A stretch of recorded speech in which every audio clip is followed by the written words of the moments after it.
And we're back playing Doki Doki Literature Club. I'm about to show my poem to Natsuki, just as a recap where we left off. Yuri is awesome and is into us, and we touched her hand and had a moment. Natsuki is a bitch and is pretty much designed to be a bitch. Sayori is our little friend from next door who probably ought to be a good match, but is kind of too flighty to realize it. And Monica is the head of the club and probably an eldritch horror. But right now I'm playing her as a mean girl. And just as a reminder, there are like 8,000 viewer warnings whenever you open this game. It's not suitable for children, not suitable for people who are sensitive, not suitable for people with mental disabilities, not suitable for people who have sensitivity to references to suicide or murder, apparently. So, yeah, probably not a great stream to watch if you're any flavor of somebody who can't handle dark content. So, let's see where it goes. Let's get the bitch out of the way. We already showed our poem to Yuri, so we're gonna start with Natsuki.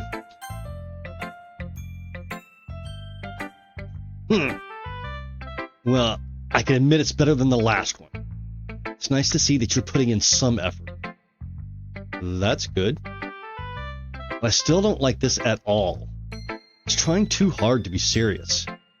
What do you mean by that? Poems don't need to be all deep sounding to express something. It's going to sound like you're forcing it unless you really don't suck at it.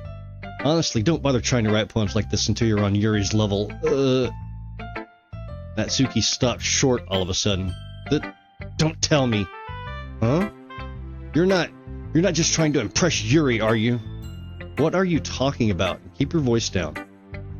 You know Yuri would love this angsty...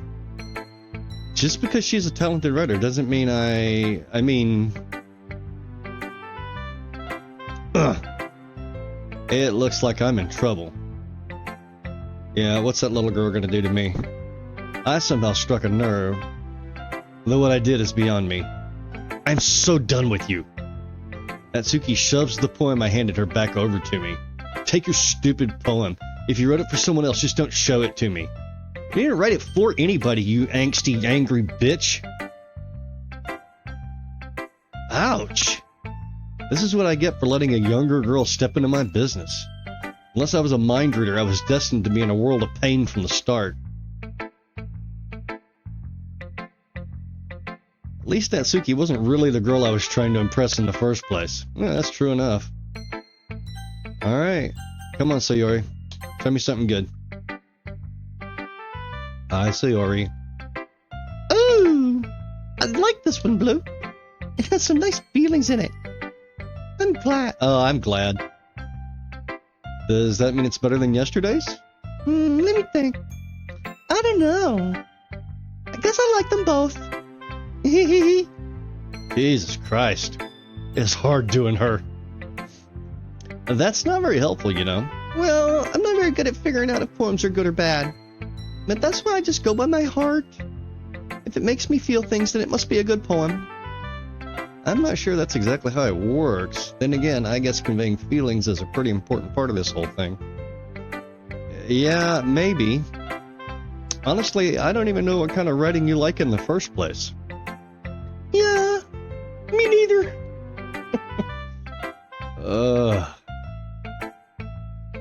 Why don't you at least try giving it some thought?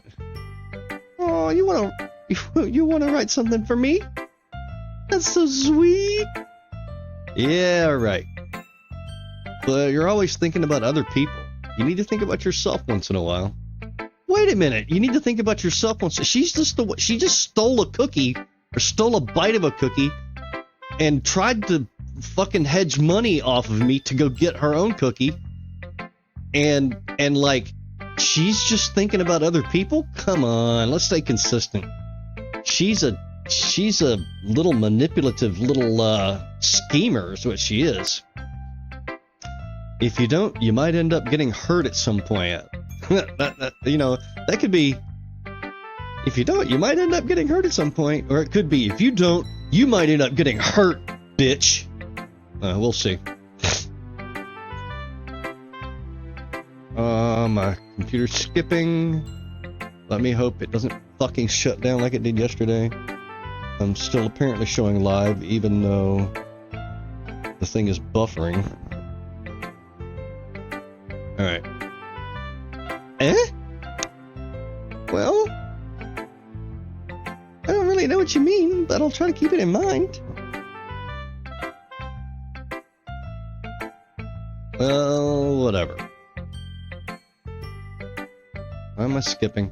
Come on, computer, keep up. Anyway, let's see.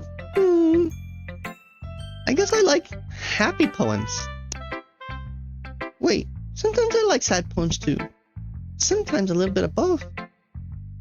There's a word for that, right? What's the word I'm looking for? Bittersweet. Yeah. I like things that are happy and things that are sad. Happy and sad? I can't see you liking something sad, Sayori. Come on. That's worrying me. That is worrying me. Well, I like happy the most. But sometimes when you have a little rain cloud in your head, a sad poem can help give the rain cloud a little hug and make a nice happy rainbow. Sayori, that's unexpectedly poetic. It is? Maybe I'm getting better at expressing my feelings after all. Thanks, Blue. I should go write that down. You can read my poem now, okay? Alright, what do you got? Hey, come to think of it, Suki didn't even show us her poem. She got pissed. Well, fuck her then. Alright. Bottles. Pop off my scalp like the lid of a cookie jar? It's the secret place where I keep all my dreams. Little balls of sunshine, all rubbing together like a bundle of kittens. I reach inside with my thumb and forefinger and pluck one out. It's warm and tingly, but there's no time to waste. I put it in a bottle to keep it safe. I put that bottle on a shelf with all the other bottles. Happy thoughts, happy thoughts, happy thoughts in bottles all in a row. My collection makes me lots of friends, each bottle a starlight to make amends. Sometimes my friend feels a certain way, down comes a bottle to save the day. Holy shit, you're a psychopath! Yeah, you know what? You're the same one that killed the raccoon, aren't you? Night after night, more dreams, friend after friend, more bottles. Oh my, she's... How long until you start putting people into bottles? Are you going to start with fetuses or like babies, or are you just going to go straight for like shoving dudes into giant crates? Like exploring a dark... Oh, Jesus. Night after night, more dreams. Friend after friend, more bottles. Deeper and deeper my fingers go, like exploring a dark cave, discovering the secrets hiding in the nooks and crannies, digging and digging, scraping and scraping. I hope she's talking about the kitten jars and not, like, her vagina. I blow dust off my bottle caps. It doesn't feel like time elapsed. My empty shelf could use some more. My friends look through the locked front door. Finally all done, I open up, and in come my friends. In they come in such a hurry. Do they want my bottles that much? I frantically pull them from the shelf, one after the other, holding them out to each and every friend, each and every bottle. But every time I let one go, it shatters against the tile between my feet. Okay, so you have imaginary friends busting into your house, kicking in your door. Okay, so, like, maybe she's the Eldritch Horror? Somebody in this thing is an Eldritch Horror, and I'm beginning to think it's, fucking, what her name is. Happy thoughts, happy thoughts, happy thoughts in shards all over the floor. They were supposed to be for my friends who aren't smiling. They're all shouting, pleading, something. But all I hear is echo, echo, echo, echo, echo, echo. Inside my head. Okay, there is something significantly wrong with her. Holy crap! Siri, did you really write this? Of course I did. Didn't I tell you yesterday I was gonna write the best poem ever? Yeah, but... I mean, I didn't expect something like this coming from you. Monica taught me a whole lot. Oh, now I see.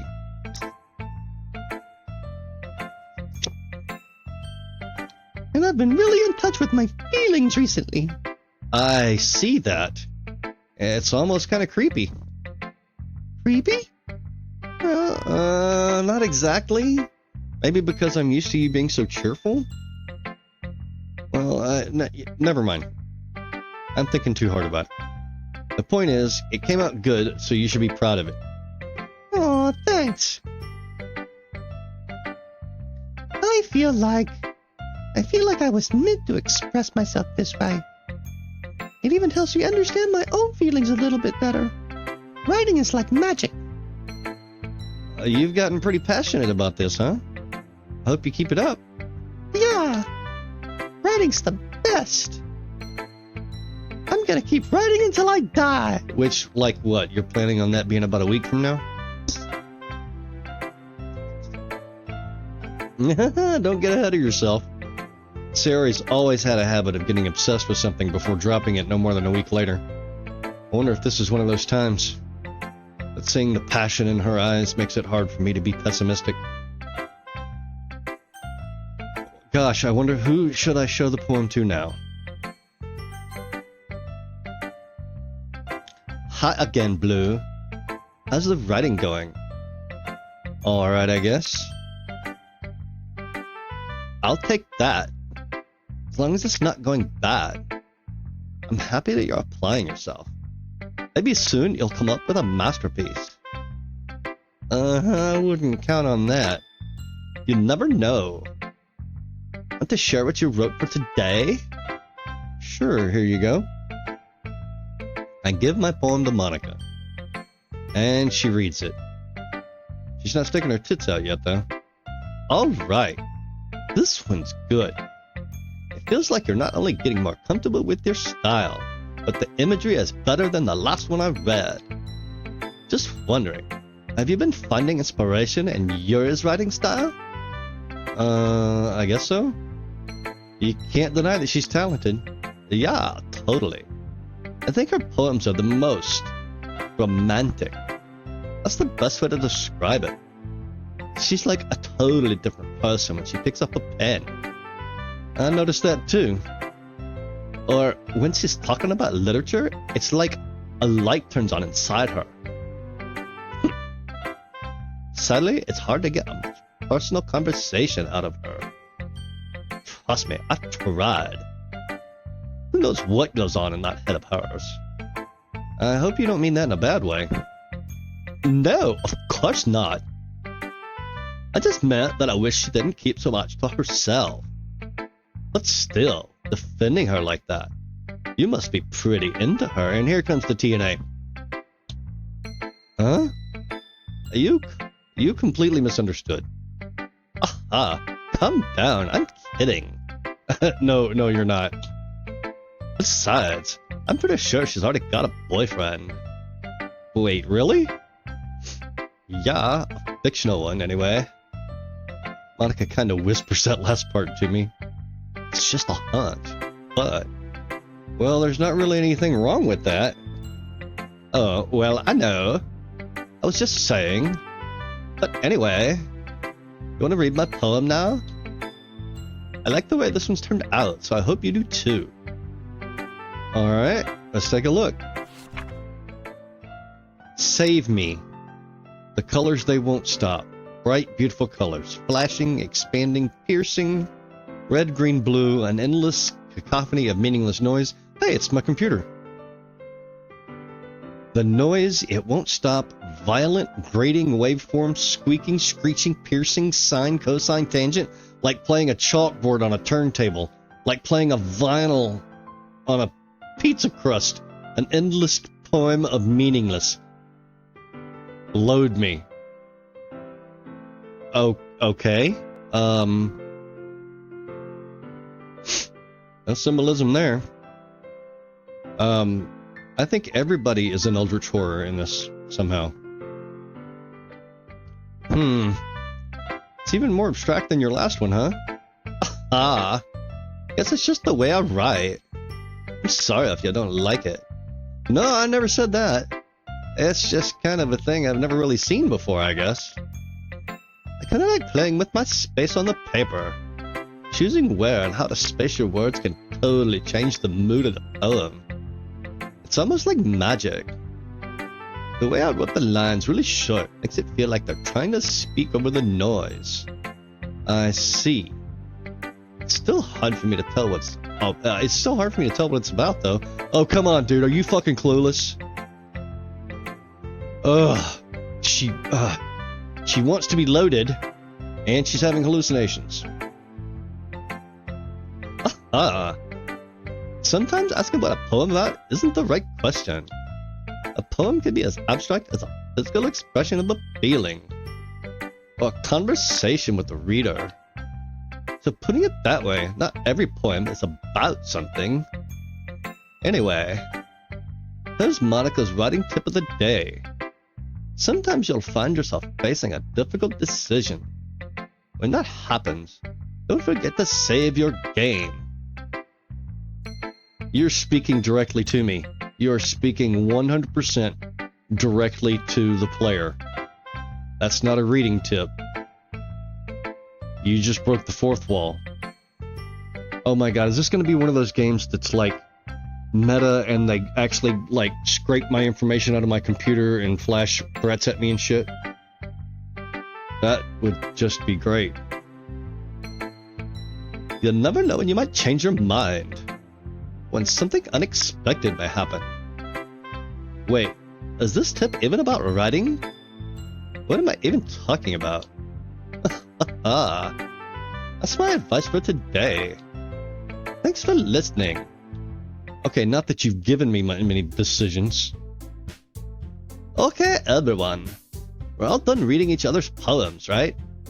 I have something extra planned today, so if everyone could come and sit at the front of the room. Is this about the festival? Well, sort of. Do we really have to do something for the festival? It's not like we can put together anything good in just a few days. We'll just end up embarrassing ourselves instead of getting any new members. That's a concern of mine as well. I don't really do well with last-minute preparations. Don't worry so much. We're gonna keep it simple, okay? We won't need much more than a few decorations. Sayori has been working on posters, and I've designed some pamphlets we can give out during the event. Okay, that's great and all, but that doesn't tell us what we're actually going to be doing for the event. Oh, sorry. I thought you heard about it already. We're going to be performing. Performing?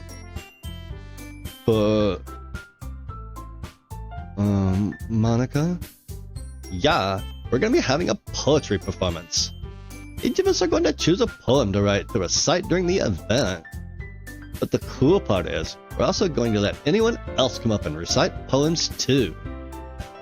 Sayori's putting it all on the posters in case anyone wants to prepare ahead of time. Sayori, who's been coloring a poster, holds it up for us to see. Are you kidding me, Monica? You didn't already start putting those posters up, did you? Well, I did. You really think it's that bad of an idea? Well, no. It's not a bad idea. But I didn't sign up for this, you know. There is no way I'm going to be performing in front of a group of people like that. I agree with Natsuki. I could never in my life do something like that. Imagining it, Yuri shakes her head in fear. Guys! No, Sayori. I understand where they're coming from. Remember that Natsuki and Yuri have never shared their poems with anyone until just a couple days ago. It's a lot to ask for them to recite their poems out loud to a whole room full of people. I guess I kind of overlooked that. So I'm sorry.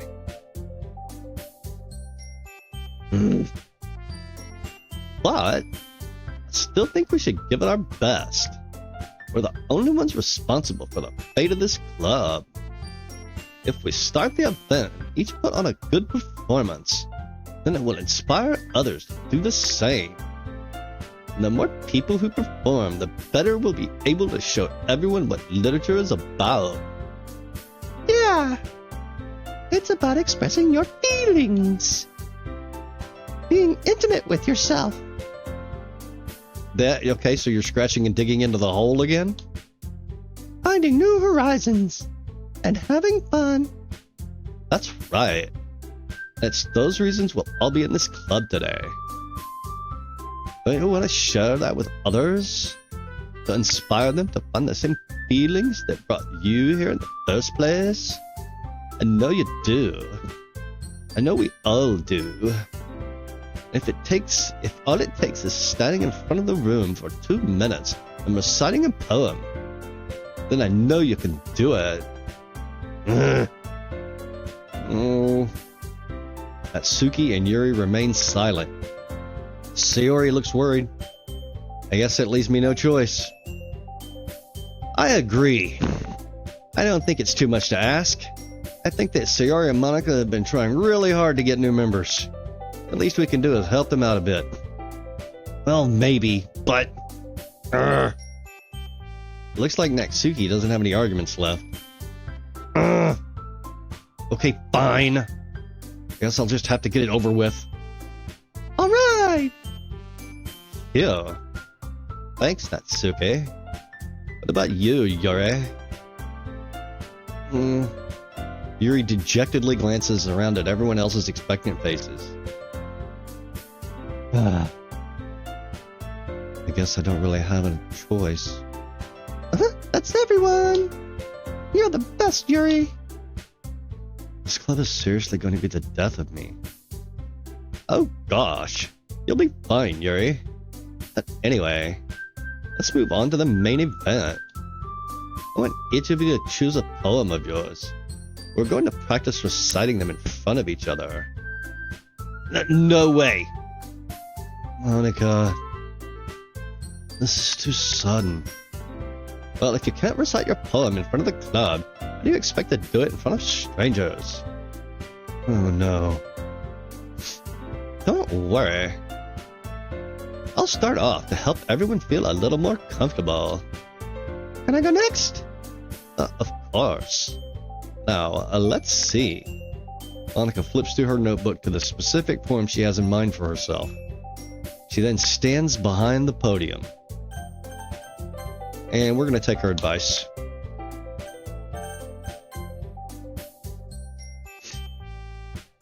The title of this poem is The Way They Fly.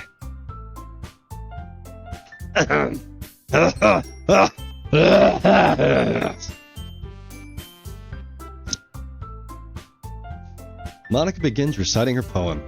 Her clear, confident voice fills the room. May have been playing her wrong. More than that, her inflection is pristine. She knows exactly how to apply emotion behind each line she recites, bringing the words to life. Is this something she's done before, or is she simply unnatural? I glance around me. Everyone has their eyes on Monika. Sayori looks amazed. Yuri has an intense expression on her face that I don't understand. Finally, Monika finishes the recitation. The four of us applaud. Monika takes a breath and smiles. That was so good, Monika! Thank you very much. I was just hoping to set a good example. Are you ready to go next, Sayori? Yuri? I'll go next. Why, Yuri's fired up all of a sudden! Yuri clutches a sheet of paper between her hands and stands up. Keeping her head down, she walks quickly over to the podium. This poem is called... Yuri anxiously glances at each of us. You can do it, Yuri! It's called... After Image of a Crimson Eye. Yuri's voice shakes as she starts reading the poem. Just a moment ago, she practically refused to do this. Why is she suddenly putting in so much effort? As Yuri gets past the first couple of lines, her voice changes. It's almost like what happens when Yuri gets absorbed into her books. Her quivering words transform into the sharp syllables of a fierce and confident woman. The poem is full of twists and turns in its structure that she enunciates with perfect timing. This must be a rare glimpse into the whirling fire Yuri keeps concealed inside her head. Suddenly, she's finished. Everyone is stunned. Yuri snaps back into reality and glances around her, as if she bewildered even herself. It's up to me to save the situation. Da-da-da! I'm the first one to start applauding, because I'm a white knight. Everyone joins me afterwards, and we give Yuri the recognition she deserves. It's not that we didn't want to applaud for her, but we were so caught off guard that we must have forgotten. As we applaud, Yuri holds the poem to her chest and rushes back into her seat. Yuri, that was really good. Thank you for sharing. Looks like Yuri is down for the count. Okay, I guess I'm next then. Sayori hops out of her chair and cheerfully walks to the podium. This one's called My Meadow. You're fixing to give a poem about your vagina again, aren't you? Aha! Sorry, I giggled. Sayori. It's a lot harder than I thought. How did you guys do it so easily? Try not to think of it like you're reciting to other people. Imagine you're reciting it to yourself, like in front of a mirror or in your own head. It's your poem, so it'll come out the best that way. I see. Okay then. Sayori begins her poem. Somehow it feels like her soft voice was made as a perfect match. The poem isn't aimlessly cheery like Sayori is. It's serene and bittersweet. If I were to read this on paper, I probably wouldn't think much of it, but hearing it come from Sayori's voice almost gives it a whole new meaning. Maybe this is what Sayori meant when she said she likes my poems. It's like I get to reach more deeply into someone I thought I knew, and through. Sayori finishes, and we applaud. I did it! Good job, Sayori. Even Blue liked it. I guess that's a good sign. What does that even mean? It came out nicely, Sayori. The atmosphere of the poem fits you really nicely. But it might be that other poems wouldn't work quite as well with that kind of delivery. I don't really understand. In other words, I've seen poems of yours where that sort of gentle delivery wouldn't work as well. They might need a little more force behind them, depending on what you're reading. Oh, I know what you mean. I've been practicing that kind of thing. It's just embarrassing to do in front of everyone. The next time, I'm gonna make you pick a poem that challenges you a little more. We don't have much time before the festival, you know? Okay. Now, who's next? Natsuke? Don't make me go before Blue. It's not like I can compare to you guys anyway. Might as well let Blue lower everyone's standards a little before I have to do it. Natsuki! It's fine. I might as well get it over with. It's not like I have much of a selection of what to read. I'll just have to go with what I wrote for today. I stand up and step in front of the podium. Everyone has their eyes on me, making me feel terribly awkward. I recite my poem. Since I'm not exactly confident in my own writing, it's hard to put energy into it. Despite that, once I finish, I receive applause anyway. Sorry, I'm not really as good as everyone else. Don't worry about it so much. I think it's less about your abilities and more about your lack of confidence in your writing. That's something that'll improve over time, though. Yeah, maybe. Alright then. That just leaves you, Natsuke. Yeah, I'm going. Natsuki begrudgingly gets out of her seat and makes her way to the podium. The poem is called... Why are you all looking at me? Because you're presenting. Anyway, the poem is called Jump. Natsuki takes a breath. Once she starts reciting the poem, her sour attitude disappears a little. While she's still a little unenthused... I hate that fucking word. I hate it so much. Just say enthusiastic.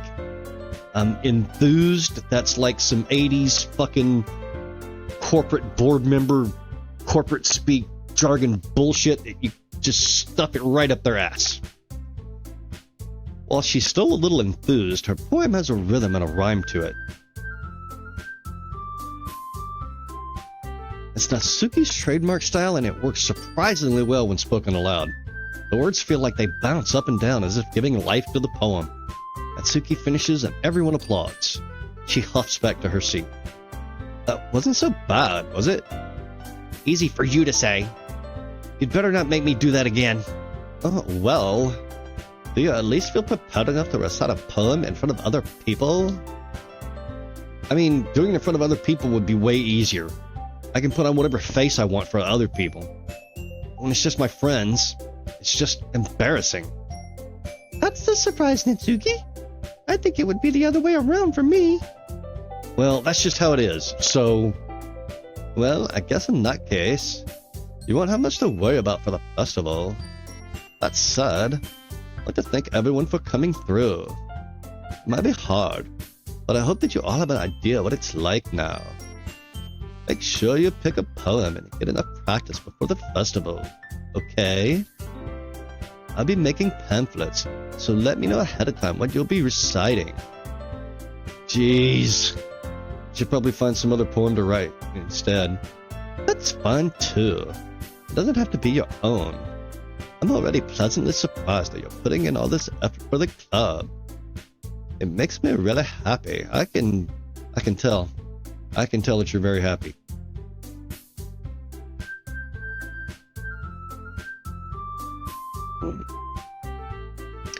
Oh yeah, no problem.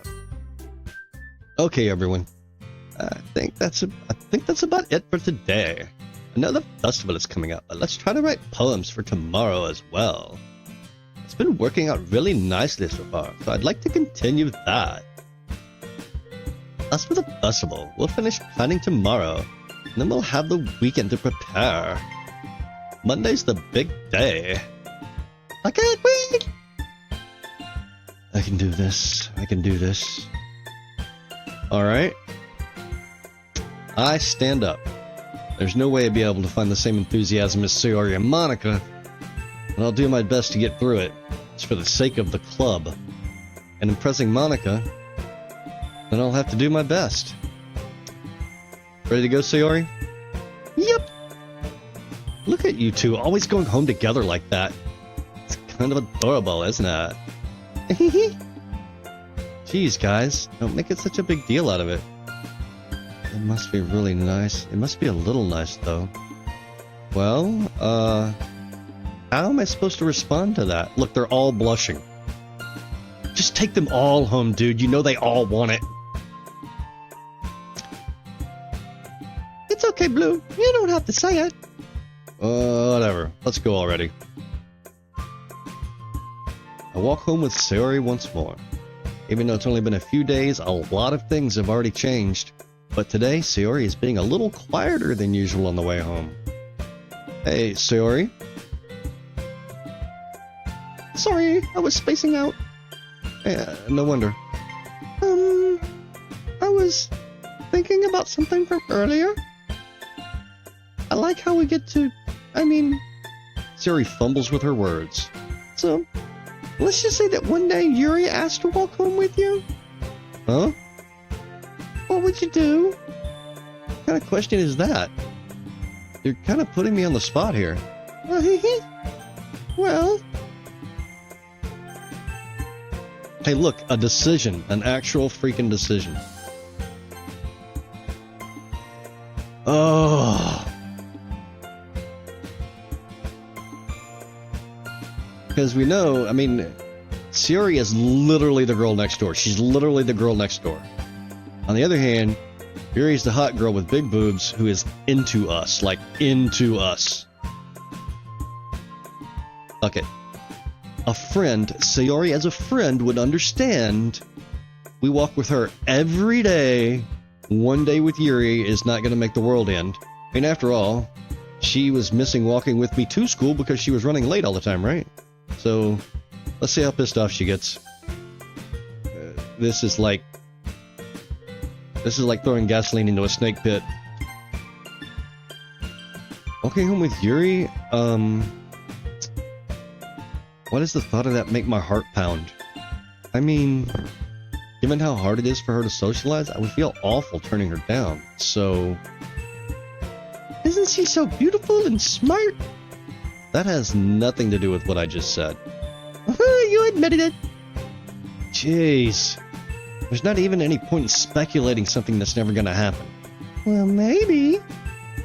But I just like to think about it. Why would you like to think about that? It's not long before you won't need me anymore, you know? Need you? Sayori. I can't figure out how you're seeing things in your head right now. Sorry. Everyone is different. Nobody in the club is a replacement. Nobody in the club is a replacement for you. You say so. The conversation trails off and I'm left feeling awkward. But it was kind of her fault for trapping me with such a weird question. Can't just lie to her. But if there's something that makes her happy, I would hate to take that away from her. That's why I said there's no point in speculating. Then again, the festival is only a few days away. Who knows what will happen in that time?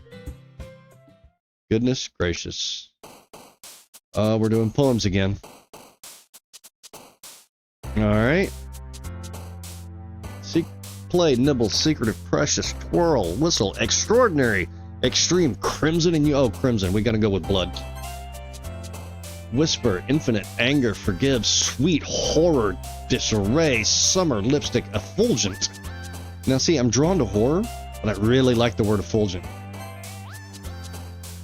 Fester, variance, eternity, heaven sent, whirlwind, existence, together. What? You know what?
So I am super worried that my stream is fucked because I'm too high of a resolution, maybe? Why am I... okay, I'm not loading. Like, maybe it's the other connection that's the problem? This is killing me. Connection's up.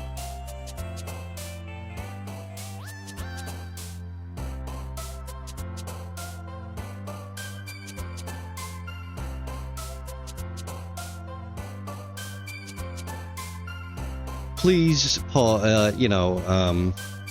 for station identification while I can figure out what the fuck is happening to my stream. And just having thrown together equipment and stuff is just awesome. Okay, now that's weird. So the other connection's getting super good bandwidth, but I'm still not getting a picture of my stream. Does that mean I'm not broadcasting?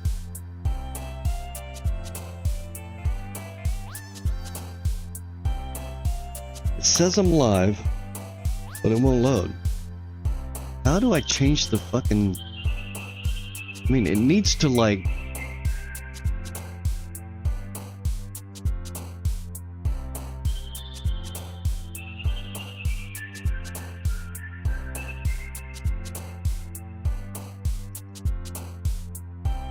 Man, I don't know.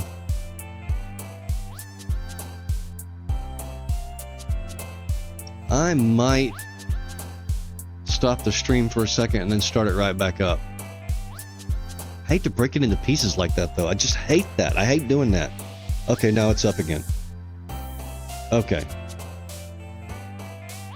Alright, so maybe that's working. We shall push onward. Still never figured out what fucking kawaii means, though, did I? Stand by for another station identification while I use the one that actually has decent connection. Kawaii, in Japanese culture, appealing in an endearing way. Cute. So it just means cute. Alright. So, existence together, kawaii, flying rose. Oh man, eternity. Memories, electricity, lucky, philosophy, massacre, lazy, smile, misery, ocean, rainbow. We are definitely going with massacre there. Boop, starscape, joy, melancholy, dream, cage, sadness, destiny, broken aura. I love boop. Covet, frightening, clouds, adventure, calm, disoriented, wonderful, time, hair, agonizing. Disoriented. Meager, warm, romance, love, ribbon, nightgown, special pleasure, kiss, lust. Oh, we gotta go with lust there. Heart, suicide, loud, games, kitty, color, mouse, heartbeat, promise, defeat.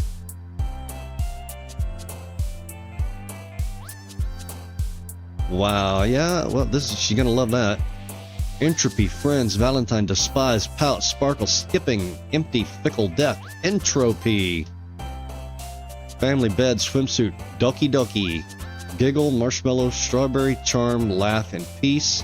I wish I knew what doki doki means, but I'm not gonna look it up because I'm liable to crash my whole fucking internet. I'd have the fucking president of the internet calling me on my cell phone asking me what I did to the world.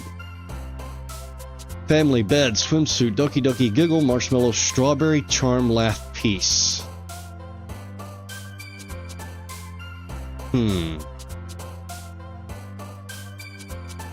Charm? Skirt, portrait, cheeks, silly, fear, atone, fireworks, dark, sunny, fantasy.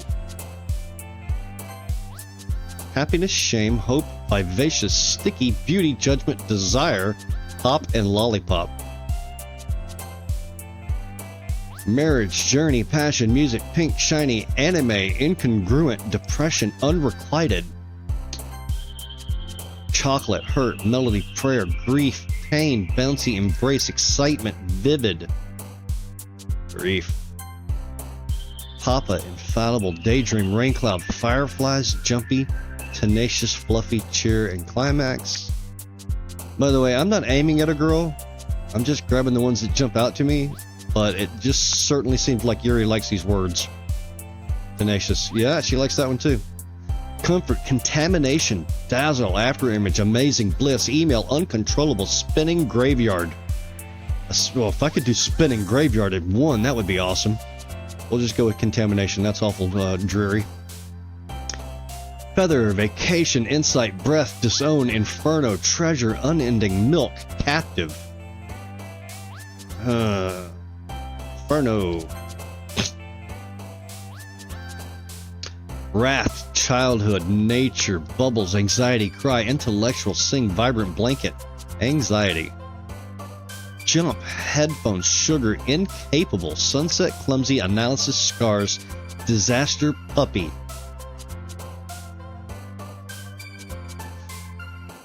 I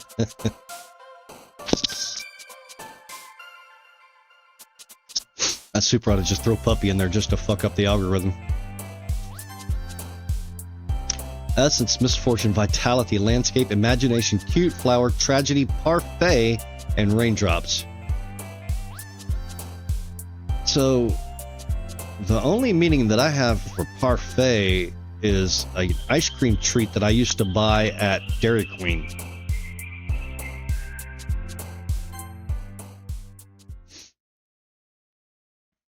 Alright. Let's have it.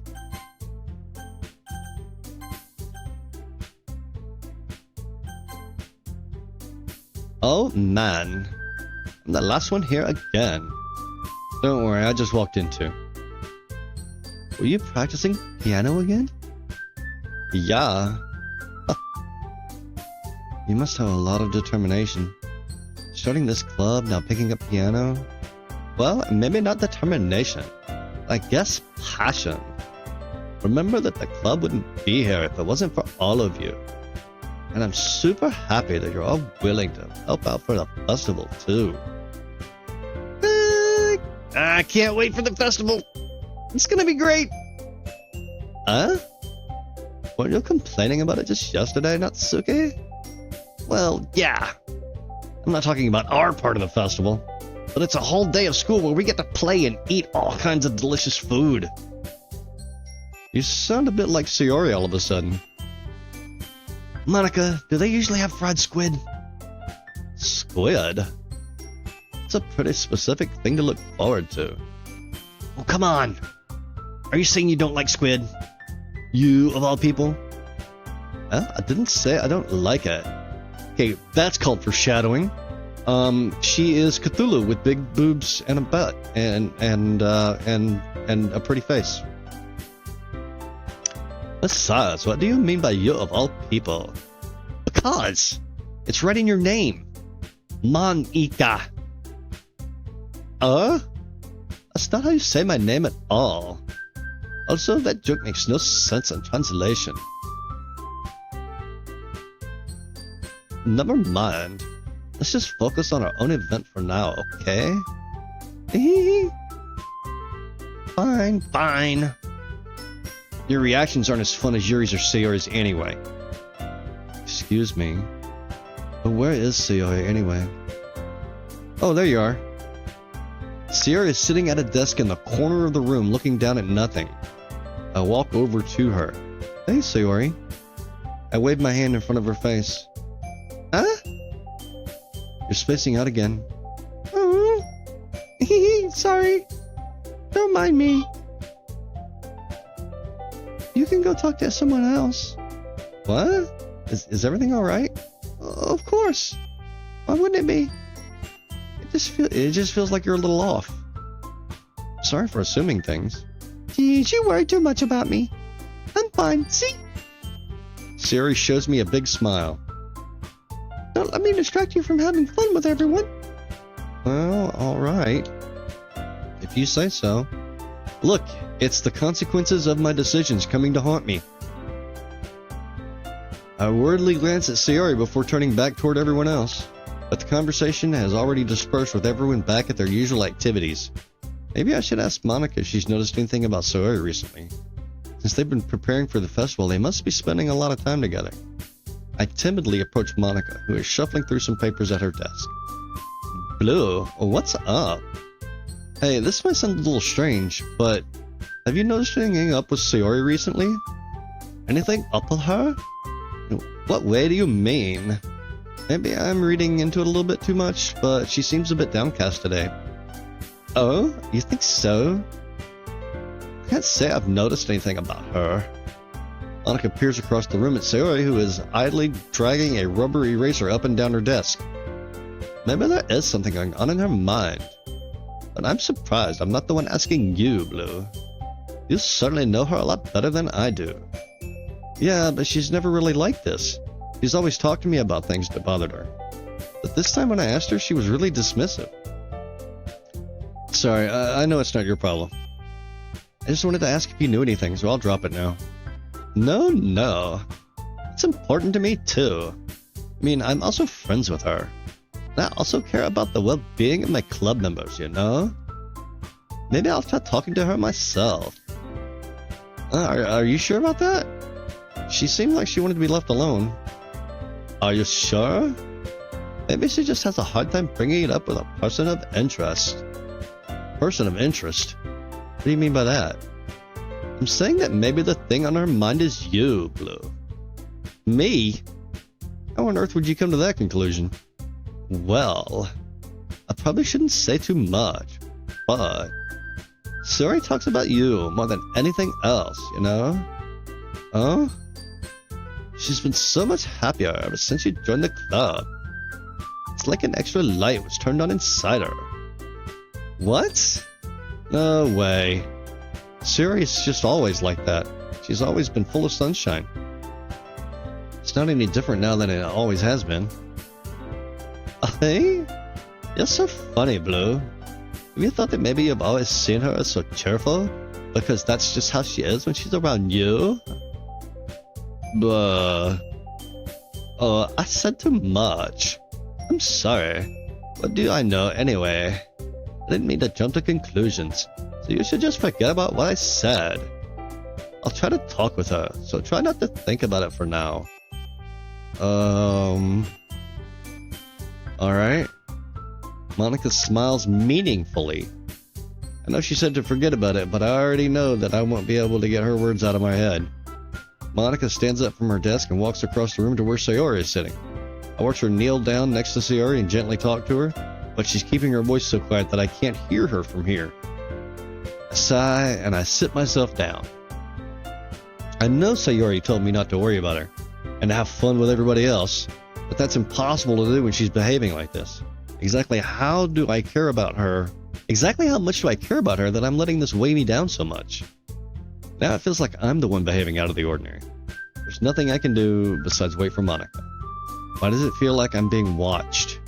I glance around the room. Suddenly I notice Yuri peering at me from over her book. She looks away just as quickly with a flustered look on her face. I realize that she won't get anywhere like this. I've never really seen Yuri approach anyone or start a conversation on her own accord, so I have no choice but to approach her. No choice. It is mandatory. The gods have decreed that I must talk to this girl because she can't get the words out of her own mouth. By now, it's a little easier for me to do that. I stand up from my desk and sit in the one next to her own. I didn't mean to bother you or anything. Relax, you didn't even do anything. But I could tell that you wanted to be alone with your thoughts. Alone with my thoughts? How were you even able to tell that I was thinking like that? Well, it's something that I do a lot, so it wasn't hard for me to spot based on your posture and expression. Not that I was staring or anything. I didn't do anything creepy like that. In any case, I guess you were right. Sorry if I caused you any concern. Don't apologize. Your troubles are only the concern of those who willingly share in that concern. That's an awkward sentence. Of course, there are certainly those who find the most comfort in keeping them to themselves. But if you would prefer to share what's on your mind, then I would be glad to listen. It's not really that big of a deal. I was just feeling a bit uneasy about Sayori. Sayori? Yeah, she seems a little off today, but when I asked her about it, she didn't want to admit to me. So, I can't help but wonder if something happened to her. Oh, that's quite romantic. What? Sorry. I didn't mean to say something stupid. It's not that. I just didn't want you to misunderstand. Sayori and I have been just friends for a long time, that's all. I see. Then perhaps it is unusual for her to be dismissive to you about her feelings. Maybe I'm just reading into it a little too much? Blue, the world is full of meaning, often hidden deep beneath plain sight. There are many untold mysteries behind every person, no matter how well you may know them. So you think that there might be something behind it after all? I think that Sayori is a very complex person. Her mannerisms from the outside don't always match with what may be going on inside her head. And she may not always know what she wants. I noticed her strange behavior today too. I also feel some concern for her. But in your case, it looked like she was fully occupying your thoughts, wasn't she? Well, I guess that was the case. Sayori, she really means a lot to you, doesn't she? I guess. But you don't need to put it that way. We're just good friends, that's all. Yuri suddenly looks deeply into my eyes. Her expression is gentle and curious, as if she was searching for something. Embarrassed, I avert my gaze. That's because you're a dumbass. You should meet her gaze. Sometimes, a person's mysteries are untold even to themselves. And you, as someone honest and caring, may uncover feelings you weren't aware were in you. That is... I think that she would be a very fortunate person to have you feel that way about her. Yuri, you're giving me too much credit. I'm a pretty simple guy. So I think I'm pretty good at understanding my own feelings. I'm not nearly as sophisticated as you. That's not a compliment, is it? It is what it is. Anyway, as long as we're here, why don't we do some reading? Well, as long as you're okay with it. Yeah. I should be taking my mind off this whole thing anyway.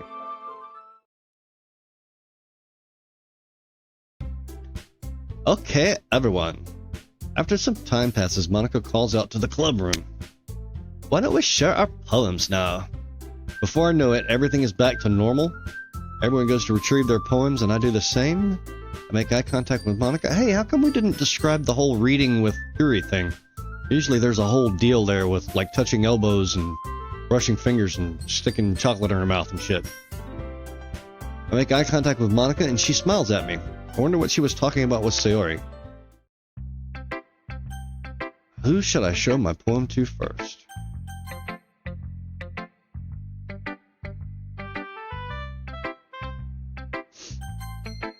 We're always going to go with Yuri. She's our girl.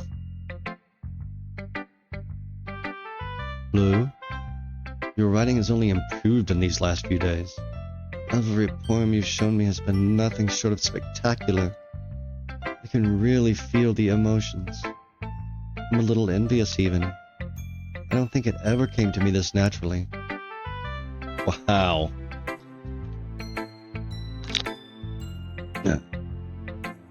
Yuri, that's the wrong way to put it. This never did come natural to me. But I've been able to improve so much thanks to you. You're really the example I was chasing after. Is that so? Yuri gently smiles to herself. This feeling. I'm so glad I got the chance to share my writing. I never thought it would feel like this. I remember you mentioning that yesterday. I can't believe you're so good at something and you've never even shared it with anyone. It's kind of a shame. Maybe, but it's not like I really had a choice. What do you mean? Well, Yuri smiles sadly. Blue, during lunchtime I eat by myself. Did you know that? It's a great time to find a quiet spot and do some reading. In fact, I always have some books with me. You could say I really enjoy reading. Well, that's one way to put it anyway. But books are so full of amazing and inspiring people. People you want to fall in love with. People you just know would make a really good friend. Cheerful people who will always put a smile on your face. They're deep thinkers and problem solvers who discover the mysteries of life. So when you look at it that way, I'm surrounded by friends every day. You know? And those friends don't laugh at me. They don't tease me for spacing out all the time. They don't make fun of my body type. And they don't hate me for acting like a know-it-all. People say that about you? I'm not a know-it-all, Blue. It's the opposite. I don't know anything. I don't know how to talk to people. I don't know how to make people see me as normal. I don't even know how to make myself happy. I have all these feelings. And all I can do with them is read and write. But it wasn't until now that I started sharing it with you that I really understood what was missing all this time. But I haven't really done anything. No. But I haven't really done anything. No, that's wrong. Just being patient and respectful, that's really important to me. I know I'm a difficult person, Blue. I speak too slowly, second guess myself all the time, read too deeply into things. But every time, you've always treated me just like anyone else. It's so rare that I feel comfortable with myself when I talk to others.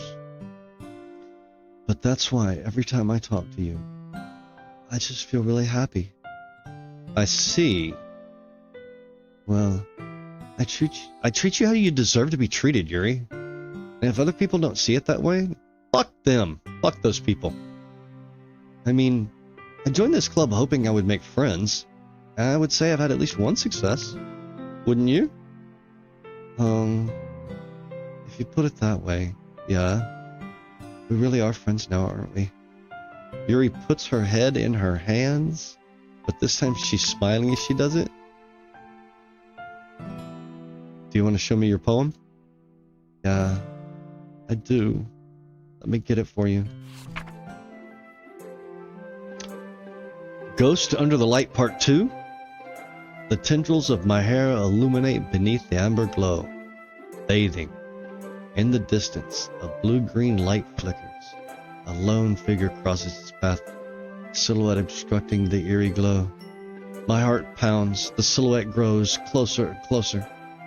I open my umbrella, casting a shadow to shield me from visibility, but I am too late. He steps into the streetlight.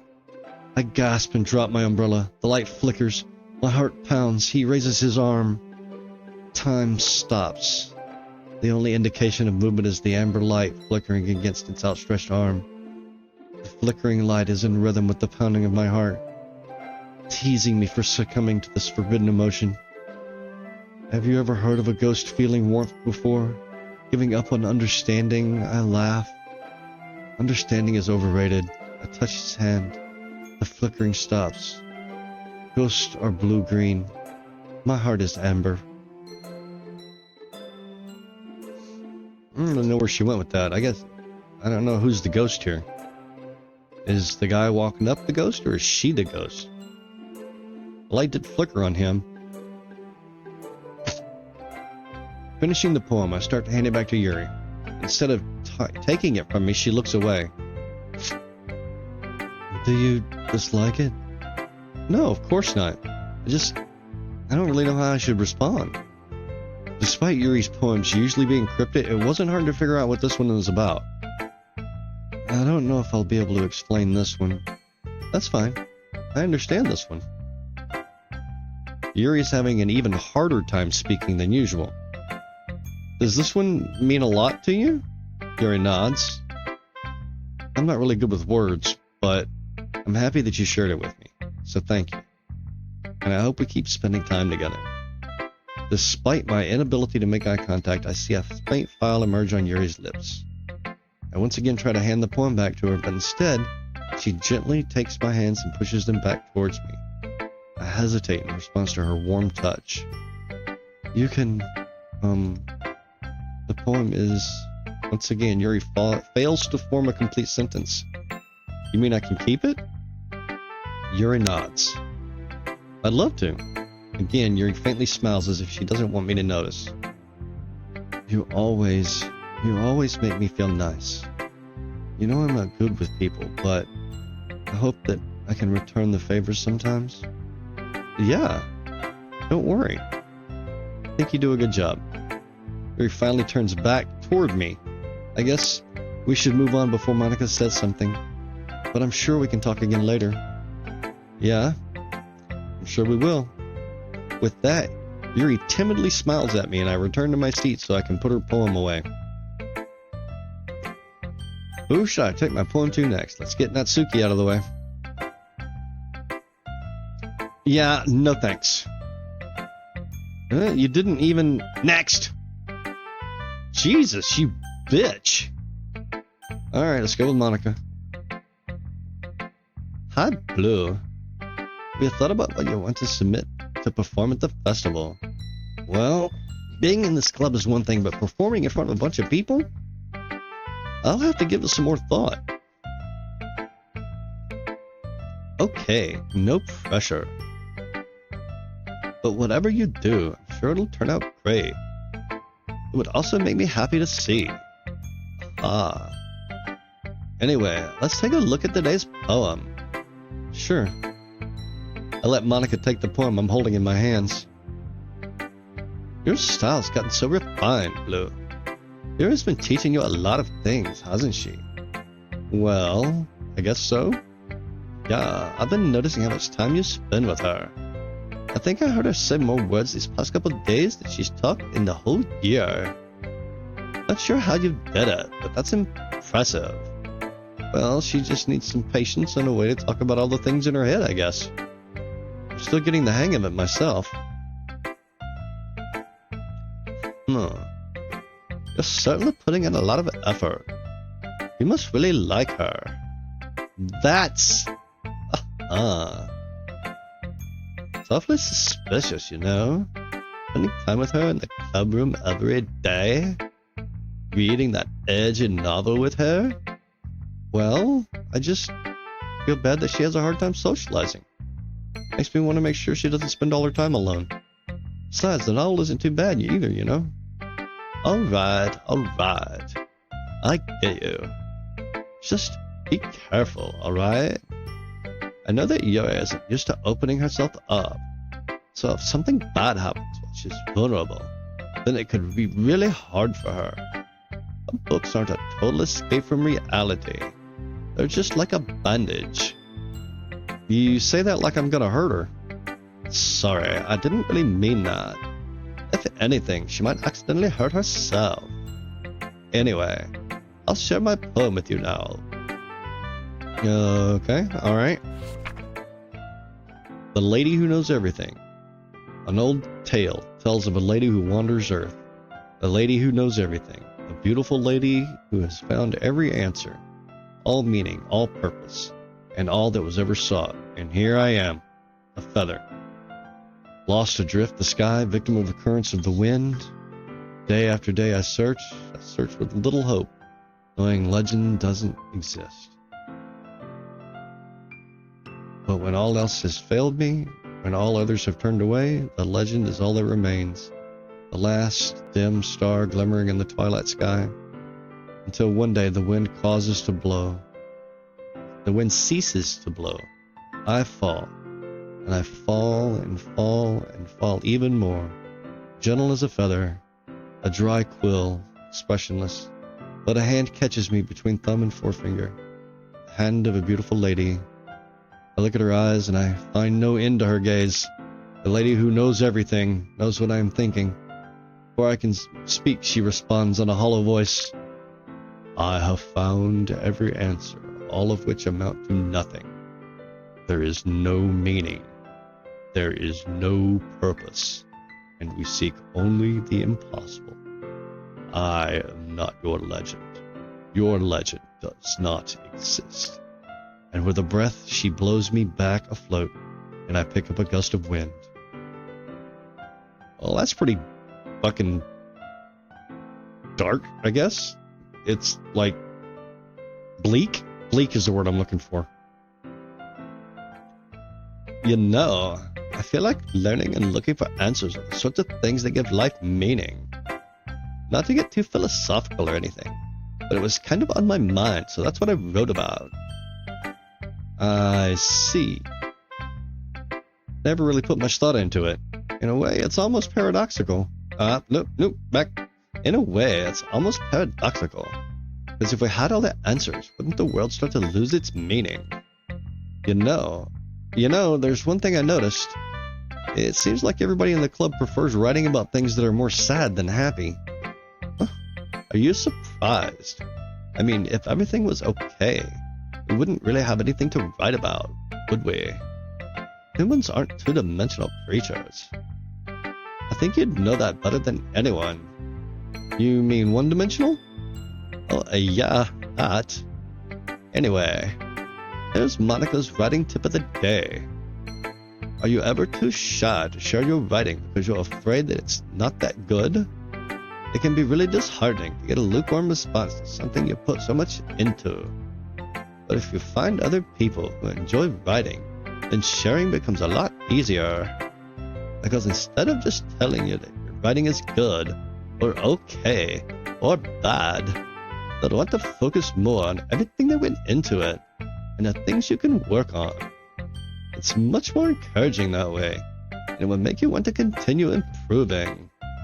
It's almost like having your own little literature club, don't you think? That's my advice for today. Thanks for listening to my TED Talk.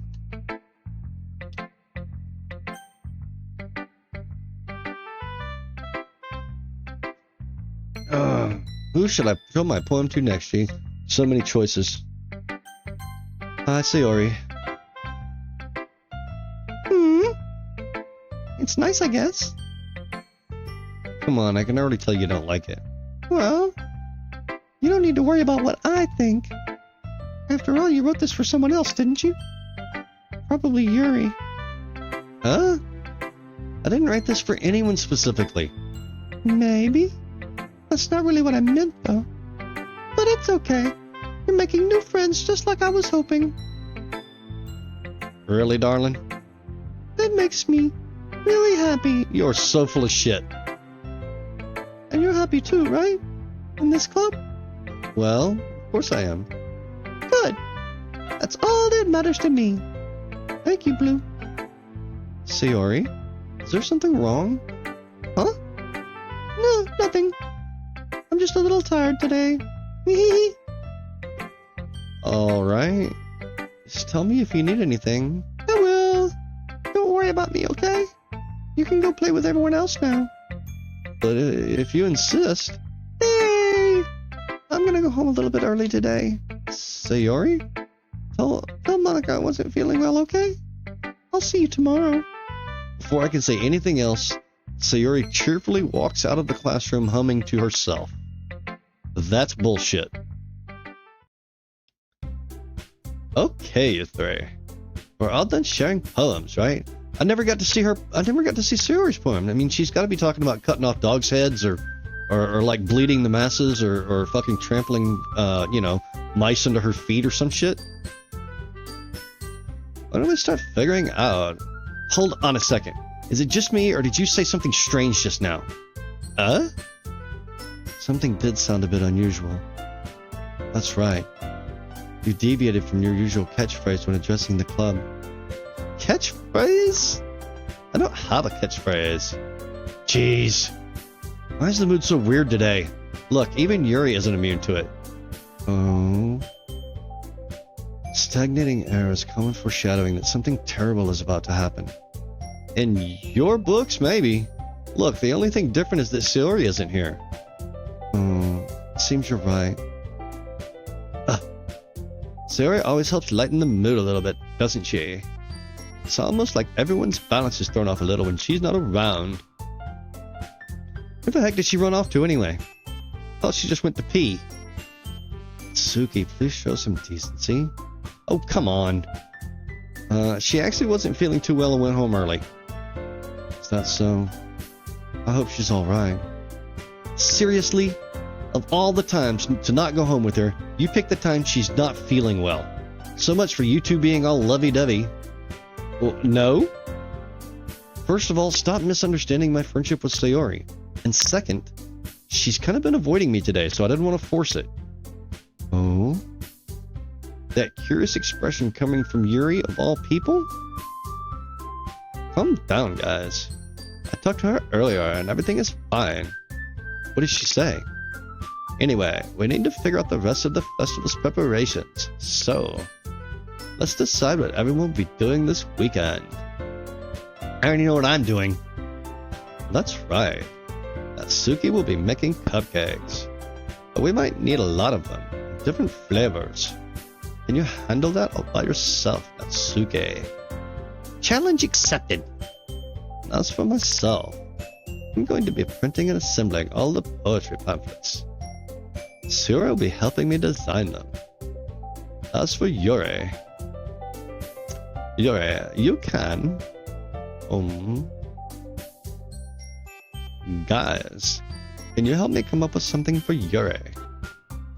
I'm useless. No! That's not it at all. You're the most talented person here, you know. Well, okay. Nah, Natsuki's pouting too. Geez, even I can tell now. I guess I never gave Suri enough credit, but I can tell things are even harder on you when she's not around.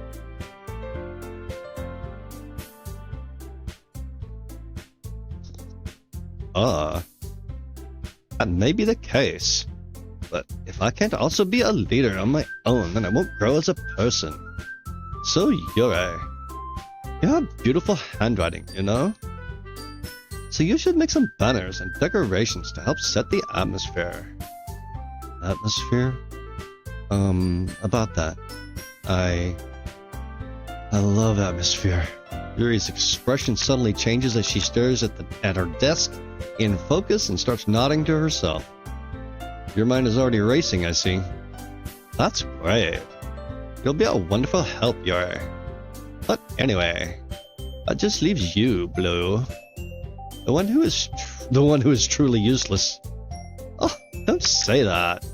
In fact, both Natsuki and Yuri have some pretty heavy tasks to handle. It would probably go a long way to give one of them a hand. You could always help me out as well. I would be really appreciative of that. Is Monica suggesting I spend the weekend with one of my club members? How on earth are they going to respond to a suggestion like that? I suppose I wouldn't mind a bit of help. Well, even if you don't know how to bake, there's always some dirty work I could give you. It's not like Monica's going to give me a choice, and you shouldn't be sitting on your butt anyway. Natsuki tries to mumble a bunch of excuses like that. If I recall, Natsuki, you mentioned that you would like to handle the baking on your own. Blue may not like to be around if you only make him out to be a nuisance. So therefore, he may be more suited to assisting with the decorations. Hold on, I never said that. How hard could it be to make a few decorations anyway? Sounds like you're just trying to make excuses for Blue to... What are you saying? It will be extremely meticulous work. And baking isn't? Just what do you think? Guys, let's settle down for a moment. In the end, I think it's up to Blue to decide how he'd like to contribute.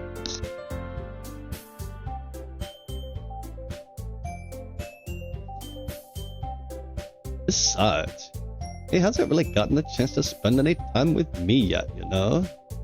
I'm sure he's interested, and you literally just said, I'm surprised as well. Sorry. I was just saying, though. Jeez. Can we just settle this already? Yeah.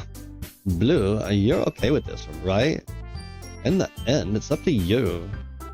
Of course. Very well. In that case, everyone looks straight at me. But of course I'm going to go with saving the game. I'm going to go with saving the game is what I'm going to go with. Oh, man.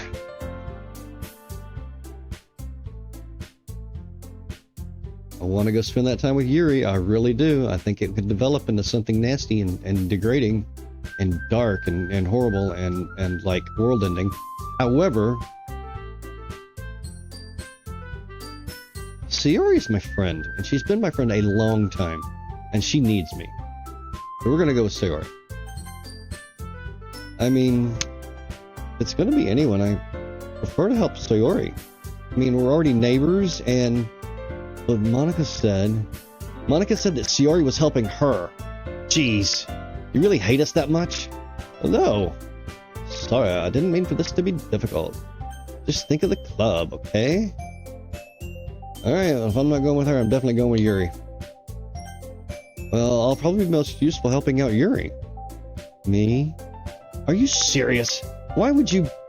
Natsuki, I can already tell you're about to say something mean. No, I was just saying. So you'll be helping Yuri then, Blue? Yeah. That's what I'm gonna do. I'm glad. I have a bad habit of overthinking these sorts of things, so I think your assistance will be very useful. That's great to hear. Natsuki will be able to handle the baking yourself. I mean, yeah. I already said I would be fine. Okay. Everyone can tell that Natsuki's feeling a little sour. So, is that everything we needed to go over? Yeah, that should be about it. Are you guys excited? Well, excited may not be the right word. I suppose I'm looking forward to it a little bit. Do you feel the same way, Blue? Me? I guess you could say I'm interested in to see how it'll turn out. That's good enough for me. What about you, Natsuki? Natsuki? What? Why is everyone yelling at me? I didn't even do anything. No, that's not what I meant at all. Ugh. Yuri anxiously glances between everyone in the room. Oh, I'm sorry for this. I don't really know why Blue picked me, and also, your cupcakes are the best cupcakes I've ever had. They go really well with my tea, and nothing that I do for the event will compare to that. So, I get it. I'm kind of surprised though. Why? Well, I'm the one acting immature. I already know that. But you're trying to cheer me up all of a sudden. I know I'm not very good at it. Sorry if I said something bad. Natsuki isn't the only one surprised. Monika and I are taken aback by Yuri's words. She already has trouble with words. Trying to cheer someone up must be far whatever, but I begin to understand. Yuri was trying to sound like Sayori. Even if it didn't work perfectly, I can tell that she tried to say something Sayori would say at a time like this. Because Sayori always helps everyone smile and feel good about themselves. No. I kind of appreciate it. I'm sorry for making a big deal out of nothing. But I'm going to say this. You better bet that my cupcakes are going to be the best part of the whole event. I believe you. Yeah. Love to see everyone do their best. But with that, there's nothing more for today. So I guess it's time for us to head out. Alright, let's get out of here then. Everyone packs up their things. I start to follow Monika and Natsuki out the door as they chat between each other.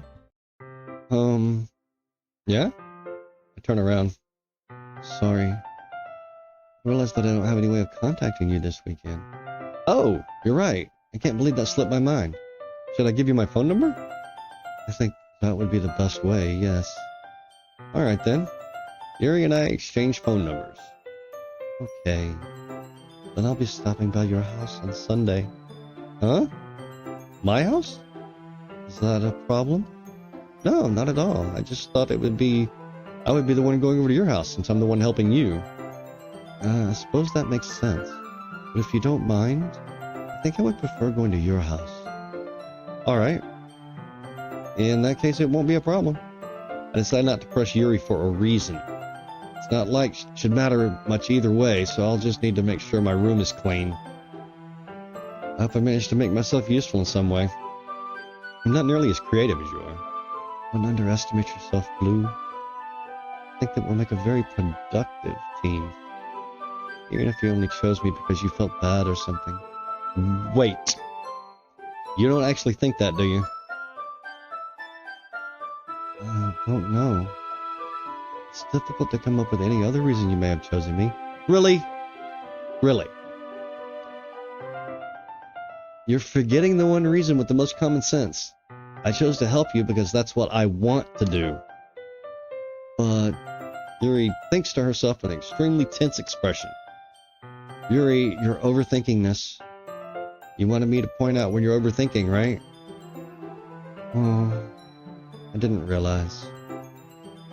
I'm telling you, I want to. Well, that's all there is to it. Do you believe me? Yuri thinks really hard again.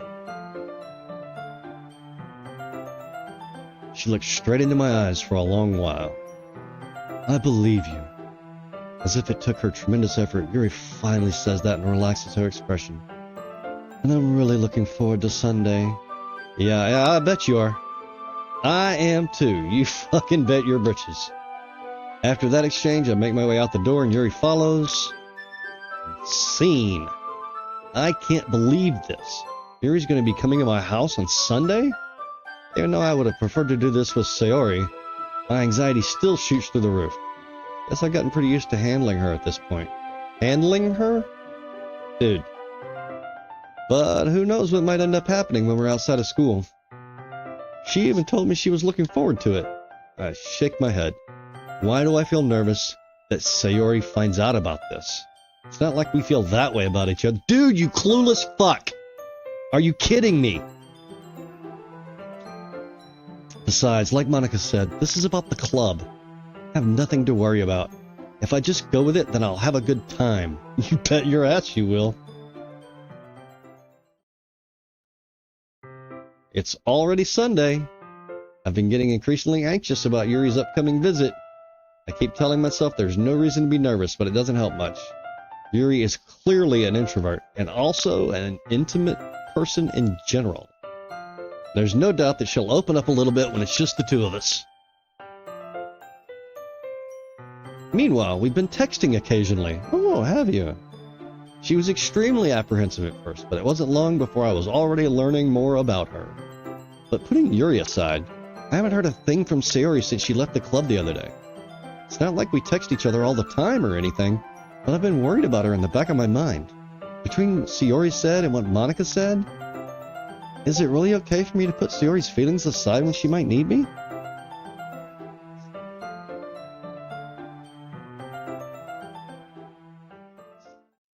Stand by, please.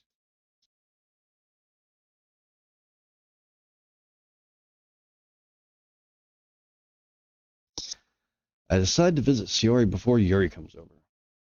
Rather than asking, I simply tell her, I'm coming over, much like we've done in the past. Once I reach Sayori's house, I knock on the door before entering it myself. Who else are you going to enter it with? So what we're going to find when we go in is like a bunch of kittens in jars up on a shelf. Maybe some of them smashed on the ground, and like squirrel guts just painted on the walls. Again, we used to play so often that we've made it a bit of a habit of simply entering each other's houses like we were family. The house is quiet. Sayori isn't anywhere on the first floor, so I assume she's up in her bedroom. It's already strange of her not to run down and greet me. Maybe this is when the game gets dark. Alright, so that content warning is back. If you have delicate feelings, this is probably not the thing to do. I head up to her bedroom where I finally find her. Sayori? Hi, Blue. I sit down in her room. Sayori forces a smile, but it's easy to tell that she's different. There's a minute of silence between us. You haven't come over like this in a long time, have you? I guess you're right. It has been a long time. Not much has really changed, has it? Sayori's room is as messy as it's always been. I also recognize the same stuffed animals and wall decorations that she's had for years now. If you came over more often, it wouldn't be such a mess. That's because I end up cleaning it for you. How come you suddenly wanted to come over today? Aren't you supposed to see Yuri today? Yeah, but... Wait, how did you know that? Sayori had already left by the time we decided that last meeting. Monica told me. It's only natural for her to keep me informed about the festival preparations, right? Well, that's true. But what about you? Aren't you going to be helping Monica today? Of course. But I'm just helping her online. We didn't plan to meet up or anything. Ah. So it's just me and Yuri then? Yep. There's more silence between us. Sayori stares in a random direction. Everything about her behavior is really uncharacteristic. I finally get to the point. I just wanted to see how you were doing. After you left on Friday, when something's wrong, you can't hide it from me. I know you too well. So, Sayori smiles, shaking her head. That's no good, Blue. Huh? Why can't it just be like it's always been? This is all my fault. If I didn't get so weak and accidentally express my feelings, if I didn't make that stupid mistake, then you wouldn't have been worried about me at all. You wouldn't have come here. Expressing feelings is bad, right? Let's put the wall up. Let's make sure that feelings of an almost human nature don't even come out, and everybody can stay in their own box, and nobody would love anybody, and the world would die a horrible black death. You wouldn't even have been thinking about me right now. But this is just my punishment, isn't it? I'm getting punished for being so selfish. I think that's why the world decided to have you come over today. It just wants to torture me. Sayori? I grabbed Sayori by the shoulders. What on earth are you saying? Are you listening to yourself right now? I know something happened to you. There's no other explanation for you to be like this. So tell me already. Until I know, I won't be able to stop thinking about it. Sarah gives me an empty smile. You really put me in a trap, Blue. But you're wrong. Nothing happened to me. I've always been like this. You're just seeing it for the first time. Seeing what? What are you talking about, Sayori? You're really just gonna make me say it, aren't you, Blue? I guess I have no choice this time. The thing is, I've had really bad depression my whole life. Did you know that? Why do you think I'm late to school every day? Because most days I can't even find a reason to get out of bed. What reason is there to do anything when I fully know how worthless I am? Why go to school? Why eat? Why make friends? Why make other people put their energy and caring to waste by having them spend it on me? That's what it feels like. That's why I just want to make everyone happy without anyone worrying about me. You need happy pills, darling. I'm in shock. I can't even figure out how to respond. How is it possible that Sarah kept this from me the entire time that I've known her? Did she really want so badly for me to just not think about her? Why, Sayori? Huh? Why is it that you've never told me about this? It almost feels like I've been betrayed as your close friend. Dude, why would you say that? Why the fuck would you say that to somebody who just told you they were super depressed? Oh my god, you clueless fuck. Because if I knew, I would have done everything I could to support you. Even if there's only so much that I could do. I would have tried a little bit harder to make every day a little bit better for you. But that's why I'm your friend. All you had to do was tell me. You don't understand at all, Blue. Why do you think I didn't tell you? Because if I told you, then you would have to waste effort caring about me instead of doing important things. I don't want to be cared about. It's bittersweet when people try to care about me. Okay, she's used that word 3 times, and it's becoming significant.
I'm betting she likes more than 9 inches.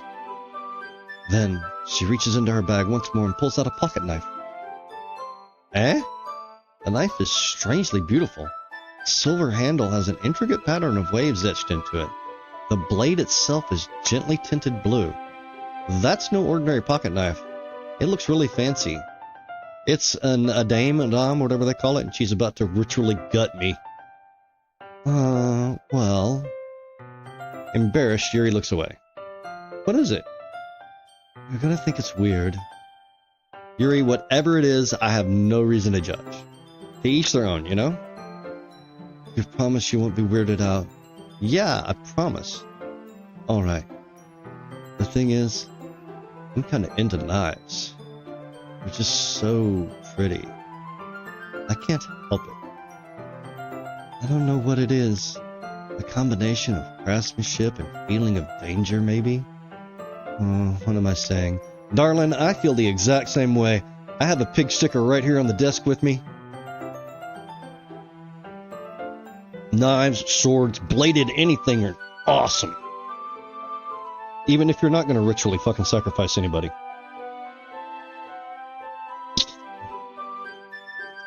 Please don't think I'm weird for this. Yeah. You're laughing at me. No, I am not laughing at you. It's just funny how nervous you got about sharing. It's an interesting thing to be into, I guess. But I think it kind of suits you. Suits me?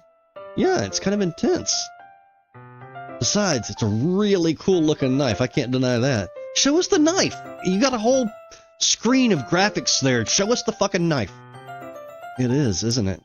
Yuri relaxes her expression once again. Would you like to hold it? Christ, yes, I would like to hold it.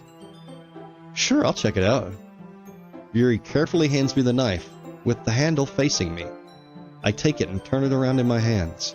It feels heavy, extremely solid. Where do you even get a knife like this? Curious of its sharpness, I feel the point of the knife with my index finger. Ow! Dumbass. Blue, why did you do that? I didn't expect it to be that sharp. I barely touched it at all. It's my fault. I should have warned you. The knife is extremely sharp.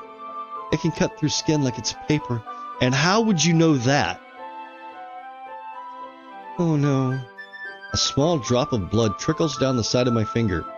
She grabs my hand and eagerly licks the blood off of my finger, slurping it into her gaping maw, where she then grows fangs and wings and grabs me and flies me out into the ether.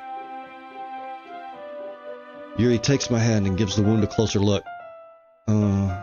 She stares at it and noticeably fidgets. If you're squeamish, I'll go wash it off now. Without warning, Yuri puts my finger in her mouth and licks the wound, and I am pitching tents. If I'm the teenage boy when that happens, I am pitching tents. I feel her tongue curl around my finger. Startled, I instinctively pull my hand back. What the fuck is wrong with you? Oh, please forgive me. I wasn't thinking. Yuri lowers her head, her face burning up. Yuri, that's the most embarrassing thing I've ever done. How could I do something like that? Sorry, I'm sorry.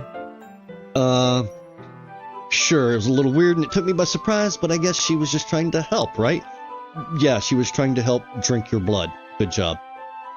Yuri, I think you're overreacting a little. She doesn't lift her head. What if she doesn't recover from this for the rest of the afternoon? Alright, you know what? This might be a stupid thing to do, but I'd do it anyway.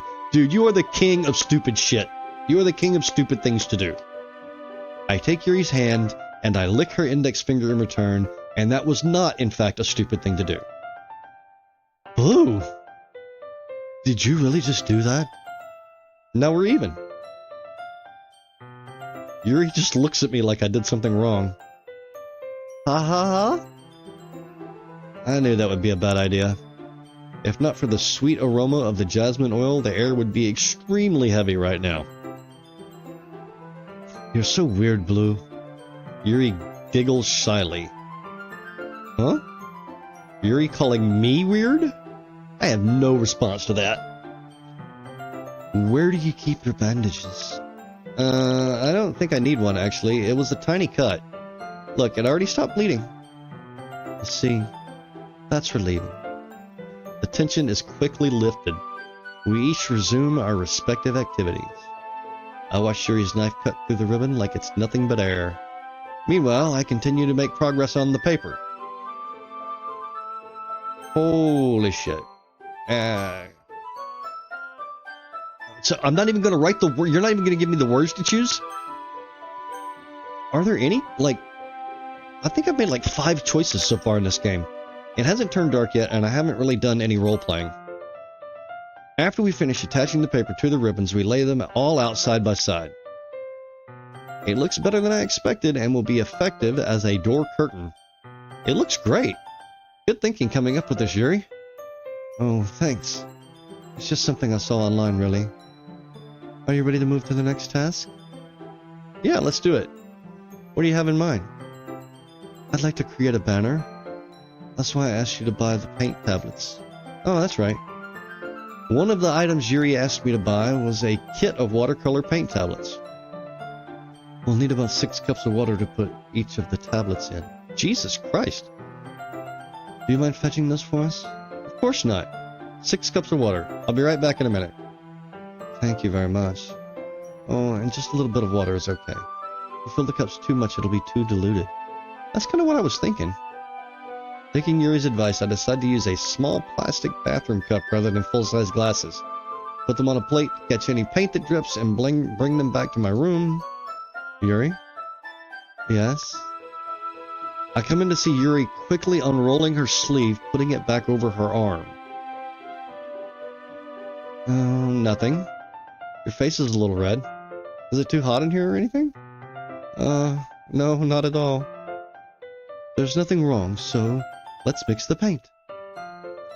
Yuri hurriedly dismisses me and takes it upon herself to unwrap the tablets, dropping them into the cups. So, I thought we would do something simple that would look very nice.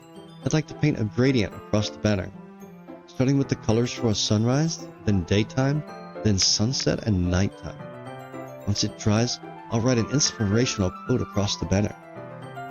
We can hang it on the wall behind the podium at the front of the classroom.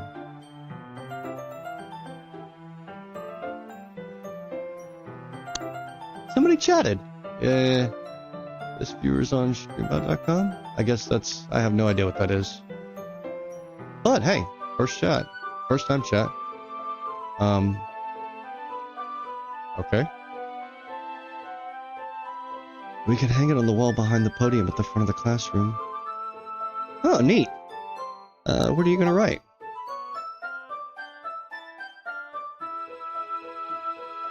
Well, it would be more fun to surprise you.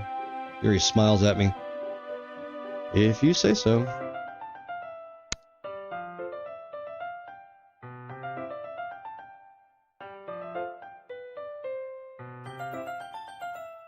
After rolling out the banner, Yuri and I kneel on opposite sides so we don't get in the way of each other. Yuri uses a brush and adds a few dots of different colors across the banner to serve as a color guide when we paint. This kind of reminds me of elementary school. Painting on a banner with watercolors feels a lot like the art class project we had back then. It's relaxing. I'm sorry if this feels too childish. No, I didn't mean that at all. It's kind of fun, you know? Yeah, it is fun. I'm glad you feel that way too. Yuri stops painting for a moment, thinking to herself. For me, I don't need to go out and do crazy things to have fun. In fact, I usually don't even want to. I just like it when I can spend time with one other person and the Dark Lord of the Underworld. Even if it's something simple like reading, it doesn't even matter if we don't talk much. Just having a friend next to me makes things feel a little bit nicer.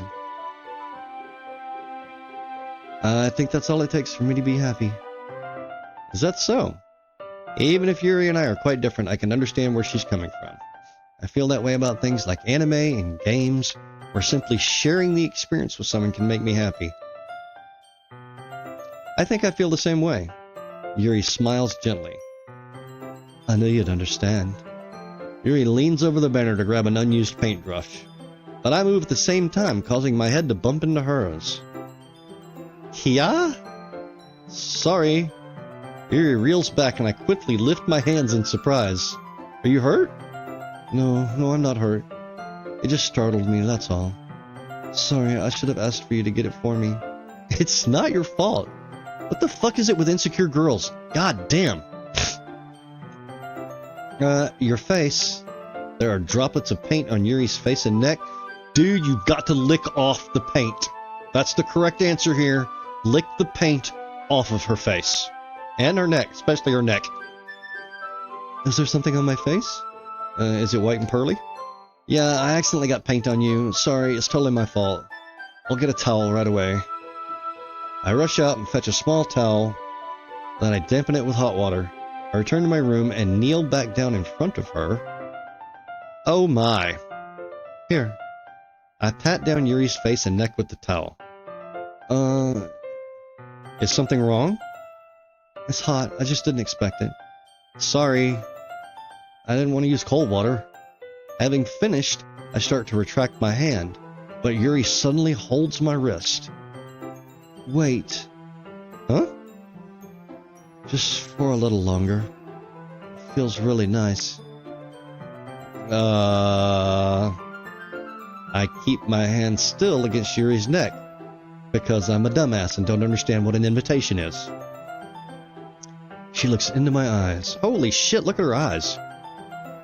It is an intense expression that I recognize from when she reads her books.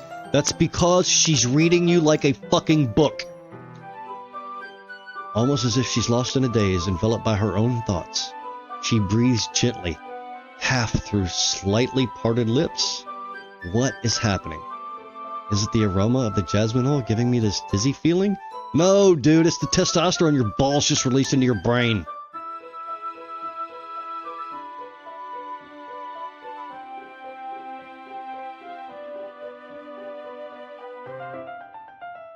Yuri's gentle fingers wrapped around my wrists and a tingling sensation through my arm.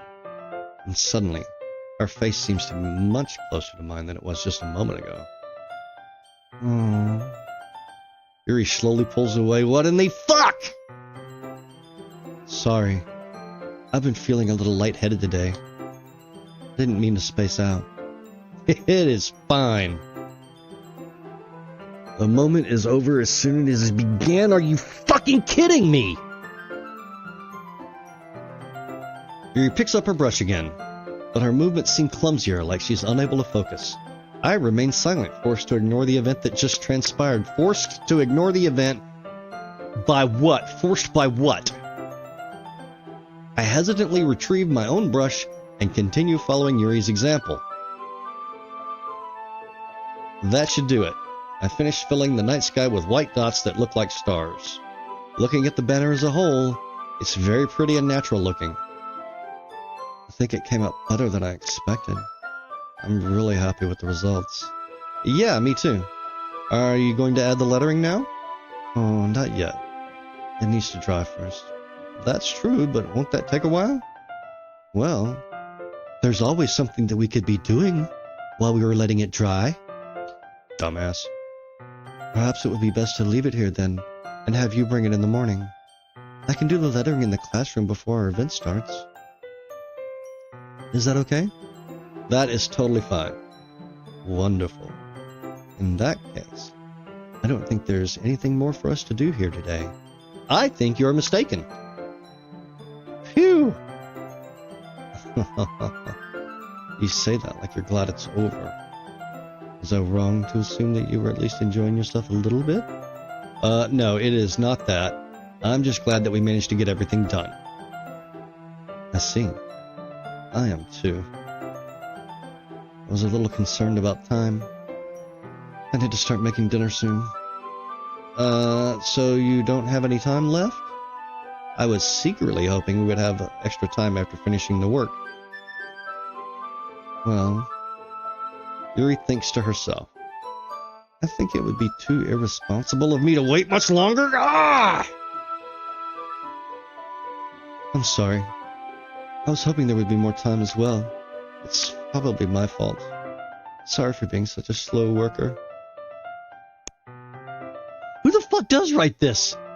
I mean, okay, this is supposed to be dark on the level of fucking Slay the Princess. Some people have said it is darker than that. Some people have said that this can, like, put you into an existential spiral. And so far, all I have done is shove cotton candy up my asshole. Sorry for being such a slow worker. No, it's not your fault at all. And the important thing is that we got everything done, right? Yeah. So, I shouldn't be disappointed or anything. Gathering all her things, Yuri seems to look a little downcast. I understand why. It sounded like she rarely gets the opportunity to spend time with friends in a relaxed environment. But that doesn't mean this is the last time it can happen.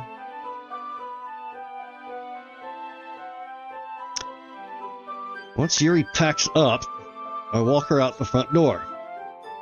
Thank you very much for having me today. Darling, I didn't have you. I wanted to have you. I wanted to have you twice. Or more. So, you know, that's just inappropriate. No problem. I'm glad I was able to help. Just let me know if there's anything else you need me to bring tomorrow. I will. Well then. Yuri fidgets. I guess I'll see you tomorrow. Dude, at least give her a hug. Okay, I get it, you're too much of a pussy to kiss her, but at least fucking give her a hug? Wait. I kind of say that without thinking. About today. It's fine that we didn't have as much time as we wanted, because we can do this again. Okay, good save. Whatever you want. You can come over, or we can just go out somewhere. I forgot you don't like going out much. As I stumble over my words, Yuri simply smiles bashfully. Anyway, you know what I'm trying to say, so... You're very thoughtful, Blue. Yuri takes a step closer to me and briefly squeezes my hand. I kind of like that about you. Well, how am I supposed to respond to that? I don't even get a chance to, as Yuri suddenly pulls back. Sayori? Oh, fuck!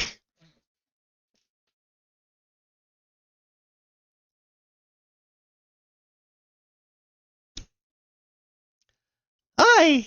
Hi, Blue. Sayori? Just now, we weren't... Don't explain yourself, that makes you look more guilty. Goddamn, you clueless fuck! It's okay, Blue. I just stopped by to say hi. Oh, Well, it's nice to see you. I'm sorry, but I'm already on my way to leave. Oh, really? That's too bad. I'm sorry. Oh, I'm sorry. But we'll be able to get together at the festival tomorrow, so that's fine, right? Of course! Sayori beams. Is she beaming darkness out of her fucking twat? Because, like, she is a serial killer in the making. Or maybe not even in the making. She's a fucking serial killer. Yeah, so I'll see you tomorrow. Oh, sorry. I'll see you tomorrow. Clearly embarrassed, Yuri runs the fuck away. Sayori waves goodbye after her. Oh my god, we're gonna have a moment. Sayori, I thought you didn't want to come over today. Well, I tried staying in my room, but then my imagination was being really mean to me, and I was just thinking about you drilling her and drilling her and drilling her on the floor, and I wanted to be a part of it so bad. So I had to come here and see it for myself. See what? What are you talking about? You know, how much fun you were having with Yuri, and how close you got to her. It makes me really happy that you've made such good friends, and I'm not going to kill them and put them in bottles or anything. That's all that matters to me. Tears start to fall down Sayori's face. That's all that matters to me. Why am I feeling this way, Blue? I'm supposed to be happy for you. Why does it feel like my heart is splitting in half? It hurts so much. Everything hurts so much. This would be so much better if I could just disappear. Sayori, don't say that. It's true, Blue. If I wasn't here, then you wouldn't have to waste your sympathy on me. You wouldn't have to put up with me being selfish. Monica was right. I should just Monica? Monica was right about what? Sayori. What I said before is true. I am not going to let this continue. Caring about you like this isn't the burden your mind is making it out to be. It's something that makes me happy. It's something that I wouldn't trade for anything else. So even if it takes an entire lifetime, I'm going to be by your side until you don't feel any more pain. Dude, you just threatened to kill her. But... Sayori looks away. I put a hand on her shoulder to reassure her. I'm scared, Blue. I'm really scared. What are you scared of, Sayori? I'm scared that I might like you more than you like me. Sayori? It's true, isn't it? I was weak and started to like you too much. I did this to myself. Blue. I like you so much that I want to die. That's how I feel. And... That's enough, Sayori. I don't want you to hurt anymore. I slide my hand down Sayori's arm and squeeze her hand in my own. Do you remember how I said I always know what's best for you? Do you still believe me? Wordlessly, Sayori nods. Even if you don't understand all of your own feelings, I know what you need most right now. Dude, you are the most clueless fuck on this planet. She's a serial killer. She writes poems about killing raccoons and putting cats in jars and shit. And then she eats them. What the fuck is wrong with you? And that's what I'm going to give you. Oh. Monica told me to save before I make a decision.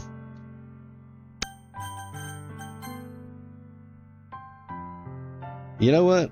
A friend is worth more than a fuck buddy. I love you. Huh? Those are my true feelings. So, there's no way you could like me more than I like you. I should have realized it sooner. But spending time with everyone at the club, making new friends, and having fun with you every day, it helped me realize you are truly the most important person to me. That's why I'll accept any of your burdens. As long as we continue like this every day, with you by my side, and I know we'll both be happy. Blue. Suddenly, Sayori wraps her arms tightly around me. Blue, is this really okay? Yeah. I hold Sayori in my arms and pull her closer. You'll never have to let go of me again. I love you. I love you, Blue. I want to be with you forever. So you're gonna pickle me in a jar? Me too. I feel Sayori's grip around me weaken a little bit. What is this? Sayori? I'm supposed to be happy right now. I always thought this would be the happiest moment for me. But why? Even now? Why won't the rain clouds go away? They're not going away at all, Blue. It's okay, Sayori. It might take some time for things to get better again. But no matter how long it takes, I'll be there every step of the way. That's all that matters right now. Okay. I trust you. Sayori and I slowly release each other. So, I guess that makes the festival tomorrow our first date, huh? What do you say? I don't want to think about those things, you know? I want everything to be the same as it always has been. Even if we really are a couple. I don't know if I could handle anything more right now. It's really new and scary to me. I understand. We'll go at whatever pace suits you best. Hey, Blue. Sayori gazes at me once again, smiling sadly. Even if I get really, really sad, this is the best thing for me, right? Huh? I don't really understand what Sayori means by that. Are you saying that this is making you feel sad, Sayori? I don't know. I don't understand what I'm feeling. It felt like a bunch of thorns when you told me you loved me. But that's why I want to trust you. Love hurts. Love bites. Yeah, okay. You know what's best for me? Yeah, I do. Because I am the man. I am the man that I know best. I make no mistakes, and you shall kneel to me and cleave unto me. Ugh. That's my promise. I say that, but in reality, I've never felt more uncertain when it comes to Sayori. Yeah? I know that I love her, and she loves me, but I'm having as much trouble understanding Sayori's feelings as she is. Even though I can comfort her, I keep wondering if I should be doing something more or something different. I know these thoughts will continue to plague me until things are back to the way they were. Is that what Sayori meant by not wanting anything to change? I don't know. But I know that I'll give it everything I've got. Sayori is the most important person to me. And I'll do whatever it takes to have a happy future with her. You irredeemable bastard. It's the day of the festival. Of all days, I expected this to be the one where I'd be walking to school with Sayori. But Sayori isn't answering her phone. That's why you need to kick in the fucking front door and make sure she's not swinging from a chandelier, dick. I considered going to her house to wake her up, but decided that's a little too much. You know, I am rarely speechless, but the amount of ineptitude in whoever fucking wrote this kid's brain, I mean, holy shit. I mean, not in the writer, but in the kid. The kid is such a fucking moron. Meanwhile, the preparations for the event should be nearly complete. The banner Yuri and I painted is dry, and I gently rolled it to take it with me. She sent me a pleasant text reminding me not to forget anything, and I reassured her.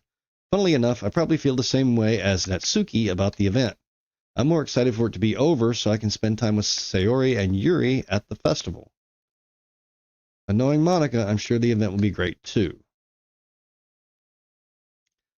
Blue, you're the first one here. Thanks for being early. That's funny. I thought at least Yuri would be here by now. Monica is placing little booklets on each of the desks in the classroom. They must be the ones she prepared that have all the poems we're performing. In the end, I found a random poem online that I thought Monica would like and submitted it. So that's the one I'll be performing. I'm surprised you didn't bring Sayori with you. Yeah, she overslept again. That dummy. You'd think that on days this important she'd try a little harder. Dude, she just explained to you why... I just need to transport you out of this universe and take your spot because you're a fucking emotional fucking retard. I say that, but I suddenly remember what Sayori told me yesterday. And I suddenly feel awful knowing it's not nearly that simple for her. Ugh. I only said it because it's the way I'm used to thinking. But maybe I should have gone to wake her up after all. You should take a little more responsibility for her, Blue. I mean, especially after your exchange with her yesterday. You kind of left her hanging this morning, you know? Exchange? Monica, you know about that? Of course I do. I'm the club president, after all. What the fuck, are you a mind reader? But I stammer, embarrassed. Did Sayori really tell her about it that quickly? That we're a couple now? I didn't really plan to bring it up with anyone yet. Jeez. You don't know the full story at all, so don't worry. I probably know a lot more than you think. Huh? Monica is being as friendly as usual, but for some reason I felt a chill down my spine after hearing that. No shit, you think? Hey, do you want to check out the pamphlets? She says as she sticks her tits out and presents her ass again. They came out really nice. Yeah, sure. I grabbed one of the pamphlets laid out on the desk. Oh yeah, they really did. Something like this will definitely help people take the club more seriously. Yeah, I thought so too. Flip through the pages. Each member's poem is neatly printed on its own page, giving it an almost professional feel. What, she doesn't know how to use Photoshop? I recognize Natsuki's and Yuri's poems from ones they performed during our practice. What's this? I flipped to Sayori's poem. It's different from the one she practiced. It's one that I haven't read before. Oh, fuck. I told you She was a psychopath.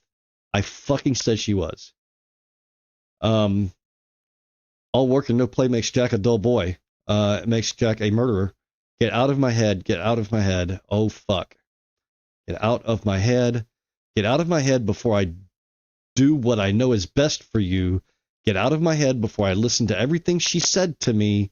Get out of my head before I show you how much I love you. Get out of my head before I finish writing this poem. She is hanging from a fucking... but a poem is never actually finished. It just stops moving. She's hanging from a chandelier, dude. What is this? Reading the poem, I get a pit in my stomach. Bleu? What's wrong? Nothing. This poem feels completely different from everything else Sayori's written. But more than that, I changed my mind. I'm going to go get Sayori, so...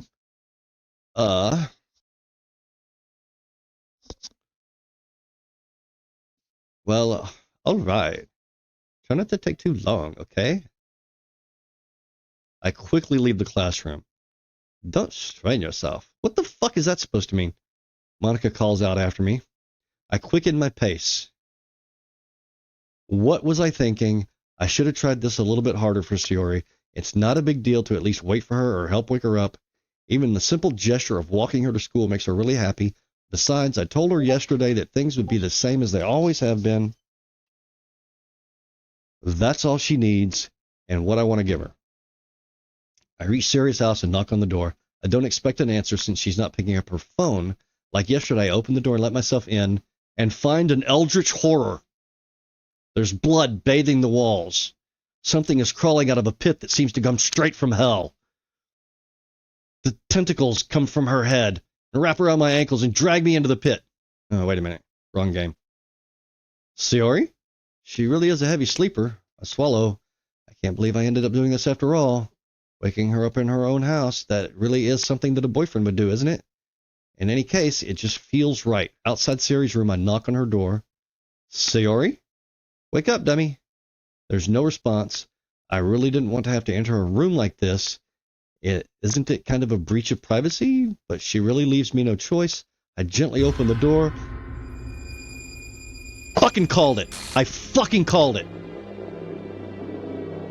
God damn it. Alright, so we have reached the tipping point. File game script, line 307. See trackback.txt for details.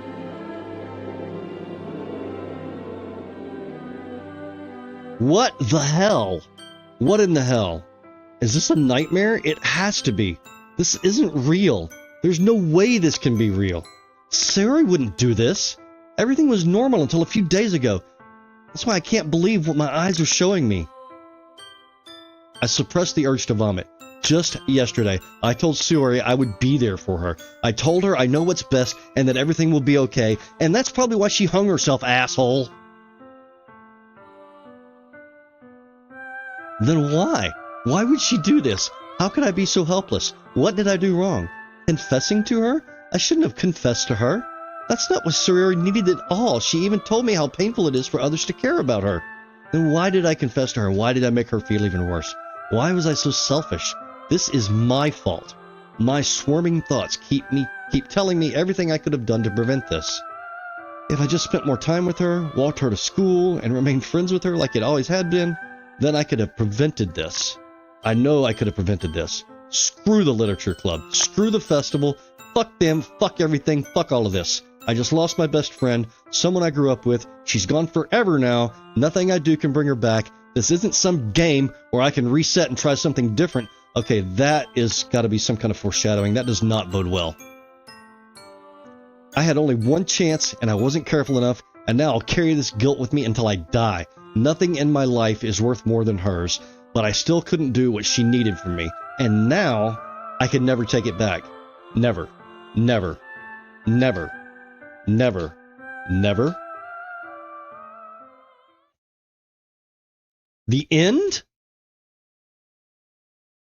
Are you fucking kidding me?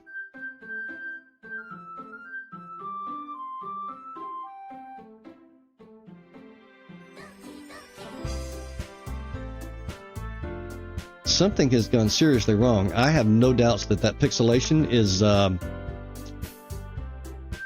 purpose.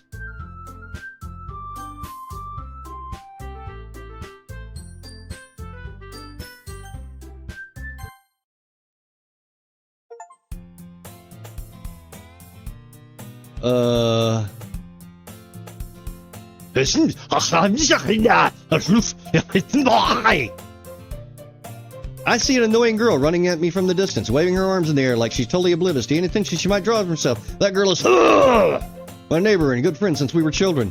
You know, the kind of friend you see yourself making today, but it just kind of works out because you've known each other for so long. We used to walk to school together on days like this, but starting around high school, she would oversleep more and more frequently, and I would get tired of waiting up. But if she's going to chase after me like this, I almost feel better running away. However, I just sigh and idle in front of the crosswalk and let catch up to me.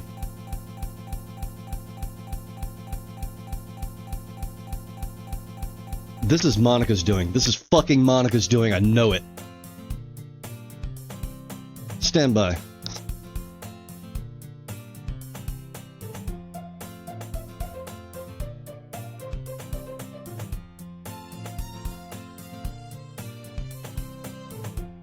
Got a little warm there. Mornings are usually the worst, being surrounded by couples and friend groups walking to school together. Meanwhile, I've always walked to school alone. I always tell myself it's about time to meet some girls or something like that, but I have no motivation to join any clubs. I'm perfectly content just getting by on the average while spending my free time on games and anime. There's always the anime club, but it's not like there would be any girls in it. Are you kidding me? It's probably all girls. The school day is as ordinary as ever, and it's over before I know it. After I pack up my things, I stare blankly at the wall, looking for an ounce of motivation. I've been here before. Deja vu. Clubs. There really aren't any that interest me. Besides, most of them would probably be way too demanding for me to want to deal with. Guess I have no choice but to start with the anime club. I want to see where this is going. Blue? Yeah! Monica. Oh my goodness, I totally didn't expect to see her. It's been a while, right? Yeah, it has. Monica smiles sweetly. We do know each other. Well, we rarely talk. We were in the same class that last year. Monica was probably one of the most popular girls in class. Smart, beautiful, athletic, basically completely out of my league. So, having her smile at me so genuinely feels a little... What did you come in here for anyway? Oh my god. She's gonna pair us up with girls, with all these girls, and then kill each one by one. That. Okay, awesome. So, let's just do that. I've just been looking for some supplies to use for my club. Do you know if there's any construction paper in here? Or markers? I guess you could check the closet. You're in the debate club, right? About that. I actually quit the debate club. Really? You quit? Yeah. To be honest, I can't stand all of the politics around the major clubs. It feels like nothing but arguing about the budget and publicity and how to prepare for the events. I'd much rather take something I personally enjoy and make something special out of it. In that case, what club did you decide to join? Actually, I'm starting a new one. A literature club. Literature? That sounds kind of dull. How many members do you have so far? It's kind of embarrassing, but there are only 3 of us so far. It's really hard to find new members for something that sounds so boring. Well, I can see that. But it's really not boring at all, you know? Literature can be anything. Reading, poetry, writing. I mean, one of my members even keeps her manga collection in the club room. Wait, really? Yeah, it's funny, right? She always insists that manga is literature too. I mean, she's not wrong, I guess. And besides, a member's a member, right? Did Monica say she? Hey, Blue. By any chance, are you still looking for a club to join? I mean, I guess so, but in that case, there any chance you could do me a big favor? I won't ask you to join, but if you could at the very least visit my club, it would make me really happy. Please. Well, I guess I have no reason to refuse. Besides, how could I ever refuse someone like Monica? Sure, I guess I could check it out. Ah, awesome. You're really sweet, Blue, you know that? It's nothing really. I mean, I simply have had my memory erased so that I forgot the suicide of my best friend since childhood. But, I mean, other than that, everything is just cool. I'll look for the materials another time. You're more important. Alright. Dinner has been ready for like 30 minutes. I've got to go grab some. I'm going to put this on intermission and be right back. Shouldn't be more than a couple minutes. In the meantime, yeah, I'll give you the awful intermission screen. Back in a minute.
And we're back.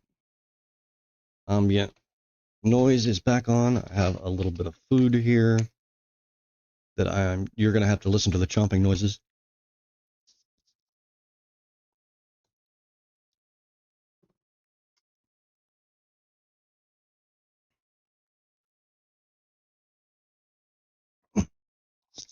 So really, that's the way we're going to put that? Today marks the day I sold my soul to Monica and her irresistible smile. I dejectedly follow Monica across the school and upstairs, a section of the school I rarely visit. Monica, full of energy, swings open the classroom door. I'm back. And that brought a guest with me.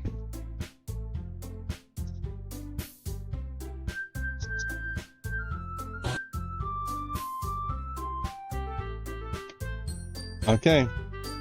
I think the game has gone sideways. Eh? A guest? Seriously? You brought a boy? Way to kill the atmosphere. Don't be mean, Natsuke. But anyway, welcome to the club, Blue. All words escape me in this situation. This club is full of incredibly cute girls, except for the one that you let die because you're an idiot. Maybe because I'm an idiot. I am the one that told him to say he loved her. That was probably a mistake. So let me guess. You're Monica's boyfriend, right? What? No, I'm not.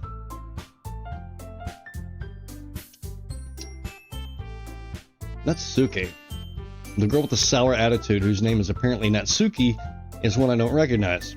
Her small figure makes her look like a first-year student who also happens to be 18. She probably just failed 5 times. Anyway, this is Natsuke, energetic as usual. And this is Yuri, the vice president. It's nice to meet you. Yuri, who appears comparably more mature and timid, seems to have a hard time keeping up with someone like Natsuki. Yeah, it's nice to meet both of you. So, I run into Blue in a classroom, and he decided to come check out the club. Isn't that great? Wait, Monica. Didn't I tell you to let me know in advance before you brought anyone new? I was going to, well, you know. Sorry. I didn't forget that, but I just happened to run into him. In that case, I should at least make some tea, right? Yeah, that would be great. Why don't you come sit down, Blue? The girls have a few desks arranged to form a table.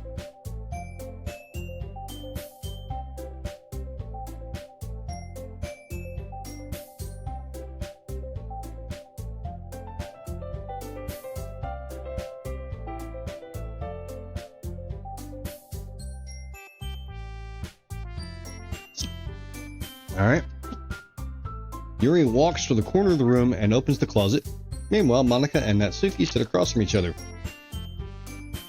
Still feeling awkward, I take a seat next to Monica. So, I know you didn't really plan on coming here. We'll make sure you feel right at home, okay?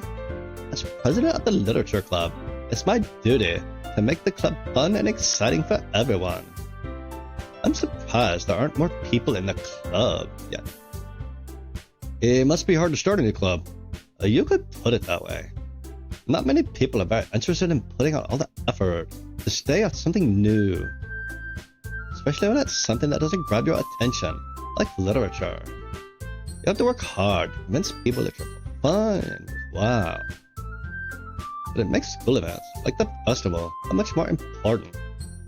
I'm confident that we can all really grow this club before we graduate. Right, Natsuke? Well, I guess. Natsuki reluctantly agrees. Such different girls all interested in the same goal. Monica must have worked really hard just to find these two. Yuri returns to the table carrying a tea set. She carefully places a teacup in front of each of us before setting down the teapot in the middle. You keep a whole tea set in this classroom.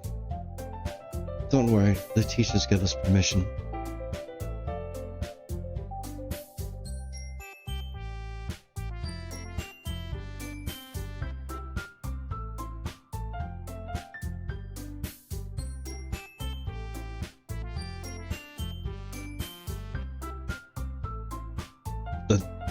This headset I've got is super duper fucking old, but the thing I love is that the microphone swing arm mutes when it goes up, so I can be going and it just mutes me. At least I hope it does. Fuck, you guys haven't been listening to me cough and fart and chew on stuff all day, right?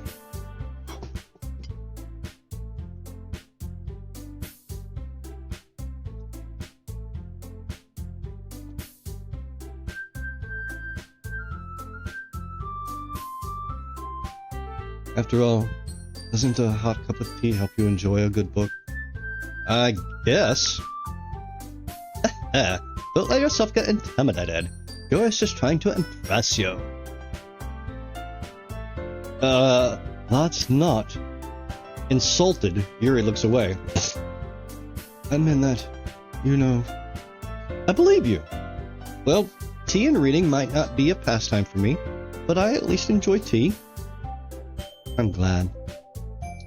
Yuri faintly smiles to herself in relief. So, Blue, what kind of things do you like to read? Well, I like to read the bumps on your nipples.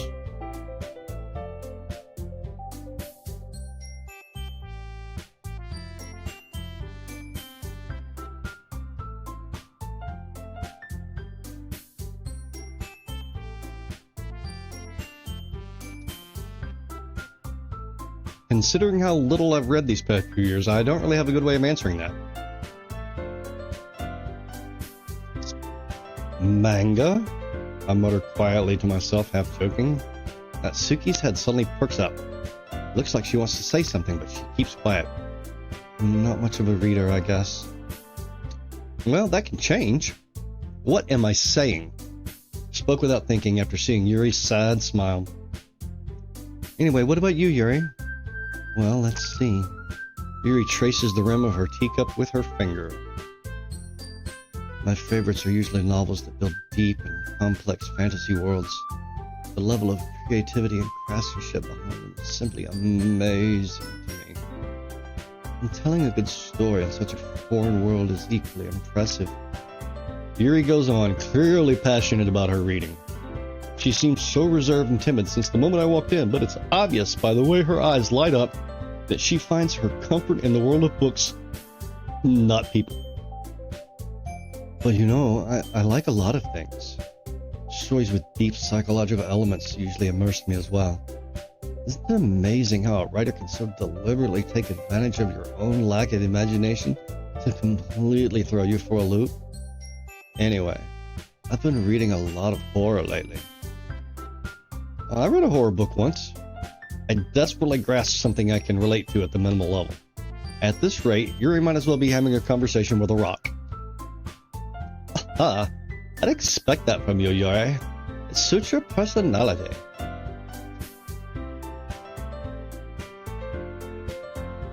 Oh, is that so?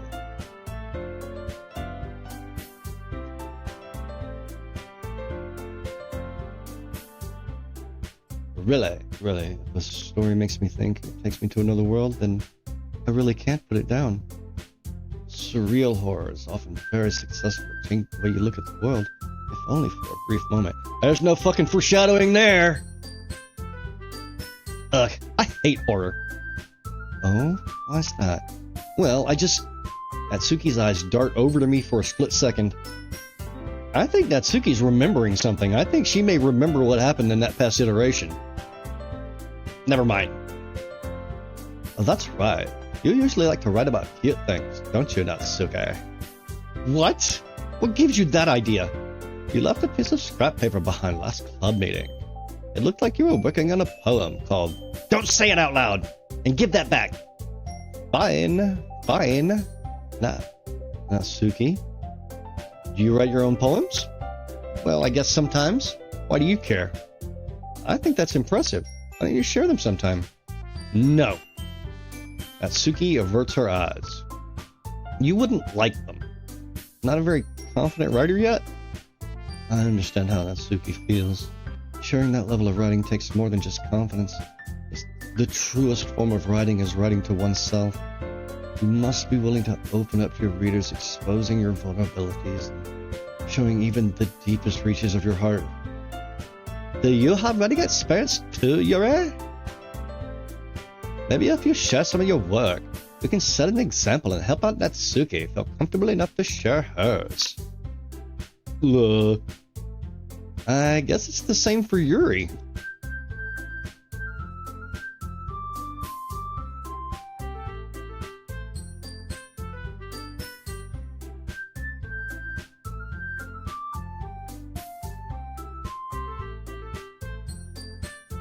Ha ha!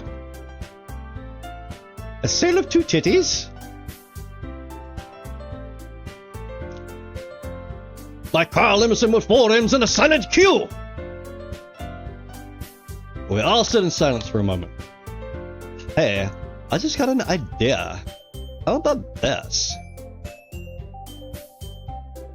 Man, I love it when she pokes her tits out like that, and she's presenting like a fucking red-ass baboon.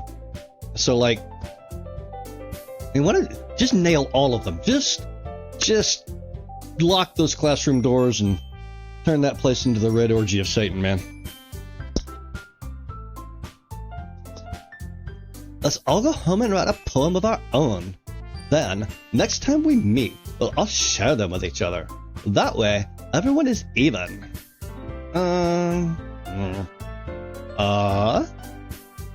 I mean, I thought it was a good idea. Well, I think you're right, Monica. We should probably start finding activities for all of us to participate in together. I did decide to take on the responsibility of vice president after all.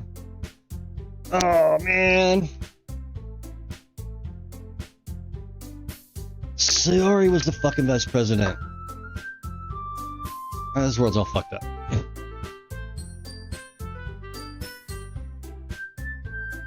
Besides, now that we have a new member, I'll show you my new member.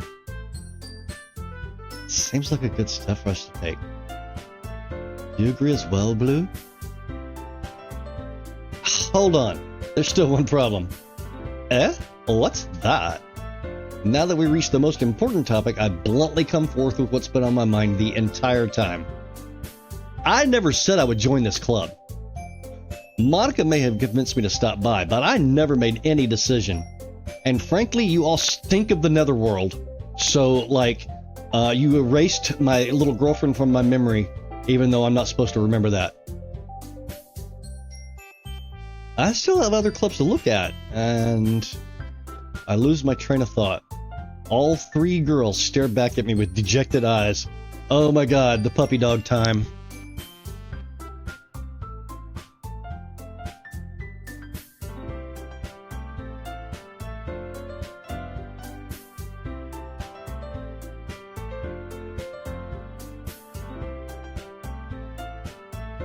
Yeah, cats in heat. Just keep in mind, they may look like they're 14, but the game told us they're 18. That makes all of this completely okay.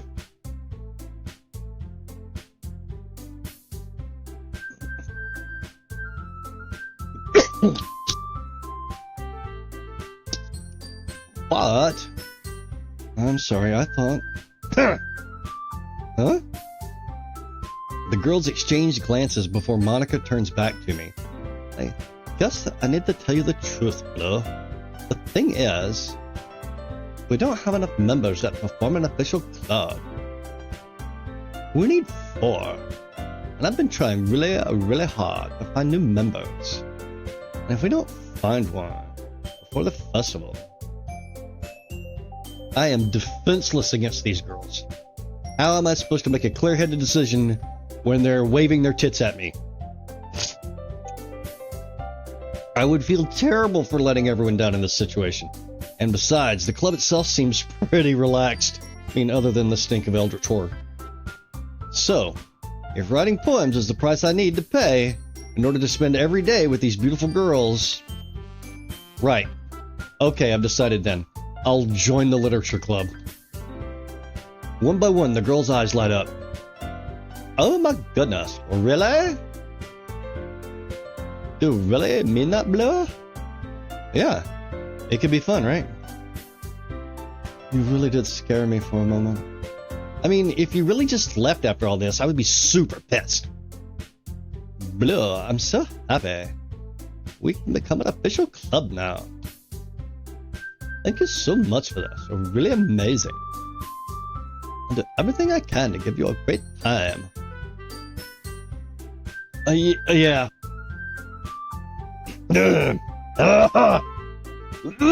Oh, yeah, I bet she would. Okay.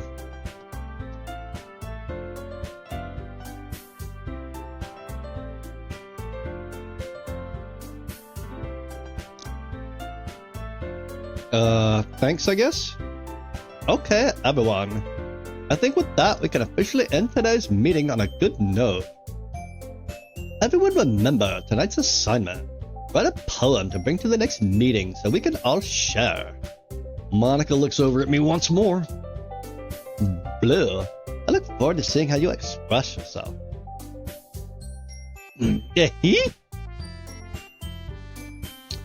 Yeah. Can I really impress the class star Monica with my mediocre writing skills? I already feel the anxiety welling up inside me. Meanwhile, the girls continue to chit-chat as Yuri cleans up the tea set. I guess I'll be on my way then. Okay. I'll see you tomorrow. I can't wait.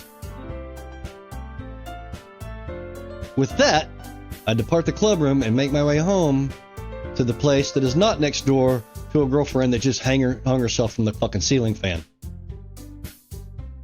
The whole way, my mind wanders back and forth between the three girls. Natsuki, Oyuri, and of course Monica. Will I really be happy spending every day after school in a literature club? Perhaps I'll have the chance to go closer to one of these girls. Alright. I just need to make the most of my circumstances, and I'm sure good fortune will find me. I guess that starts with writing a poem tonight.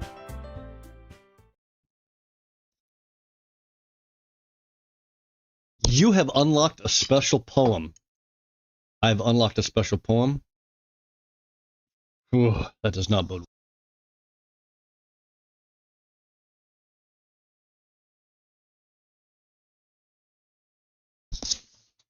Abso-fucking-lutely, I would like to. A dream. I was wandering an abandoned warehouse at night. I was lost, looking for an exit. I just wanted to go home. I came upon a huge empty room, its ceiling and walls beyond the deep blackness. My steps were quick in order to hurry to the other side, or to a wall, anything. Suddenly the ground was no longer beneath my feet. I stepped into a hole of indeterminate width. I fell for a good 5 seconds before crashing into warm water. Figuring out which way was up, I surfaced myself. The air was humid. Well, it would be over water. The air was humid, and the sounds of my splashing reverberated endlessly. My vision was completely swallowed by the dark. With one hand, I could feel the damp metal wall of the container. My lungs were already getting tired. So that's one of the cats that Yatsuki put in a jar, maybe?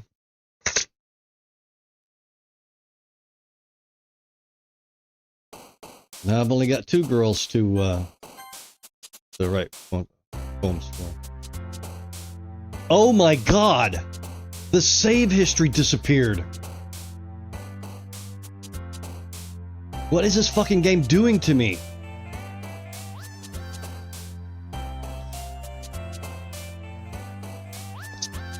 I mean, just in case, I'm going to use a different slot. Because they are fucking with me. This game is fucking with me. Alright. Inferno, lazy, unrequited, effulgent, hurt, precious, analysis, contamination, dazzle, fun. You know what? I am not going to compromise my principles just to try to hit up on the other girl. I mean, I'm going to hit back up on Yuri. Because, I mean, she just naturally thinks the way I do. Contamination is an awesome word. We're going to do that one. Yeah, she's happy about that, of course. But I'm going to do the thing that I always do, and she's going to like me, and we're going to get along, and then awesome shit's going to happen, and then Monica's going to fucking hang her from a fucking cliff or something. Existence, anxiety, promise, disaster, unrestrained, games, sing, shopping, agonizing, captive, unrestrained. Cry, jumpy, disoriented, dream, dance, twirl, party, calm, special, tenacious.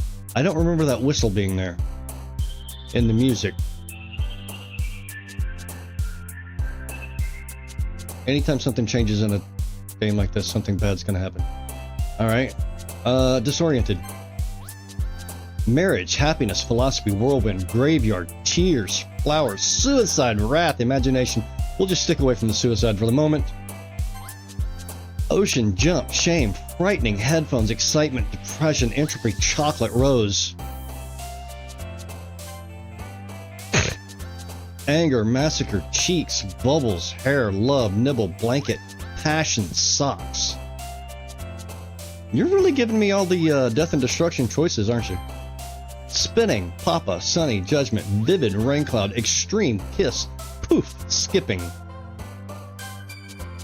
Silly, bliss, fickle, hop, kawaii, rainbow, valentine, beauty, hopeless, covet. Let's just stick with the death and destruction, I guess. Intellectual, landscape, variance, loud, summer, ambient, together, journey, milk, death. Ambient. Wow. She just doesn't like me. Crimson, meager, laugh, fear, question, disown, charm, cheer, fester, insight. Gotta go with the death and destruction. Awesome, bunny, mouse, vibrant, horror, whistle, climax, amazing, embrace, sunset. Vivacious, cute, joy, universe, time, waterfall, scars, electricity, flee, smile. Bouncy, wonderful, defeat, heartbeat. Feather, uncanny, sparkle, extraordinary, dark, vitality. No, I think we are completely in a different universe from the shrubbery. Pleasure, color, sweet, parfait, sadness, comfort, starscape, melody, romance, flying. Oh, hey, look, I got one for the little diphead. Nightgown, strawberry, warm, disarray, email, broken, alone, breathe, pain, skirt, pain. Playground, vertigo, fantasy, fireworks, family, candy, sugar, after image, adventure, and nature. Portrait, childhood, raindrops, secretive, holiday, hope, clumsy, atone, cage, marshmallow. How, forgive, desire, sensation, bed, heart, unstable, whisper, puppy, vacation. Oh, we got one for the little girl too. Tragedy, aura, doki doki. Dookie dookie. Double shit. Pure, unending cloud, swimsuit, essence, fireflies, lust. We'll go with lust for sure. Grief, boop. Incapable, kitty, explode, peace, lollipop, play, treasure, eternity. Yeah, I knew she'd be happy.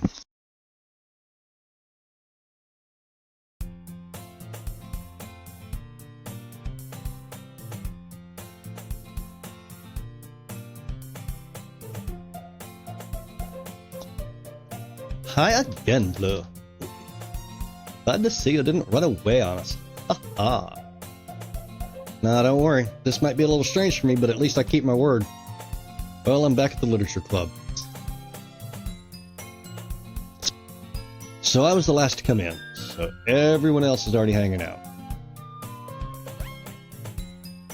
Please don't turn into a monster. Thanks for keeping your promise, Blue. I hope this isn't too overwhelming of a commitment for you. Making you dive headfirst into literature when you're not accustomed to it. Oh, come on, like he deserves any slack. You already had to be dragged here by Monica. I don't know if you plan to just come here and hang out or what, but if you don't take us seriously, then you won't see the end of it. You bitch. Monica, I can't read the,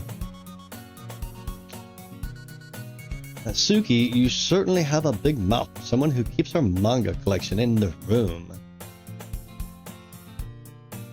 Monica? Natsuki finds herself stuck between saying Monica and manga. Manga is literature. Swiftly defeated, Natsuki plops back into her seat. I'm sorry, Blue. We'll make sure to put your comfort first, okay?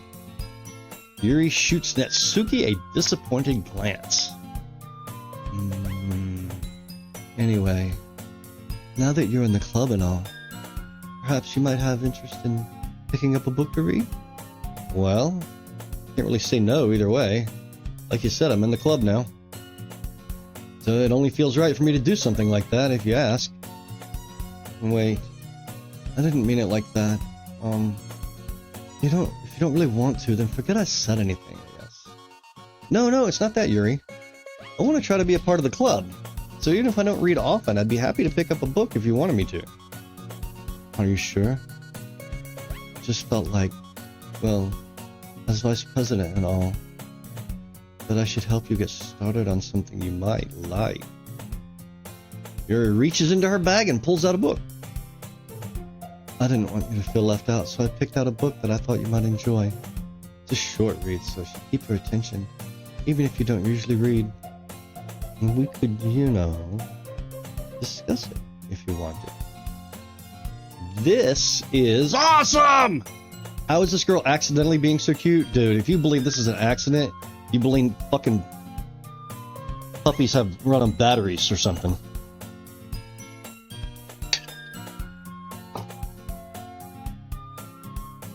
She even picked out a book she thinks I'll like, despite me not reading much.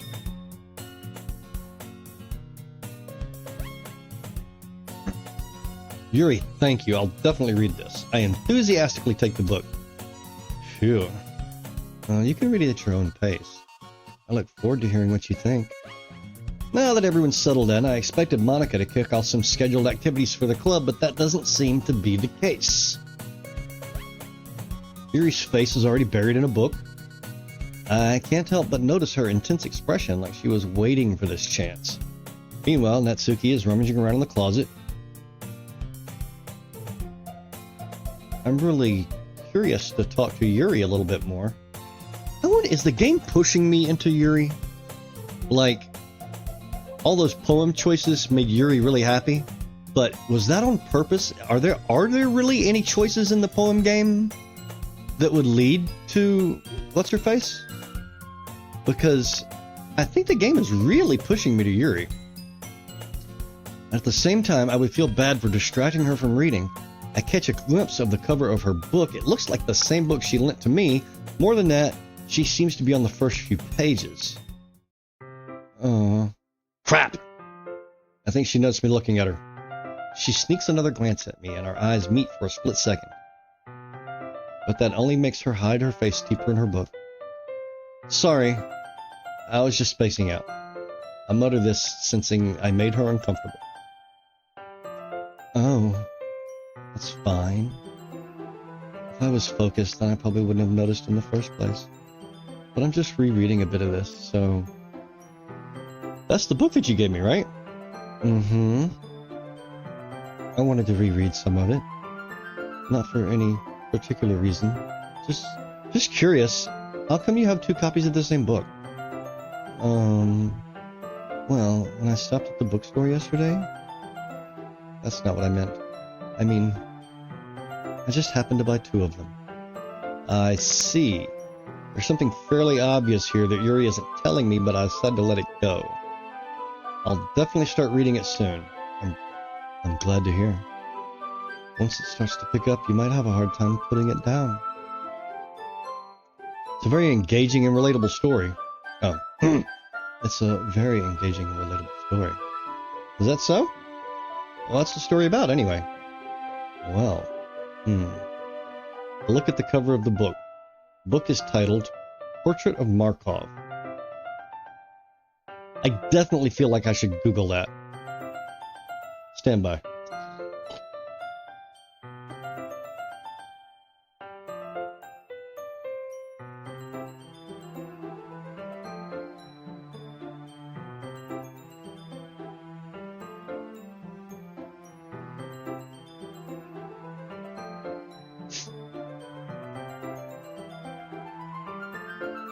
It's basically a map of a system with all the states the system can be in and the different transitions that can occur between states.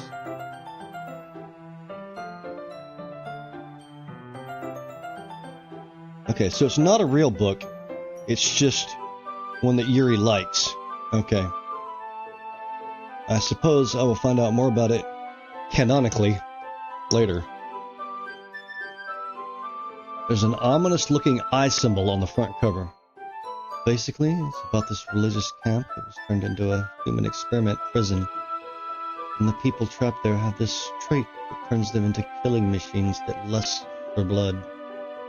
But the facility gets even worse, and they start selectively breeding people by cutting off their limbs and affixing them to... Oh, that might be a little bit of a spoiler. But anyway, I'm really into it. The book, I mean. And not the thing about the limbs. That's kind of dark, isn't it? You really made it sound like it was going to be a nice story, so that dark thing came from nowhere. Are you not a fan of that sort of thing, Blue?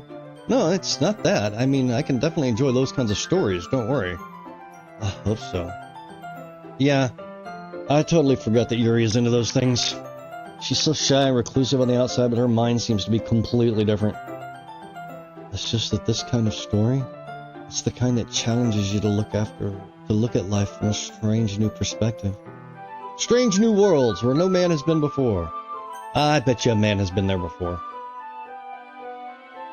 When horrible things happen, not just because someone wants to be evil. Whoa! But because the world is full of horrible people, and we're all worthless anyway. Then suddenly...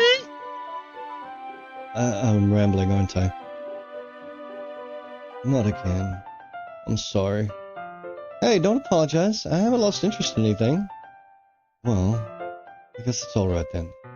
But I feel like I should let you know that I have this problem when I let things like books and writing fill my thoughts. My whole day! Okay, so it's not gonna let me know what I just missed. I kind of forget to pay attention to other people. So I'm sorry if I end up saying something strange. And please stop me if I start talking too much. I really don't think you need to worry. That just means you're passionate about reading. Least I can do is listen. It's a literature club after all. Because, yeah, certainly, it's a fucking literature club.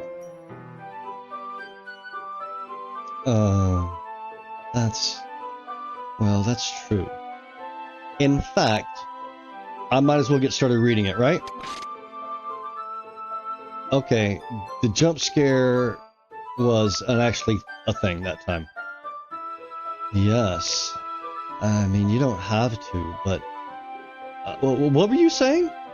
Because, like, you just turned into different colors a minute ago, and nobody seems to want to acknowledge that. Let me just get the book. I quickly retrieved the book that I had put into my bag. Alright, it's fine if I sit here, right? I slip into the seat next to Yuri. Yeah?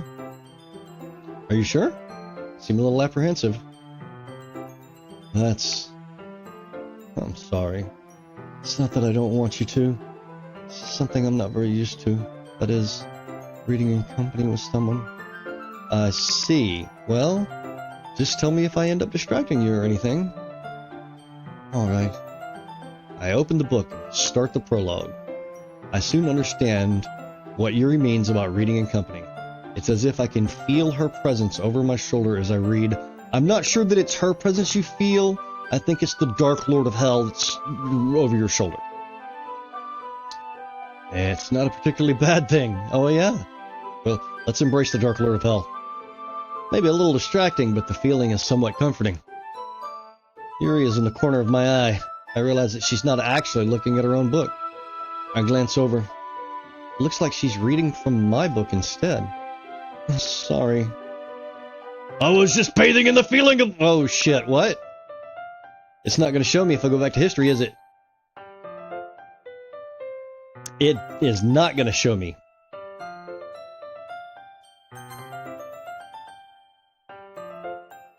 Yuri, you really apologize a lot, don't you? I do? I don't really mean to. Sorry. I mean... Here, this should work, right? I slide my desk up against Yuri's, and then I hold my book more between the two of them. Oh, I suppose so. Yuri timidly closes her own copy. Once we each lean in a little bit, our shoulders are almost touching. It feels like my left arm is in the way, so instead I use my right hand to hold the book open. I guess that makes it kind of difficult to turn the page. Here. Yuri takes her left arm and holds the left side of the book between her thumb and forefinger. Ah. I do the same with my right arm on the right-hand side of the book. That way, I turn a page and Yuri slides it under her thumb after it flips to her side.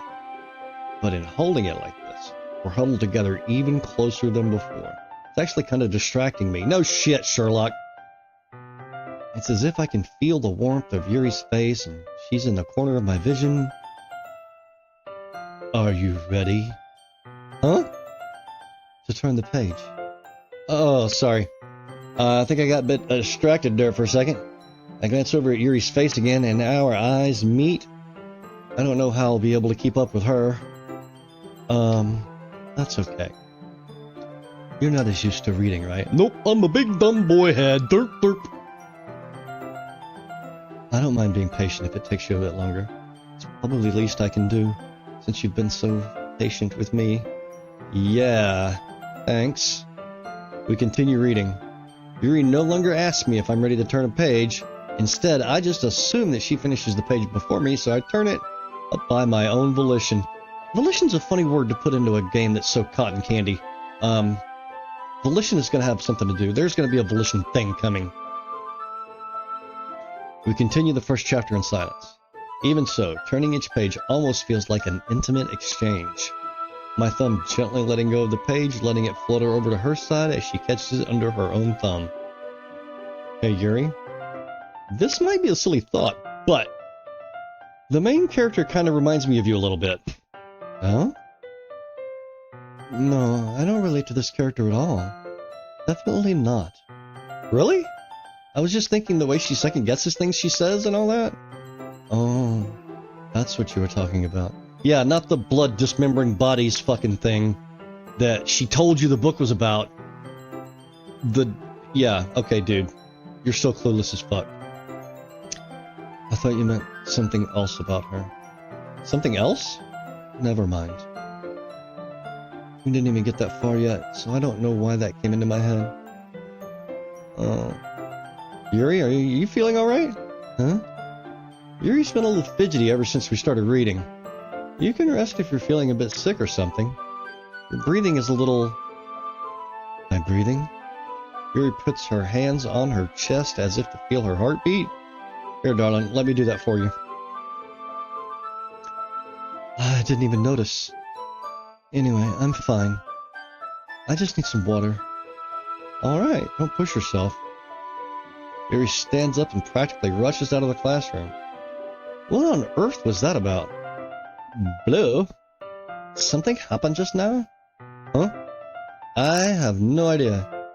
Yuri was acting a little strange, I guess. So, you don't know anything? Sorry, I can't say I do. Are you worried about her? No, not really. I was just making sure that you didn't do anything to her. Making sure I didn't do anything to her. No, nothing. Don't worry. I believe you, silly. Yuri just does this sometimes. It's nothing alarming. Alright, if you say so. Anyway, why don't we start with sharing our poems with each other? Wait, that was her. Huh? Shouldn't we wait for Yuri? Well, she might be a while, so I figured we'd get started without her. Is that okay? Yeah, I was just asking. Stand up. I make a mental note of where I left off in the book, and then slip it back into my bag. Who should I show my poem to first? We're gonna go with Natsuki. I told Natsuki I was interested in her poems yesterday. It's probably only fair if I share mine with her first. She hates it? She hates it? Blue, if you're not gonna take this stuff seriously, then go home. What? Harsh? What, you expect me to believe you actually put effort into this? Do you think I'm stupid? I'm not a writer. Maybe it's not very good, but yeah, I did put in effort. We all start somewhere, right? If you're still proud of the first poem you ever wrote, then I'd like to read it. Brr. Painful to think about? Fine. Well, sorry. You'll get better anyway. I can tell you what to improve, but you're better off just trying again. Fair enough. Well, to each their own, I guess. Anyway, guess I gotta share mine now. Knowing you, you'll probably think it's stupid. Eagles can fly, monkeys can climb, crickets can leap, horses can race, owls can seek, cheetahs can run, eagles can fly, people can try, but that's about it. Yeah, we saw this before, and I guess it's about limitations. Yeah? Told you weren't gonna like it. I like it. What? Just be honest. I am. Well, why are you so convinced I wouldn't like it? Well, because everyone in high school thinks that writing has to be all sophisticated and stuff. So people don't ever take my writing seriously. Isn't the point of writing poems... What? Isn't the point of poems for people to express themselves? Your writing style wouldn't make your message any less valid. Yes, exactly. I like it when it's easy to read, but it hits you hard. Like in this poem. Seeing everyone around you doing great things can be really disheartening, so I decided to write about it. Yeah, I understand. Other nice thing about simple writing is that it puts more weight on the wordplay. Like I set up for a rhyme at the end, but then made it fall flat on purpose. Helps bring out the feeling in the last line. So you did. I guess more went into it than I realized. That's what it means to be a pro. I'm glad you learned something. Didn't expect that from the youngest one here, did you? The youngest of all the 18-year-olds, right? Jesus Christ. Yeah, guess not. I decided to humor her with that last comment. I don't really care how old everyone is, but if Natsuki is feeling proud, then I won't take that away from her. Who should I show my poem to next? Gee, I wonder. Hi, Blue. Having a good time so far. Yeah. Good. I'm glad to hear it. By the way, since you're new and everything, if you ever have any suggestions for the club, like new activities, or things we can do better, I'm always listening. Don't be afraid to bring things up, okay? Alright, I'll keep that in mind. Of course I'll be afraid to bring things up. I'm much better off just going with the flow until I'm more settled in. Anyway, want to share your poem with me? It's kind of embarrassing, but I guess I have to. Don't worry, Blue. We're all a little embarrassed today, you know? It's that sort of barrier that we'll all learn to get past soon. Yeah, that's true. I hand Monica my poem. Oh. Great job, Blue. I was going, oh, in my head while reading it. It's really metaphorical. I'm not sure why, but I didn't expect you to go for something so deep. Guess I underestimated you. It's easiest for me to keep everyone's expectations low. That way it always counts when I put in some effort. Oh, that's not very fair. Well, I guess it worked anyway. You know that Yuri likes this kind of writing, right? Writing it's full of imagery and symbolism. Sometimes I feel like Yuri's mind is just totally detached from reality. I don't mean that like it's a bad thing, though. But sometimes I get the impression that she's just totally giving up on people. She spends so much time in her own head. It's probably a much more interesting place for her. But that's why she gets so happy when you treat her with a lot of kindness. I don't think she's used to being indulged like that. She must be really starved for social interaction, so don't blame her for coming on a little strongly. Like earlier, I think if she gets too stimulated, she ends up withdrawing, looking for alone time. Suddenly, kittens! No, suddenly the door opens. Yuri! I'm back. Did I miss anything? Not really. Well, we all started sharing our poems with each other. Oh? Already? I'm sorry for being late. No need to apologize. We still have plenty of time, so I'm glad that you took all the time you needed. Alright. Thanks, Monica. I suppose I should go get my poem now. Anyway, do you want to read my poem now? Don't worry, I'm not very good. You sound pretty confident for someone who claims not to be very good. Well, that's because I have to sound confident. That doesn't mean I always feel that way, you know? I see. Well, let's read it then. Hole in wall. But he wasn't looking at me. Confused, I frantically glance at my surroundings. But my burned eyes can no longer see color. Are there others in this room? Are they talking? Or are they simply poems on a flat sheets of paper? The sound of frantic scrawling plays tricks on my ears. The room begins to crinkle, closing in on me. The air I breathe dissipates before it reaches my lungs. I panic. There must be a way out. It's right there. He's right there. Swallowing my fears, I brandish my pen. So, when she writes, things happen in reality like the Death Note. So, what do you think?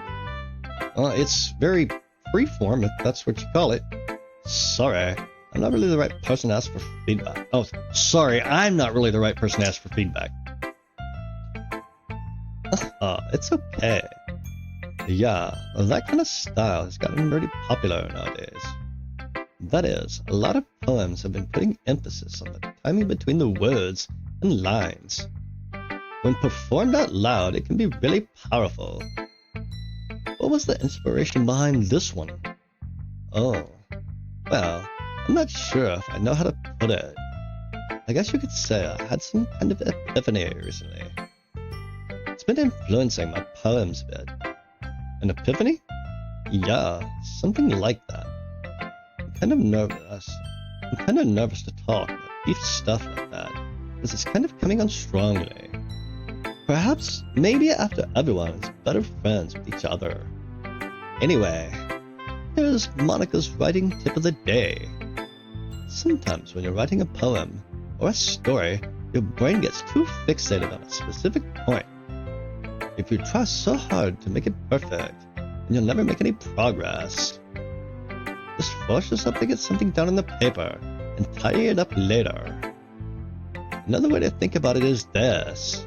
You keep your pen in the same spot for too long, you'll just get a big, dark puddle of ink. So just move your hand, go with the flow. That's my advice for today. Thanks for listening. Who should I show my poem to next? Like there's a fucking choice?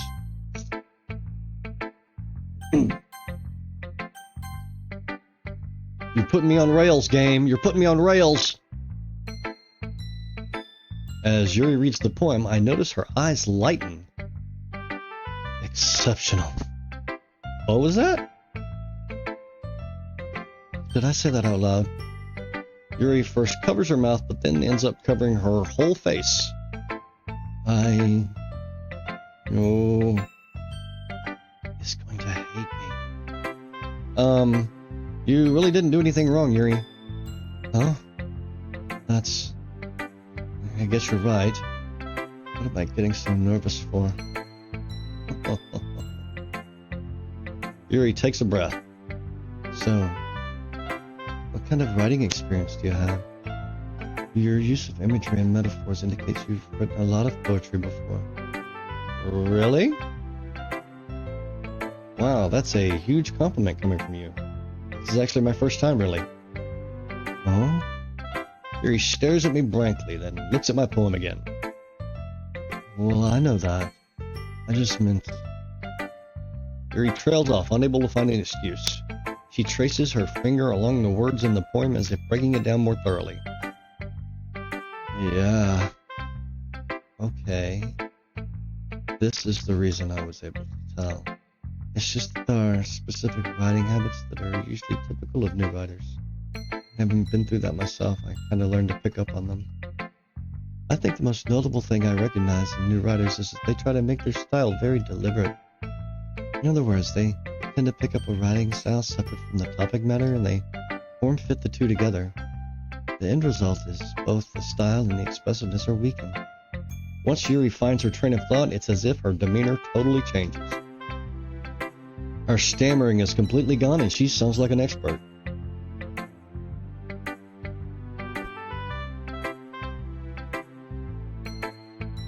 Of course, that's not something you can be blamed for. There are so many different skills and techniques that go into writing even a simple poem. Not just finding them and building them, but getting them to work together is probably the most challenging part. It might take you some time, but it all comes with practice and learning by example and trying new things. I hope that everyone else in the club gives you valuable feedback. Natsuki can be a little biased, though. Biased? How? Oh, well... Never mind. I shouldn't be talking about people like that. Sorry. It's fine. I'm not sure if Yuri is apologizing to herself, to me, or to Natsuki. Mind if I read your poem now? Oh, please do. I'd love to share my thought process behind it. Yuri smiles dreamily as if that's a rare opportunity for her. Which itself is kind of funny. After all, this is supposed to be a literature club. Ghost under the light. The tendrils of my hair illuminate beneath the amber globe, bathing. It must be this one. The last remaining street light to have withstood the test of time. The last yet to be replaced by the sickening blue-green hue of the future. I bathe, calm, breathing air of the present but living in the past. The light flickers. I flicker back. So you're a ghost. I'm sorry I have such terrible handwriting. What? I wasn't thinking that at all, but it took you a long time to read. Well, I just don't read script very often. I actually think your handwriting is pretty. Huh? It's a relief. Also, I like the poem. Oh, also, I like the poem! Even though it's short, it's really descriptive. It wasn't too short. I usually write longer poems. Not at all. I'm really glad you like it. I'll be honest.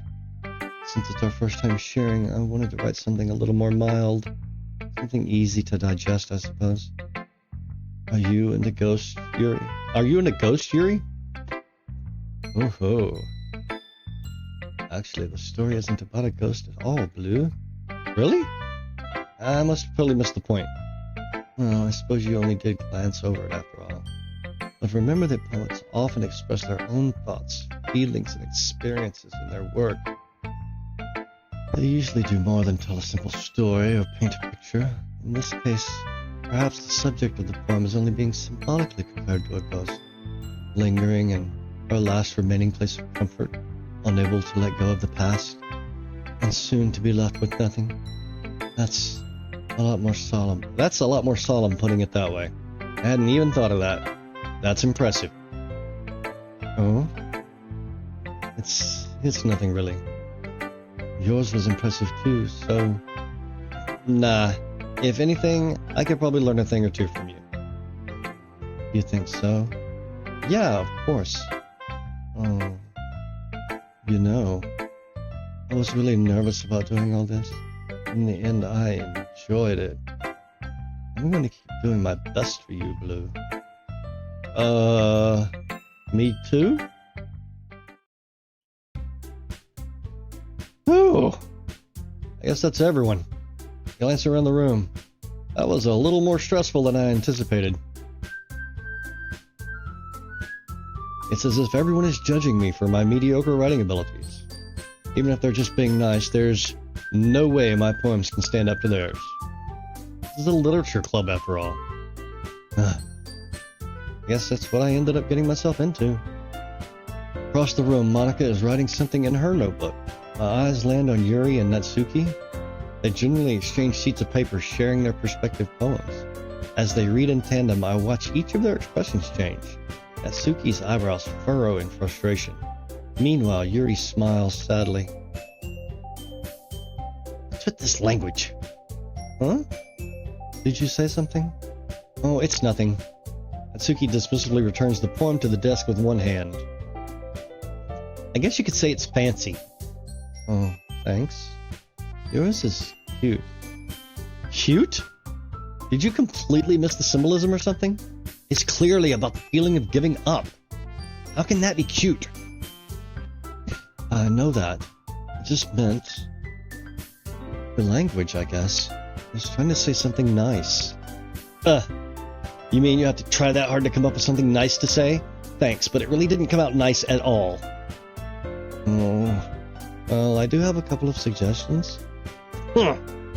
If I was looking for suggestions, I would have asked someone who actually liked it. Which people did, by the way. Monica liked it, and Blue did too. So based on that, I'll gladly give you some suggestions of my own. First of all, excuse me, I appreciate the offer, but I've spent a long time establishing my writing style. I don't expect it to change anytime soon unless, of course, I come across something particularly inspiring, which I haven't yet. Cut her, girl, cut her! And Blue liked my poem too, you know. He even told me he was impressed by it. Natsuki suddenly stands up. Oh? I didn't realize you were so invested in trying to impress our new member, Yuri. Huh? That's not what I... Oh, you're just... Yuri stands up as well. Maybe you're just jealous that Blue appreciates my advice more than he appreciated yours. Huh? And how do you know he didn't appreciate my advice more? Are you that full of yourself? No. If I was full of myself, I would deliberately go out of my way to make everything I do overly cutesy. Oh, well, you know what? I wasn't the one whose boobs magically grew a size bigger as soon as Blue started showing up. Natsuki. Natsuki, that's a little... This doesn't involve you. Taking out your own insecurities on others like that? You really act as young as you look, Natsuki. This is not the same as the first run-through. I'm afraid to click. Me? Look who's talking, you wanna be edgy bitch! Edgy. Sorry that my lifestyle is too much for someone of your mental age to comprehend. See? Just saying that proves my point. Most people learn to get over themselves after they graduate middle school, you know. If you want to prove anything, then stop harassing others with your sickening attitude. You think you can counterbalance your toxic personality just by dressing and acting cute? The only cute thing about you is how hard you try. Whoa, be careful or you might cut yourself on that edge, Yuri. Oh, my bad, you already do, don't you? Did you just accuse me of cutting myself? What the fuck is wrong with your head? Yeah, go on. Let Blue hear everything you really think. I'm sure he'll be head over heels after this. Oh, suddenly Yuri turns towards me as if she just noticed I was standing there. Blue, she's just trying to make me look bad. That's not true. She started it. How did I get dragged? I don't want to do any of this shit. You motherfuckers! Yuri, for absolute sure. Yuri? Yuri? Fucking Yuri? Yuri! Yuri! Yuri! Yuri! Yuri! Yes, Monica? Hello?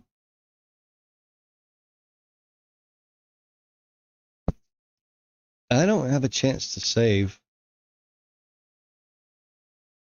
Hey, Blue.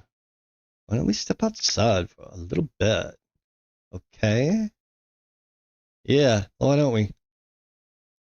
Sorry about that. I really shouldn't have tried to get you involved. It's probably better for us to stay out of this. We'll go back inside once they're done yelling. Oh. Some president I am, right? Can't even confront my own club members properly. I just wish I was able to be a little more assertive sometimes. I never have it in me to put my foot down against others. You'll understand, right? Anyway, this makes you want to spend less time with the others, and that's fine. I'd be happy to spend time with you instead. Suddenly, Natsuki runs out of the classroom. Crying. She quickly runs away. Oh dear. Well, it looks like they're done. I didn't mean it. I didn't mean it. I didn't mean it. Yuri is rocking back and forth in her desk with her palms on her forehead. What the fuck did you say, Yuri? I didn't mean it. I believe you. I have no idea what Yuri might have said to Natsuki. Or did. Blue, please don't hate me. Please. I'm not like this. There's something wrong with me today. It's fine, Yuri. We know you didn't mean it. Besides, I'm sure Natsuki will forget all about it by tomorrow. Completely. Anyway, the meeting is over, so you can go home now if you want. Yuri looks at me like she wants to say something, but she keeps glancing at Monica. Okay. You can go first, Monica. I'd like to stay a little bit longer. I'm the president. I should be the last one out. I'll wait for you to be done. Well, I'm vice president, so please let me take that responsibility today. It kind of sounds like you don't want me around for something, Yuri. Yeah, it's not that. It's not that. I didn't get much of a chance to discuss my book with Blue. It would just be embarrassing with you listening. Ugh. Guess I don't really have a choice, do I? I'm sorry for causing you trouble. Oh, shit.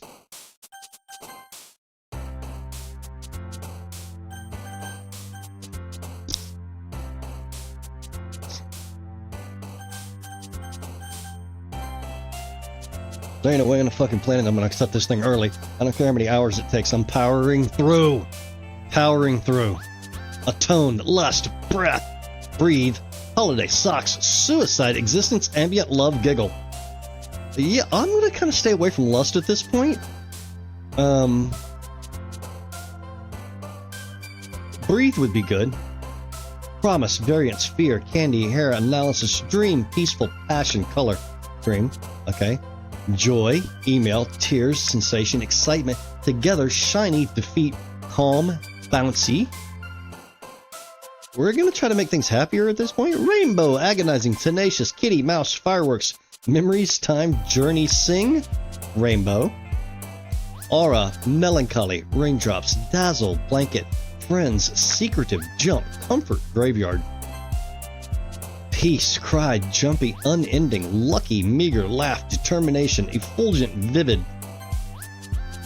Afterimage, bubbles, unrestrained, dark, entropy, shopping, fluffy, cheer, lipstick, charm. Ooh. Sweet, forgive, wonderful, fester, philosophy, essence, vertigo, silly, flower, hurt. Yeah, forgive. Explode, anime, portrait, landscape. Parfait, anger, skirt, doki doki, pure playground. You know what? Just a grief. Captive, climax, question, daydream, starscape, hop, nature, puppy, cheeks, infallible. Uncontrollable, sugar, chocolate, sunny, music, bed, poof, happiness, misfortune, horror. Play, alone, eternity, extraordinary, vibrant, broken, amazing, pout, hope, tragedy. Extraordinary. Scars, inferno, embrace, fantasy, disown, empty, skipping, infinite, marriage, dance. Inferno. Rain cloud, uncanny, cage, whistle, desire, vitality, insight, marshmallow, heavily vivacious. Sticky, twirl, crimson ribbon, papa. Papa? Lazy, beauty, massacre, vanilla, death, vanilla, wrath, special, clouds, feather, pink, cute, valentine, bunny, warm, strawberry. Wow,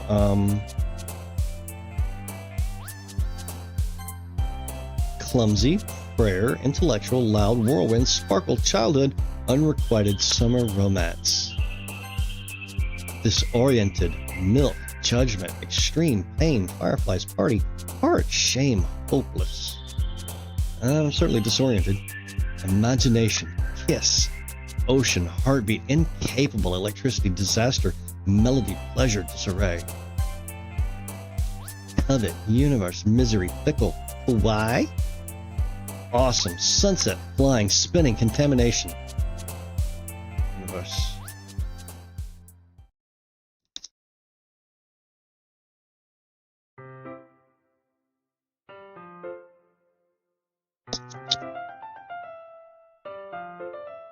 Another day passes, and it's time for the club meeting already. Gotten a little more comfortable here over the past couple of days. Entering the club room, the usual scene greets me. Disembodied, horrific boob. Welcome back, Blue. Hi Yuri. Hi Yuri's boob. I'm not sure if it's me or it's Yuri's. How do you even know what her expression is? But the weight of yesterday's quarrel still hangs in the air a little. Yuri glances over her shoulders, looking around the room. Natsuki is reading manga at a desk, and surprisingly, Monika isn't here yet. Suddenly, Yuri takes my arm and pulls me into the corner of the room. Yesterday, I really need to apologize. Nothing like that has ever happened before. And something just came over me, I guess. I wasn't acting mentally sound. Please don't think we're usually like this. Not just me, but Natsuki as well. Yuri, I'm happy that you were considerate and apologized. You don't have to worry too much. Even though I've only been here a couple days, I could tell something was off yesterday. Maybe we were just a little extra sensitive because it was our first time sharing poems. Maybe it's because you didn't have Suicide Girl there to cheer everybody up. Maybe. But whatever it was, it didn't make me think any less of you. I had already decided that there's no way you can be a bad person. And now that you're apologizing, I know you really didn't mean it. Oh, Blue. Don't say those kinds of things so frankly. You make me a little too happy. I'm really glad you're such an understanding person. I'm really glad that you joined this club. Everything is a little bit brighter with you around, and, sorry, what am I saying right now? Hey, have you guys seen Monika? No, I haven't. I was also kind of wondering where she was. Man. Yuri, I'm guessing you haven't either? Yuri is clearly taken aback by how calm Natsuki is addressing her.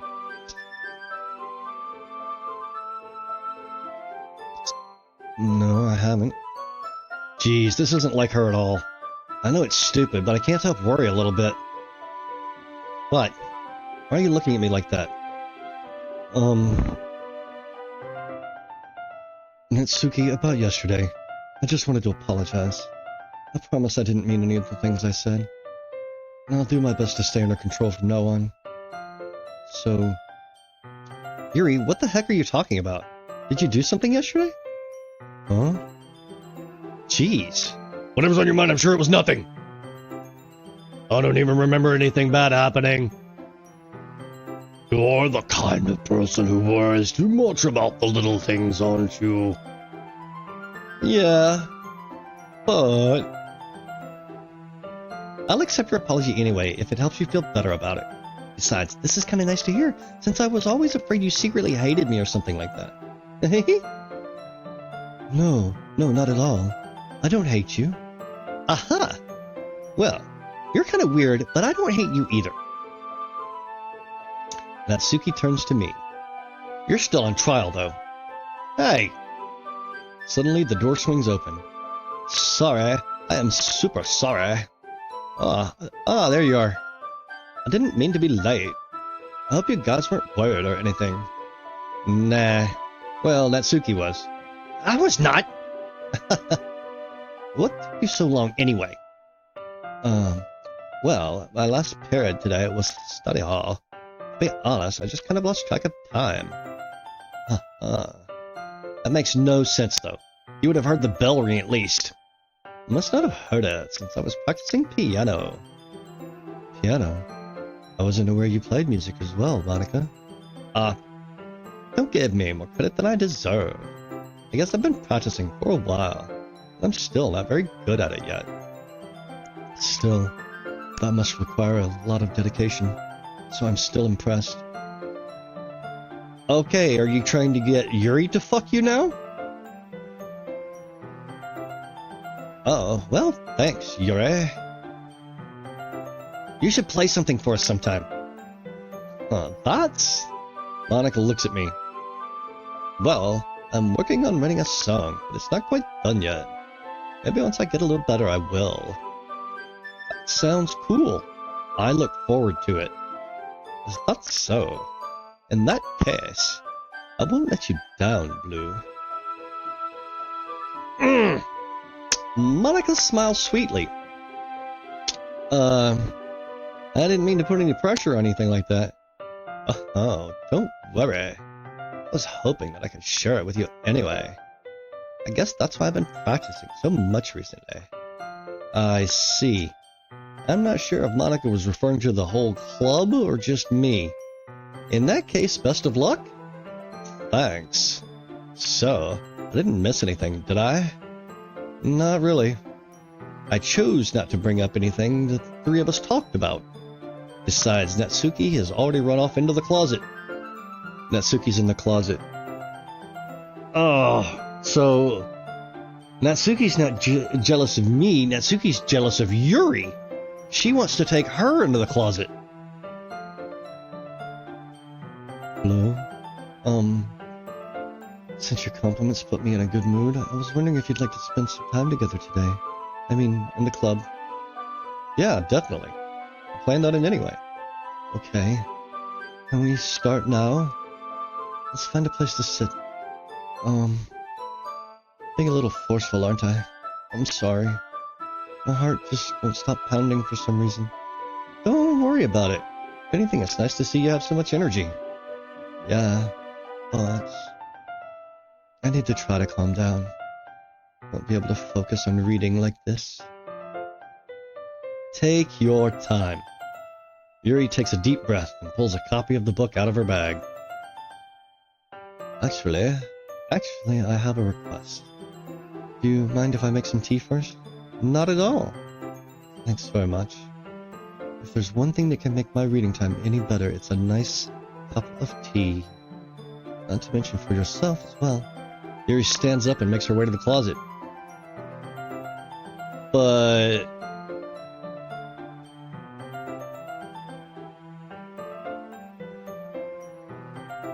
I thought Natsuki was in the closet. Can you hold this for a second? Sure. Yuri hands me the water pitcher and also fetches an electric kettle. I'm gonna plug this in at the teacher's desk and then I'll go get some water. She walks past me and sets the kettle down on the teacher's desk. They didn't mention the filter in the picture this time. Is that significant? Am I seeing things that aren't there? Tune in next week when my brain will be in sliced cheeses. I simply watch her movements. I bet you do. To my surprise, the way she moves really contrasts her speaking mannerisms, especially because of her long legs. She appears elegant and methodical. Okay, may I have the water pitcher?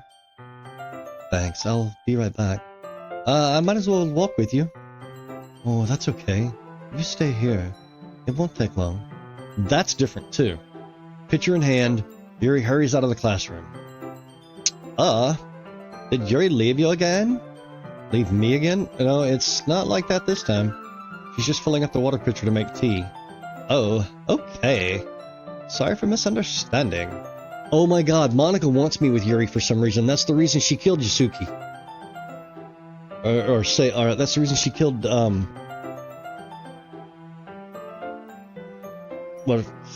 Satori. Sorry for misunderstanding. 10 minutes pass. Yuri said it wouldn't take long. Is something holding her up? She's dead. I'm bored just waiting here, so I decide to look for her. Let's see. The most logical place for you to be with the nearest water fountain. I start heading down the hallway. Oh my god, she's dead. Ha ha! Ha ha! What is that noise? It's coming from around the corner. It sounds like breathing. Who's fucking now? A sharp inhale, like someone is sucking the air through their teeth? Are they in pain? I reach the corner and peer around it. Yuri? Yeah. Sharp inhale. Where are you gonna go? I'm going backwards for some reason.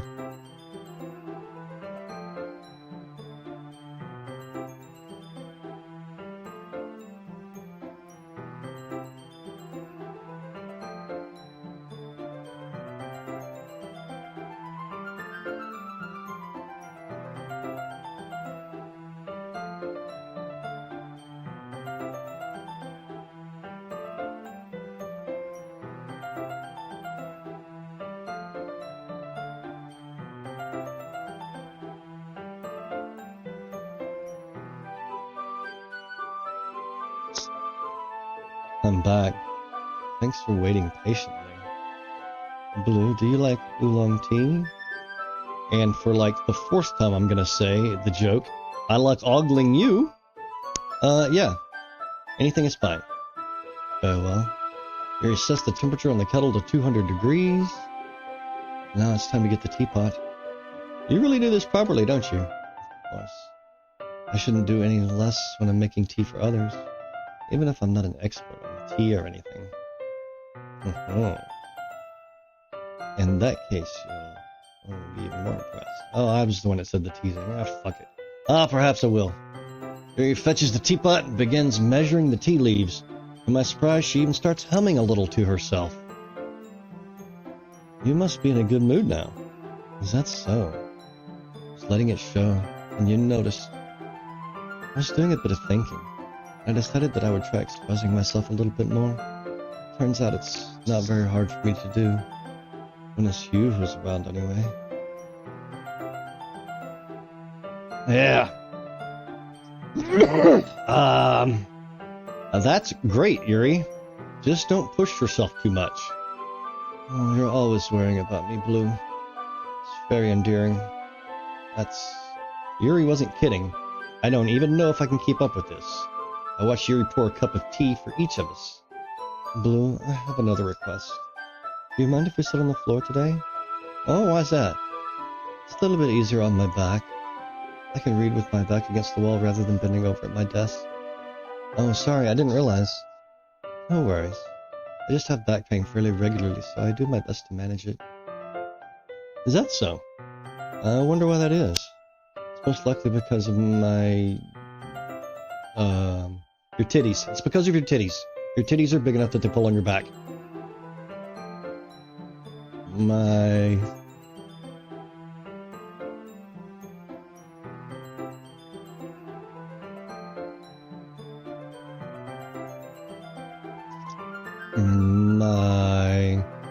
Your posture, right?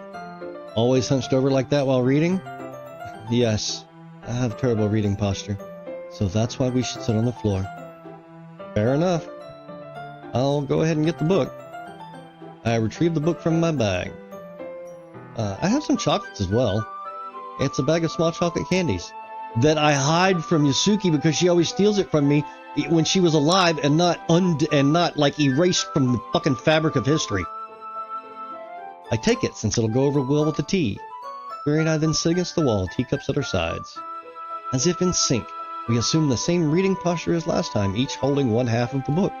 Except this time, our bodies are even closer to each other. I can't see too well.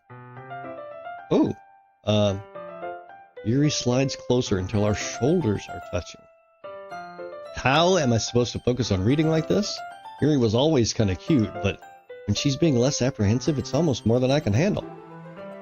Your teacup. Yuri hands me my teacup. Holding it with my hand that's not holding the book, I end up in a position that makes it even harder to focus. Because now I need to worry about making sure I don't accidentally touch her chest. Dude! You're still clueless. Even your little friendly friend committed suicide and you still have no fucking clue what the world is doing.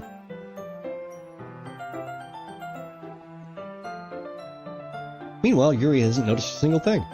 She wears her intense reading expression, and I can only presume the world around her has faded away. I use all of my willpower to focus on reading. After a few minutes, I finally manage to relax a little, put the teacup between my legs, and fumble with the chocolate wrapper. Sorry. I briefly let go of the book to finish opening the wrapper. You can have as much as you want. Oh, that's okay. I won't take any. Are you sure? Well, if I touch it, then I might get smudges on the pages. Oh, you're right. I didn't even think about that. My bad. Bonk. No need to apologize. I'll hold the book, okay? Are you sure? Of course. This is a different scene. This is different. Like, super different. Yuri opens the book with both hands. She holds it so that I don't have any harder of a time reading from it. Harder. But as a result, her left arm is practically resting on top of my leg. Sure, it's your leg that her arm is almost resting on. Dude. Well, in that case, Yuri is already totally focused on reading again. I take a chocolate candy and pop it into my mouth. Then I take another chocolate. We've been here before. I don't know if I want to make the same comment. And I hold it up to Yuri. She doesn't even look away from the book. She simply parts her lips as if this situation was completely natural. But that means I can't stop here. I apprehensively place the chocolate in her mouth. There's the chocolate. What? This is different. And just like that, Yuri closes her lips over it. Huh? Yuri's expression suddenly breaks. Did I just... Yuri looks at me like she needs to confirm what just happened. Blue? Sorry. Guess I shouldn't have done that. Yuri starts to breathe heavily. I can't. Blue. Suddenly, Yuri forcefully grabs my arm and jerks me to my feet. The theme and the fucking plot have changed. It's almost like she's trying to save me from Monica. My teacup gets knocked over. Blue. My heart won't stop pounding, Blue. I can't calm down. Can't focus on anything anymore. Can you feel it, Blue? Yuri suddenly presses my hand against her chest. Maybe he's hallucinating? Maybe he's having a fantasy in his brain? Why is this happening to me? I feel like I'm losing my mind. I can't make it stop. It even makes me not want to read. I just want to look at you. That is not a normal expression.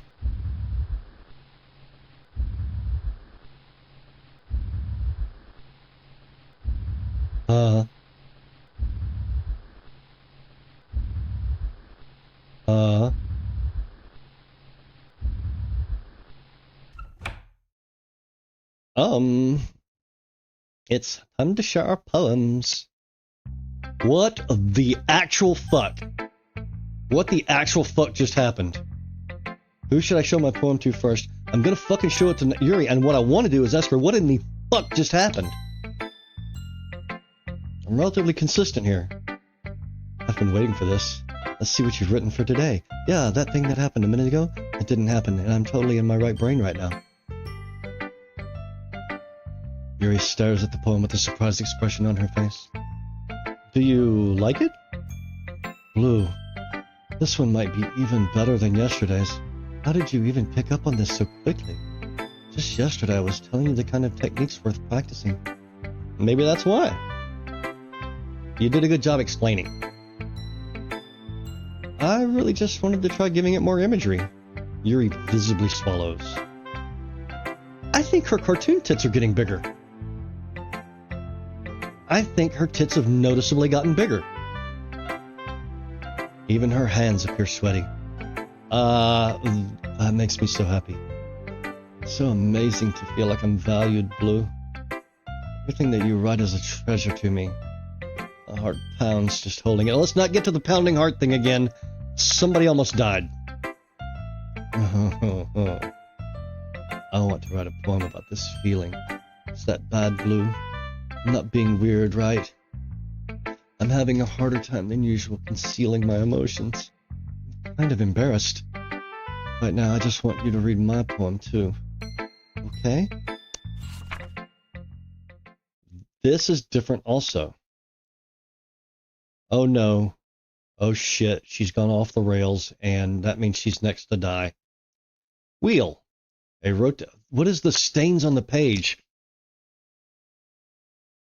Is that blood? Is that blood on the page?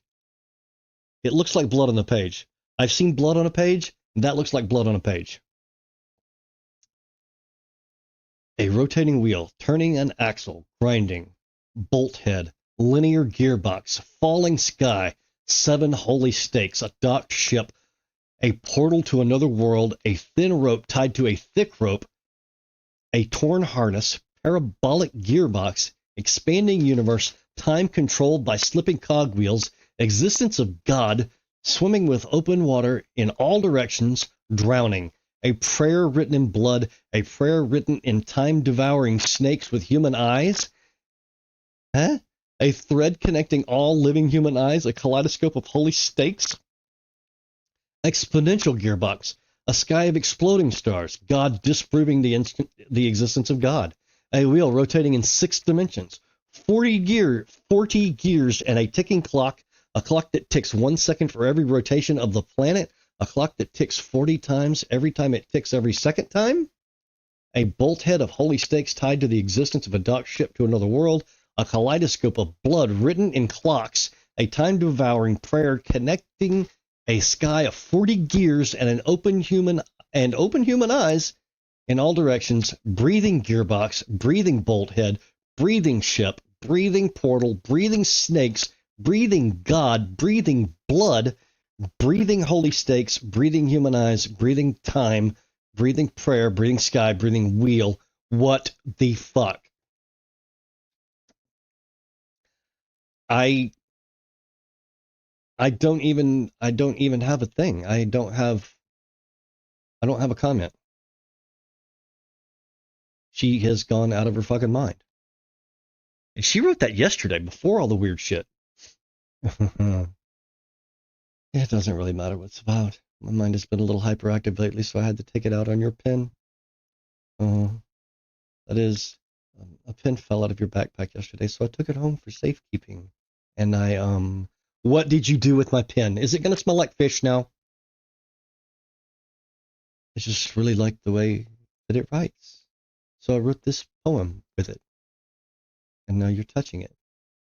I'm okay. Can we pretend this conversation never happened? You can keep the poem, though. Lady, you're scaring the shit out of me.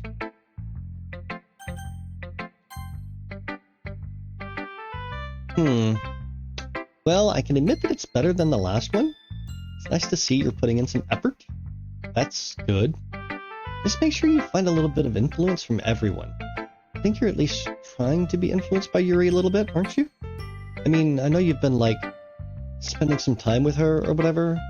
You know, Monica and I are just as good as her. At poems, I mean. So you should really try to learn something, or you'll never get better. Here's the one I wrote. I'll make sure you learn something from it. Amy likes spiders. You know what I heard about Amy? Amy likes spiders. Icky, wriggling, hairy, ugly spiders. That's why I'm not friends with her. That bitch! That spidery coont! Amy has a cute singing voice. I heard her singing my favorite song. Every time she sang the chorus, my heart would pound to the rhythm of the words.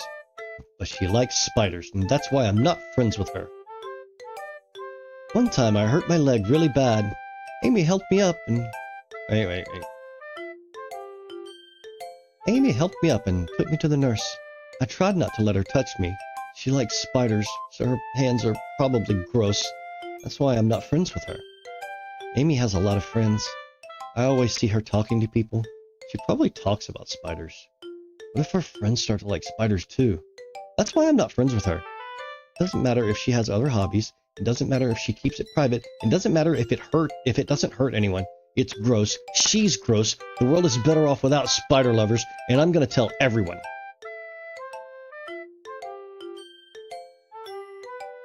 A million monkeys banging at a million typewriters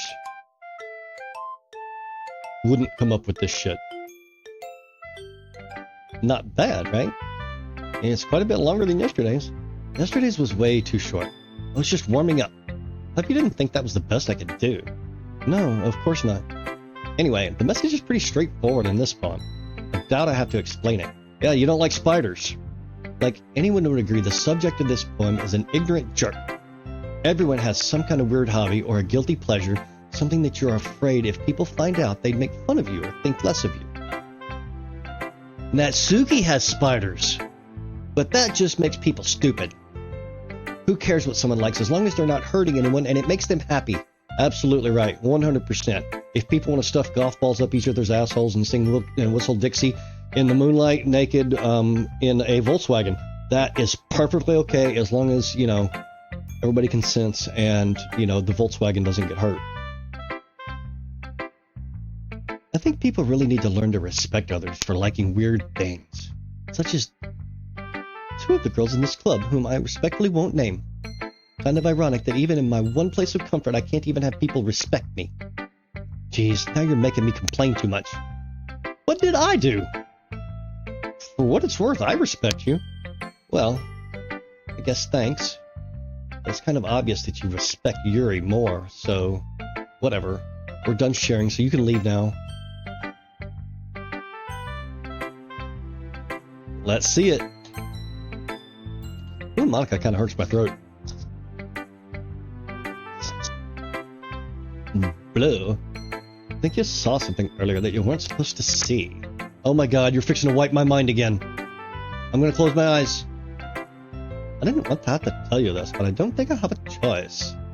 It's getting kind of dangerous for you to spend so much time with Yuri. I don't know why. She seems pretty easily excitable when she's around you, which shouldn't be a problem in of itself. But when Yuri gets too excited, she finds a place to hide and starts cutting herself with a pocket knife. The fuck? Isn't that kind of messed up? She even brings a different one to school every day. Like she has a collection or something. Oh my god, she brought the awesome knife to the work party thing. The one that pricked my finger. It was an awesome cool knife and she had it razor sharp. She uses it to cut herself. She even brings a different one to school every day, like she has a collection or something. I mean, it's definitely not because she's depressed or anything like that. I think she just gets some kind of high from it. It might even be like a sexual thing.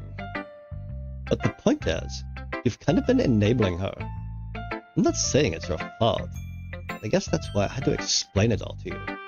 So I think if you keep your distance, that would probably be best for her. While you're at it, don't be shy to spend a little more time with me and my titties that I'm sticking out at you right now. To put it lightly, I at least have it together in the head, and I know how to treat my club members. But anyway, you want to read my poem now? I like the way this one turned out, so I hope you do too. Save me. The colors, they won't. Bright, beautiful colors, flashing, piercing red, green, blue. An endless cacophony of meaningless noise. The noise, it won't stop. Violent grating. Vervins, screeching, piercing, sine, cosine, tangent. Like playing the chalkboard on a turntable, like playing a knife on a breathing rib cage. Endless worm of my meaningless. Delete her? Oh my god, you're about to delete Yuri. God damn it. I like Yuri. I fucking like Yuri. Sorry, I know it's kind of abstract. I'm just trying to... Well, never mind. There's no point in explaining. Anyway, there's Monica's writing tip of the day. Sometimes you find yourself facing a difficult decision. When that happens, don't forget to save your game. You never know when... dude, you gave me this advice before. Who am I talking to? Can you hear me? Tell me you can hear me. Anything. I can hear you! I can hear you. Maybe I should try to type that? Please help me. Okay. That's my advice for today. I hear you. Fuck. You have unlocked a special poem. Would you like to read it? Not particularly, but I feel like I have to. Oh my god. That's not a poem. That is... a jumble?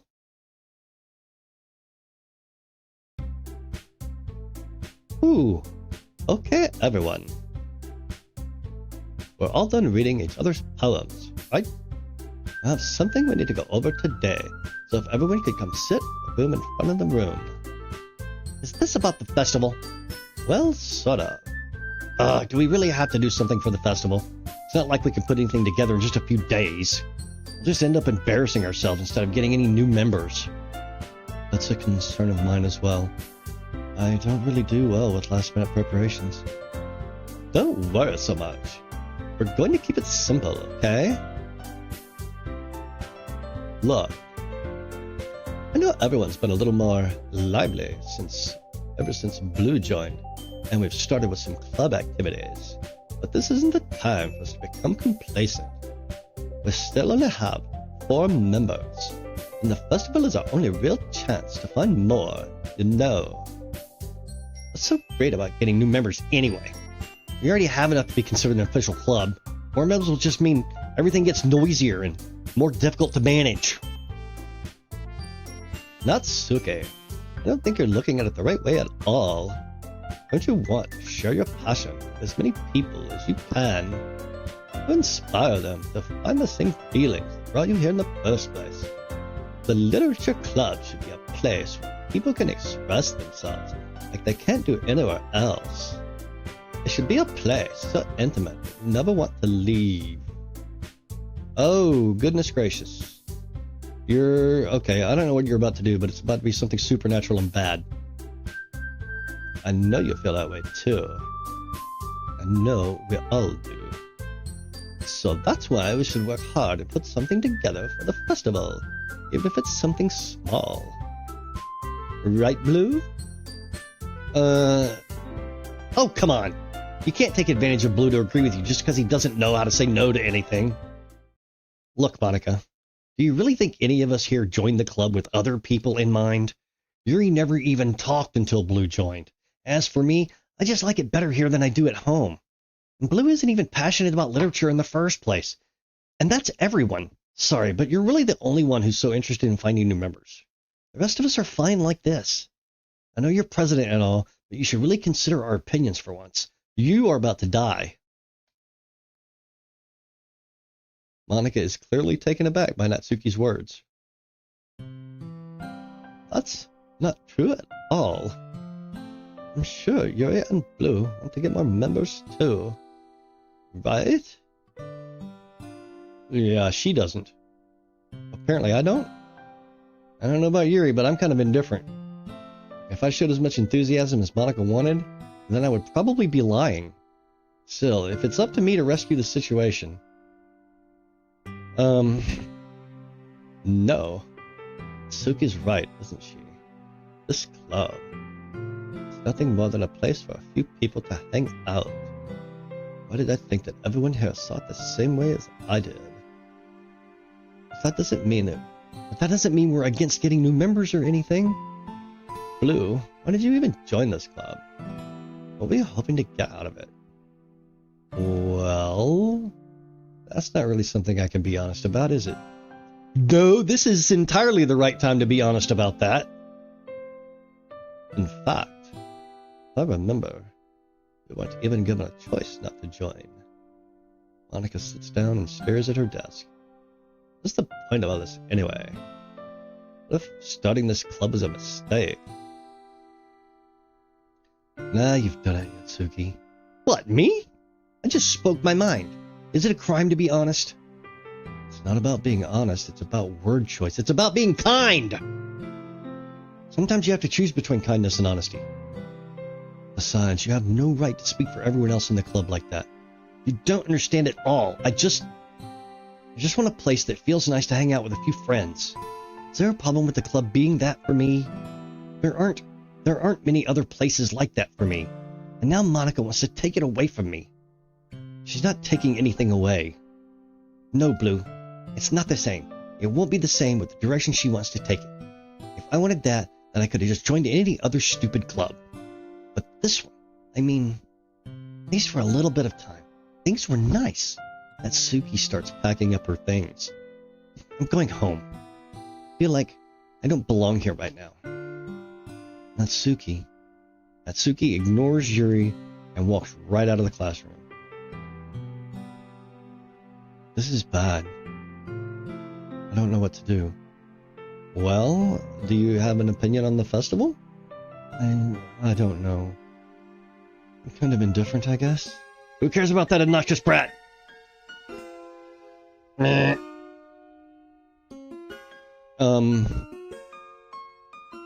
Excuse me, ma'am. You have, madness in your ear, in your eye, and probably your brain. And you're suddenly way younger, I think? I mean, like, I like how nice and quiet the club is right now. I'm just happy with you here. But still, I'm the vice president. It's not right for me to ignore my responsibilities like that. Nobody would cry if she killed herself. What?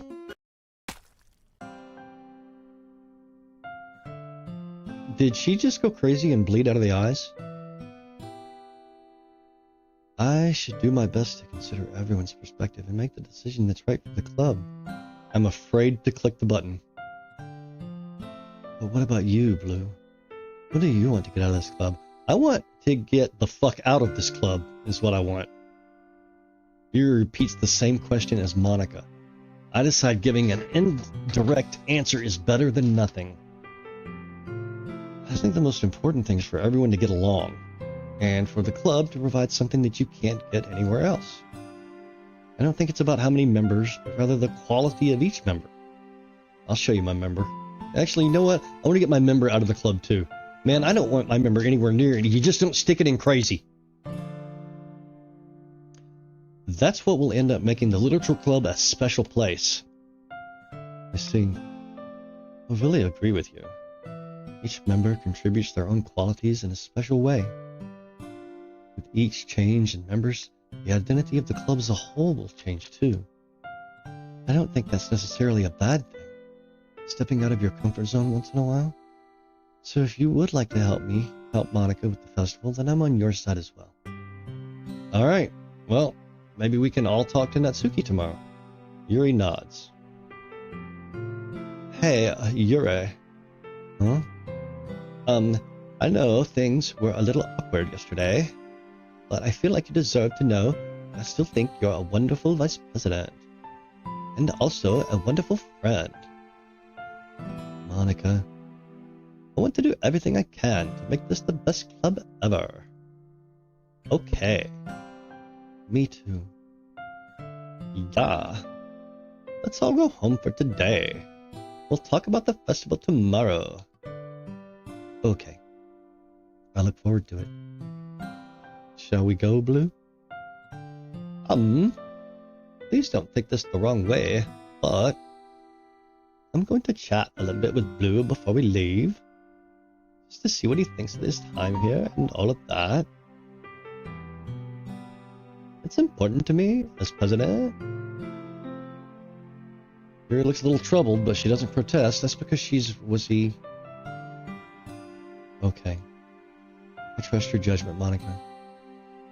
In that case, I'll see the two of you tomorrow. See you tomorrow. Monica waves as Yuri exits the classroom. Phew. Things have been a bit hectic here lately, haven't they? Blue, I just wanted to make sure you're enjoying your time at this club. I would really hate to see you unhappy. I feel kind of like I'm responsible for that as president. And I really do care about you. You know. I don't like seeing the other girls give you a hard time.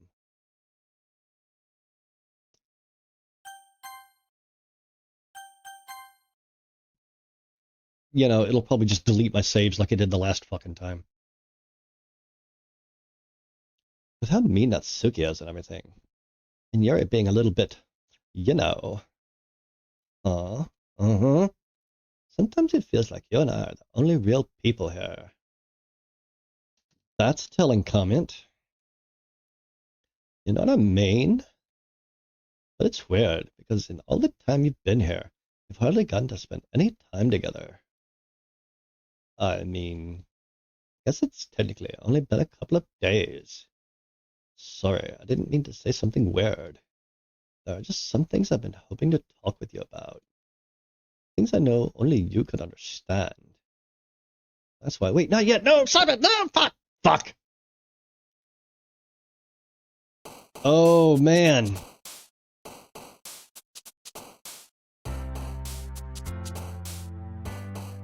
Where do we go from here? How do we get so clear? Well, where is this going? I kind of figured Monica for the big bad, but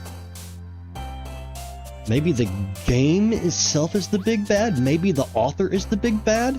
And Monica's the victim and she's trying to escape to me here in real life in this place? I don't know. I feel like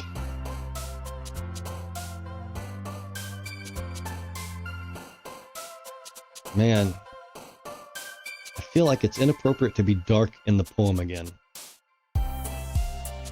But I mean, that's how my clueless protagonist writes his poems. Alright, play, embrace, cheer, fluffy, sadness, awesome, feather, kiss, time, family. Sadness. That was weird. Variance, fester, fireflies, inferno, eternity, flee, special, hurt, vitality, infinite. Meager, frightening, lipstick, ambient, spinning, vacation, vanilla, hop, jump, fickle. Yeah, we'll go fickle. Uncontrollable, Valentine, vertigo, Doki Doki, joy, warm, fireworks, playground, boop, strawberry. I'm just gonna start picking Doki Doki every time I see it too. Calm, cute, chocolate, comfort, sticky, journey, extraordinary, precious, landscape, pain, extraordinary. Aura, Papa, massacre, heaven sent, beauty, sugar, marshmallow, tears, portrait, unending, heaven sent. Headphones, death, childhood, vibrant, promise, anxiety, holiday, heartbeat, kitty, giggle. Ugh. Heartbeat. Raindrops, parfait, milk, electricity, daydream, entropy, jumpy, clumsy, game, skipping, entropy. Hair. What the fuck? What is my page number doing? Am I just gonna do this infinitely? Hair, crimson, incapable, unrestrained, horror, broken, extreme, forgive, peaceful, raincough, forgive, analysis, summer, grief, treasure, intellectual, agonizing, covet, misfortune, lucky, laugh, rising, shiny, waterfall, effulgent, ocean, question, friends, passion, bouncy, sing, whisper just started, melody, sparkle, dream, amazing, climax, swimsuit, fun, flower, loud, unstable, climax, defeat, captive, atone, marriage, sweet, infallible, heart, anger, shame, color. Monica's afraid of the colors. Prayer, rose, sunset, hope, anime, party, disown, hopeless, cry, tenacious.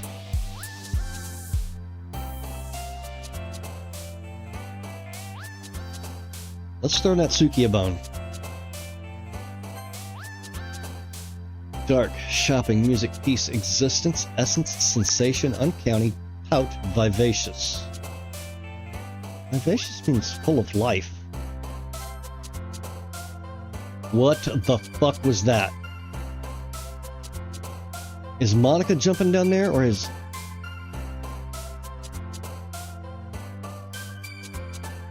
Sayori come back? Sayori bumping down there? Skirt, lazy, lollipop, bunny, despise, desire, email, whistle, adventure, dazzle. Dazzle? Rainbow pink, charm, disarray, socks, pleasure, kawaii, universe, alone, memories. Clouds, graveyard, pure, disoriented, insight, cage, incongruent, nibble, destiny, wonderful.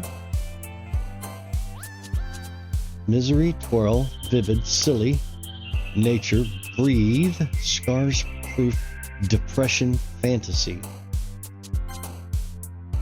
Determination, fear, secretive, contamination, blanket, love, disaster, imagination, happiness, judgment.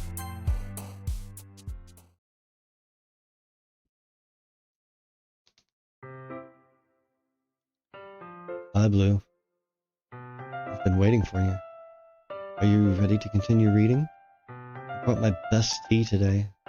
Monica, I told you not to... Ugh, is she really late again? Inconsiderate as usual, Natsuki. Excuse me? Must you always interrupt my conversations with your incessant yelling? What are you talking about? You say that like I do it on a regular basis or something. I just wasn't paying attention, okay? I'm sorry. Seriously, what's cutting into you lately? Me? Nothing. Is it really that bad? See, it is something. I'll get over it. It's not even anything noteworthy. Just been feeling a little on edge lately. Yeah, I bet you've been feeling on edge. Which edge? That sharp edge? The one you stuck it? Anyway, we don't need to talk about it. Well, I just felt like I needed to bring it up. It's not like I really care or anything. Oh, man. I'm the last one here again. Well, Blue just walked in too. Were you practicing piano again? Yeah. Huh? You must have a lot of determination. Starting this club, still trying to make time for piano? Well, maybe not determination, but I guess passion. It motivates me to work hard for the festival. And, right. I forgot. About that, Natsuki. We were all talking yesterday, and, well, we decided that we would like to support the festival as well. However, I understand how you feel about not wanting the club to change. I think we all kind of feel that way. So as long as we're all working together, this club will never become something we don't want. Also, if you help us out with the festival, then I'll buy you a new manga.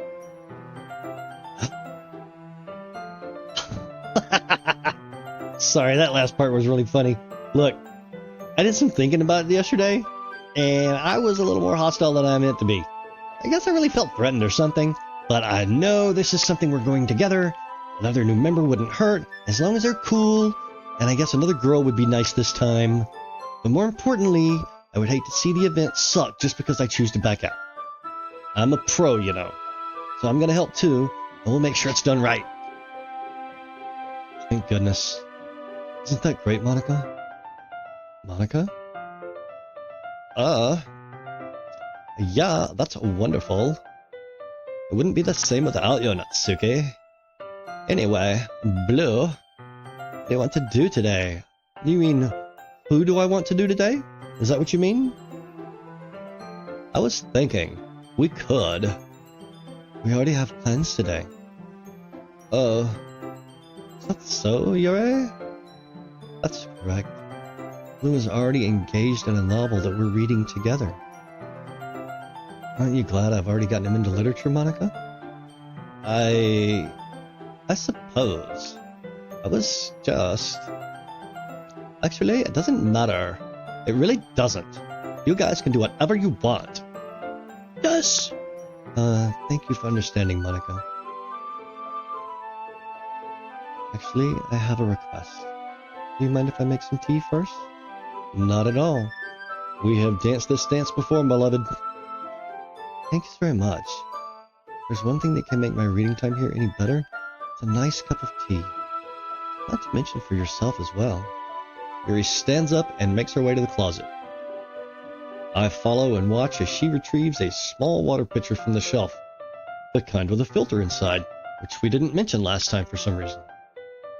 Can you hold this for a second? Sure. Yuri hands me the water pitcher and also fetches an electric kettle. I'm gonna plug this in at the teacher's desk. And then I'll go get some water. She walks past me and sets the kettle down on the teacher's desk. I simply watch her movements. To my surprise, the way she moves really contrasts her speaking mannerisms. We've been here before. Especially because of her long legs, Yuri appears elegant and methodical. Okay, may I have the water pitcher? Thanks, I'll be right back. I might as well walk with you? That's okay. You stay here. I won't take long. Pitcher in hand, Yuri hurries out of the classroom. This is where things went south last time. Did Yuri leave you again? No, it's not like that this time. She's just filling up the water pitcher to make tea.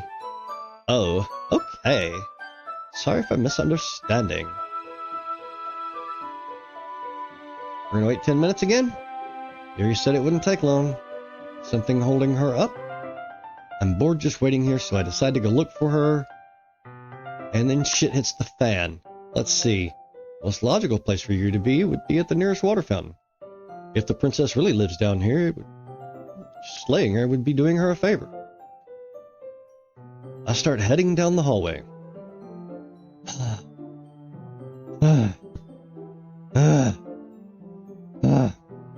What's that noise? It's coming from around the corner. It sounds like breathing. Sharp inhale, like someone is sucking air through their teeth. Are they in pain? I reach the corner and peer around it, and shit goes sideways. Yuri? Yeah. Oh my god!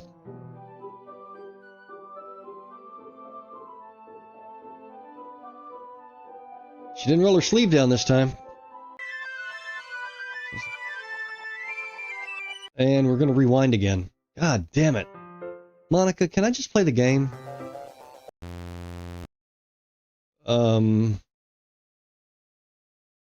Wait.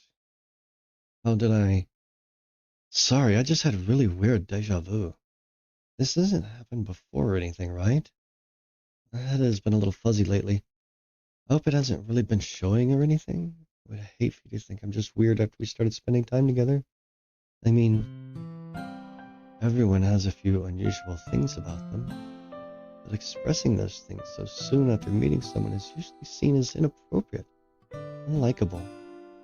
At least that's what I've discovered. When I was a bit younger, I think I would come on really strongly and get a little too intense. It made people not want to be around me. So, I started hating those things about myself. My obsession with certain hobbies. The way I can't control myself when I get too excited about something. So, I eventually stopped trying to talk to people. If nobody could ever like me for the things that matter most to me, then it's just easier if I close myself off. Recently, something's been wrong. I don't know what it is. But every time we come to the club, my heart starts to go crazy, like it's going to rip out of my chest. It overwhelms me with energy and emotions that I can't let out.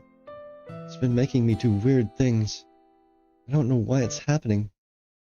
Blue, is it just me, or has Monica been acting a little off lately?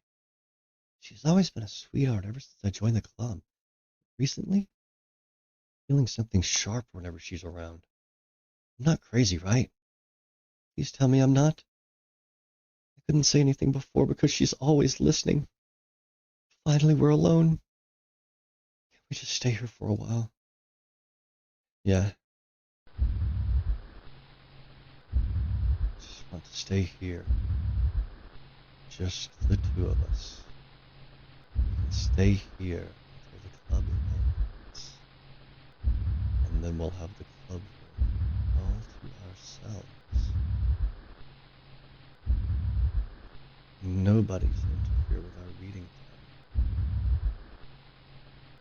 Nobody to make me feel like stabbing myself in the throat.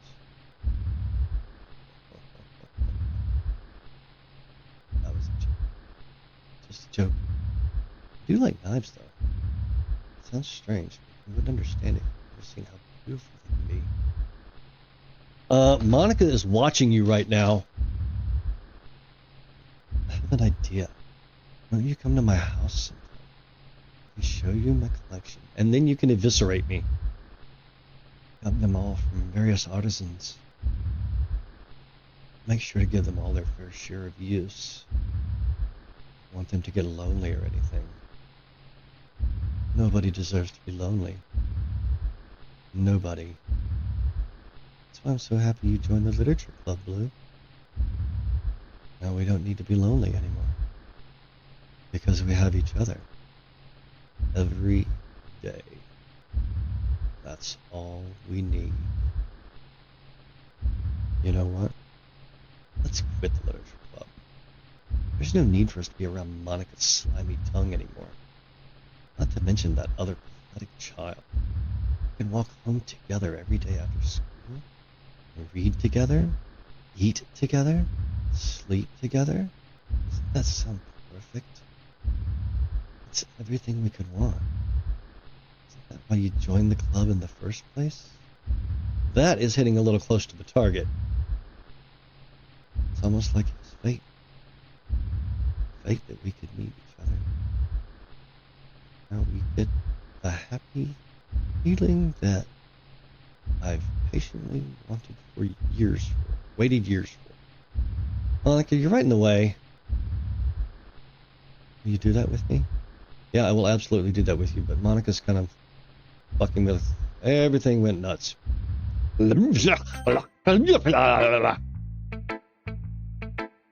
You know, it's gotta be my girl. It's got to be my girl. Finally. Yuri holds my poem to her face and takes a deep breath. Love it. Love everything about it. Blue, I want to take this home. Will you let me keep it? Please? Sure, I don't care. You're too nice to me, Blue. I've never met anyone as nice as you. I could die. Not really, but I just don't know how to describe it. It's okay to be feeling this way, right? Yes, it is.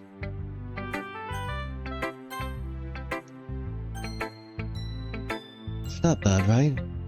Yuri holds my poem to her chest. I'm going to take this home with me and keep it in my room. That makes you feel good when you think about me having it. I'll take good care of it. I'll even touch myself while reading it over and over.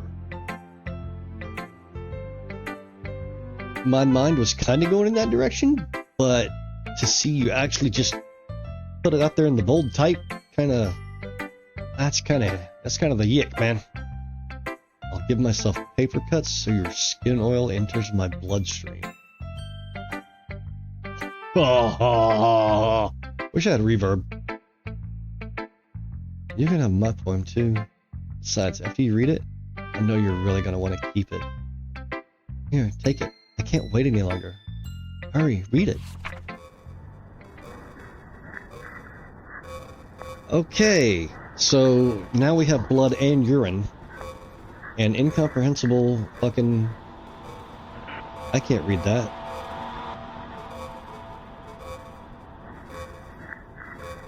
Custard cocktails, curvaceous, acting again.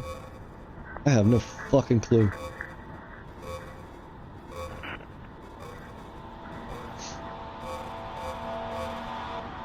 Parcels?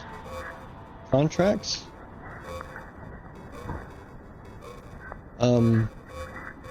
I can't read a fucking word of this.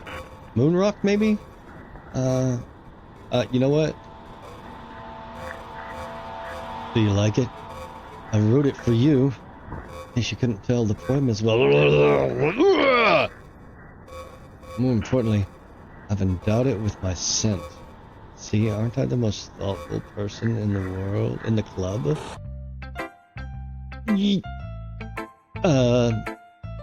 I think I'm going to vomit.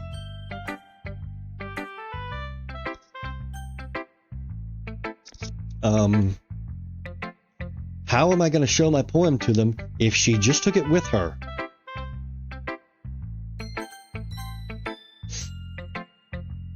What? You gave your poem to Yuri? Gross. What is it with you two? It's not like I wanted to read it anyway. It's just pissing me off a little bit that she didn't even think to show it to me at all. Ugh. Okay, I guess I'm going to share my poem with you anyway. I really hate that I have to do this. Unfortunately, I don't have much of a choice. Just read it carefully, okay? Then you can go away. I don't know how else to bring this up, but there's been something I'm worried about. Yuri has been acting kind of strange lately. You've only been here a few days, so you may not know what I mean, but she's not normally like this. She's always been quiet and polite and attentive, things like that. Okay, this is really embarrassing, but I'm forcing myself to suck it up. The truth is, I'm really worried about her. But if I try talking to her, she'll just get mad at me again. I don't know what to do. I think you're the only person that she'll listen to. I don't know why, but please try to do something. Maybe you can convince her to talk to a therapist? I've always wanted to try being better friends with Yuri, and it really hurts me to see this happening. I know I'm going to hate myself later for admitting that, but right now I don't care. I just feel so helpless. So please see if you can do something to help. I don't want anything bad to happen to her. I'll make you cupcakes if I have to. Just please try to do something. As for Monica, I don't know why, but she's been really dismissive about this. It's like she wants us to ignore it. So I'm mad at her right now, and that's why I'm coming to you about this. Don't let her know I wrote this. Just pretend like I gave you a really good poem, okay? I'm counting on you. Thanks for reading.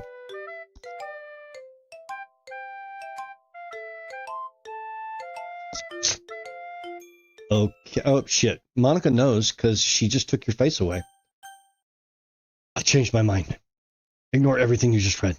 There's no point in trying to do anything. Yeah, Monica just took over your brain. It's Yuri's own fault that she's so unlikable. Can you hear me, Blue? If you would just spend more time with Monica, all these problems would go away.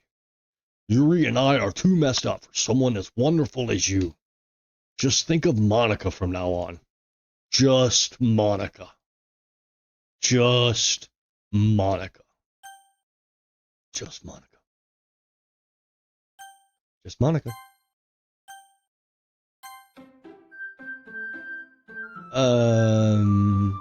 Motherfucker. Who should I show my poem to next? Just Monica? Don't say I didn't warn you, Blue. Warn me? No. A dream. I was staying over at my friend's place. There were 4 of us. I drifted off to sleep while everyone was talking and watching TV. And my dream was still at my friend's house. The only difference was that there were nails sticking out of the walls everywhere. And there was also someone I didn't recognize. The person I didn't recognize told a joke and everyone laughed. I woke up to the sound of everyone laughing at something that happened on the TV. So the laughing was not part of my dream, it was the noise that woke me up. I wonder who that person was and how they knew to tell a joke at that moment.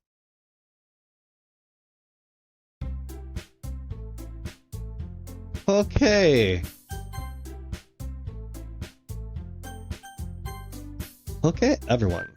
It's time to figure out the festival preparations. Let's hurry and get this over with. Jeez. Why is the mood so weird today? Look, even Yuri isn't immune to it. Oh. Stagnating air is a common foreshadowing that something terrible is about to happen. Look, can we just get this done? I'm going to be printing and assembling all the poetry pamphlets. That's Suki. I was thinking. I want to make cupcakes! Yeah, that. Glad we're on the same page. Yuri, you can. Well, it doesn't matter. Do whatever you want as long as you think it'll help. Monica, I'm not useless, you know. I know that. I already know what I'd like to do. We can't run a successful poetry event without having the right atmosphere for the occasion. So I'm gonna make decorations and set up some nice mood lighting. There, see? That's a great idea. And that gives us all something to do. Huh? What about Blue? Blue is going to help me. Wait, you? You have the easiest job, Monica. Sorry, but that's just how it is. Like hell it is. What are you trying to pull? I agree with Natsuki. Not only is your work already most suitable for one person, but my task is laborious enough to benefit from an extra pair of hands. Mine too. What, your cupcakes? Please. Like you would fucking know. All you care about it now is dragging Blue around with you and your stupid books. You and Monica. Hey, I didn't even do anything. Okay, then why not let Blue decide who to help instead of abusing your power? I'm not abusing my power. Yes, you are, Monica. Just let Blue make the choice, okay? Okay, fine. Fine? Jeez. Blue, I know how fed up you are with these two by now. We can just... Natsuki, shut your fucking mouth and let him decide for himself.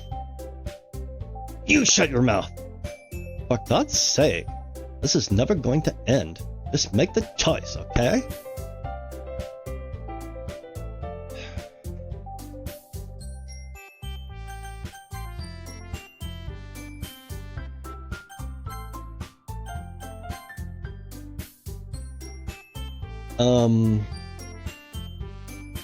Consistency says go with Yuri. Fear says go with Yuri. Curiosity says go with Monica. Ain't a fucking thing says go Natsuki. What is Monica gonna do though if I go with Yuri? Is she gonna kill Yuri? Fuck it. Yuri's my girl.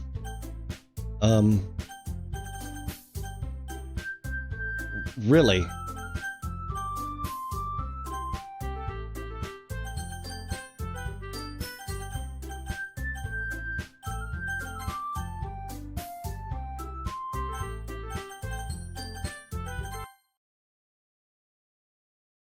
Oh goodness. I guess I'm gonna go with Monica. Yay, you picked me! Yay, you picked me. We can meet at your house this weekend. I promise it'll be fun. Is Sunday okay with you? Are you fucking kidding me? This isn't fair at all! It is fair, Natsuki. It's what he chose. No, it's not fair. Giving us all this work and then taking Blue for yourself. What a shameful thing to do. Yuri, I didn't even give you any work. You decided it for yourself. You're being a little unreasonable here. I'm being unreasonable? Monica, I can't believe how delusional and self-important you are. Pulling Blue away from me every single time you're not included in something? Are you jealous? Crazy? Maybe you just hate yourself so much that you take it out on others? Here's a suggestion. Have you considered killing yourself? It would be beneficial to your mental health. Yuri, you're scaring me a little. Natsuki, let's just go. I don't think she wants us around right now. See, that wasn't very hard. All I wanted to spend a little time with him. Is that so much to ask? Yuri follows Monica and Natsuki to the door. Hey, Blue. Yuri is really something, isn't she? Monica giggles as Yuri pushes her out the door. Finally. I think that's Monica in Yuri's body. I don't think that's Yuri. You're scaring me, darling. Finally. This is really all I wanted. Blue, there's no need to spend the weekend with Monica. Don't listen to her. Just come to my house instead. The whole day, just the two of us. Doesn't that sound wonderful? Wow, there's really something wrong with me, isn't there? And you know what? I don't care anymore. I've never felt this good in my whole life. Just being with you is a far greater pleasure than anything I could imagine. I'm addicted to you. Feels like I'm going to die if I'm not breathing the same air as you. Doesn't it feel nice to have someone care about you so much? To have someone who wants to revolve their entire life around you? It feels so good. And why does it feel more and more like something horrible is going to happen? Yes, I know, right? Something fucking awful is about to happen. Maybe that's why I tried stopping myself at first. The feeling is too strong now. I don't care anymore, Blue. I have to tell you, I'm madly in love with you. It feels like every inch of my body, every drop of blood in me is screaming your name. I don't care what the consequences are anymore. I don't care if Monica is listening. please, Blue, just know how much I love you. I love you so much that I even touched myself with the pen I stole from you. You know, I knew that. I knew that as soon as you mentioned the pen. I fucking knew that. I just want to pull your skin open and crawl inside of you. Fuck no. No, no, no, no, no, no, no, no, no, no. I want you all to myself, and I will be only yours. Doesn't that sound perfect? Tell me, Blue. Tell me you want to be my lover. Will you accept my confession? If I tell her no, she's gonna go off the rails. If I tell her yes, she's gonna go off the rails. What's the kinder thing to do? Holy shit, what's kind here? Yes is enabling, no is probably gonna send her over the edge into madness.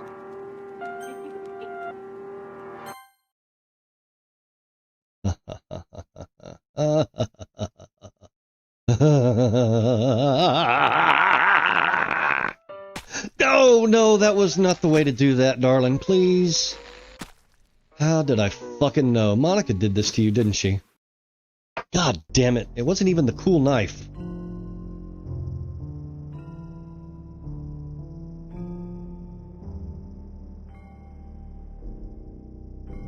Well, they did say it was going to get dark.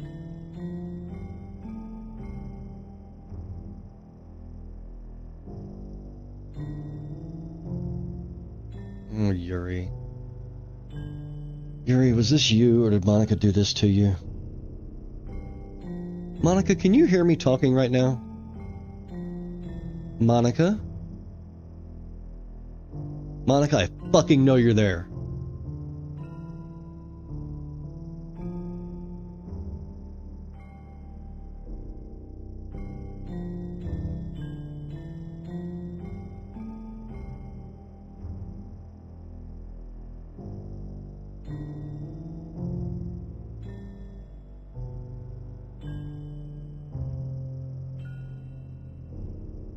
Well?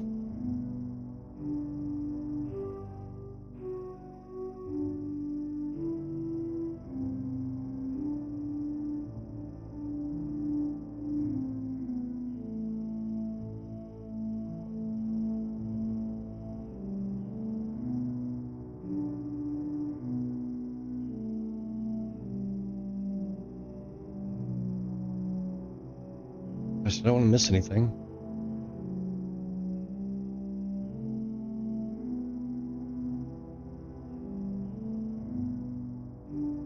Is this all just evolved into randomness? Am I gonna have to quit the game? You know what?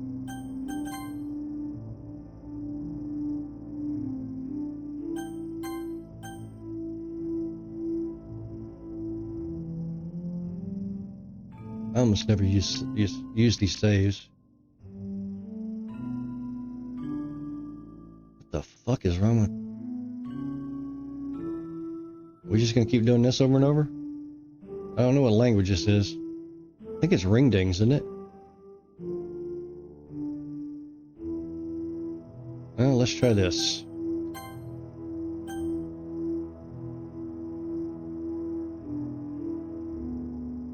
Oh shit. Oh shit. I hope none of that is actual fucking dialogue. Okay, so I've been here overnight. She got paler. She's gonna start rotting. Okay, it's dusk. It's dark.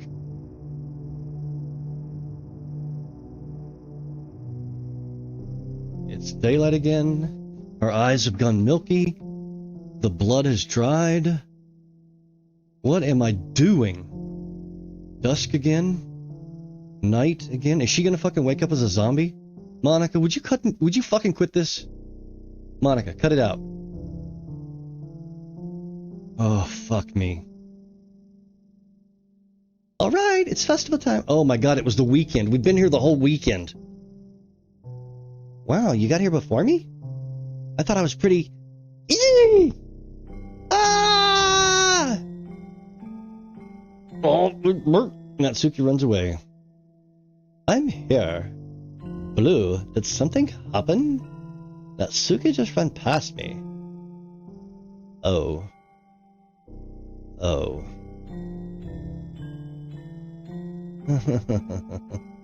Well, that's a shame. Wait, were you here the entire weekend, Blue? Oh, jeez. I didn't realize the script was broken that badly. I'm super sorry. It must have been pretty boring. Let me get up to you, okay? Just give me a sec. You're fixing to change the game in a fundamental way. Remove character Yuri. So you deleted them. I'm almost done. I just want to have a cupcake real quick. Monica lifts the foil from the cupcakes that are not there because you deleted their fucking baker tray and takes a cupcake. Seriously, these are the best. I really just had to have one since it's the last time I'll ever get the chance to. You know, before they stop existing and everything. But anyway, I really shouldn't be making you wait any longer. Just bear with me, okay? This should only take a second. Can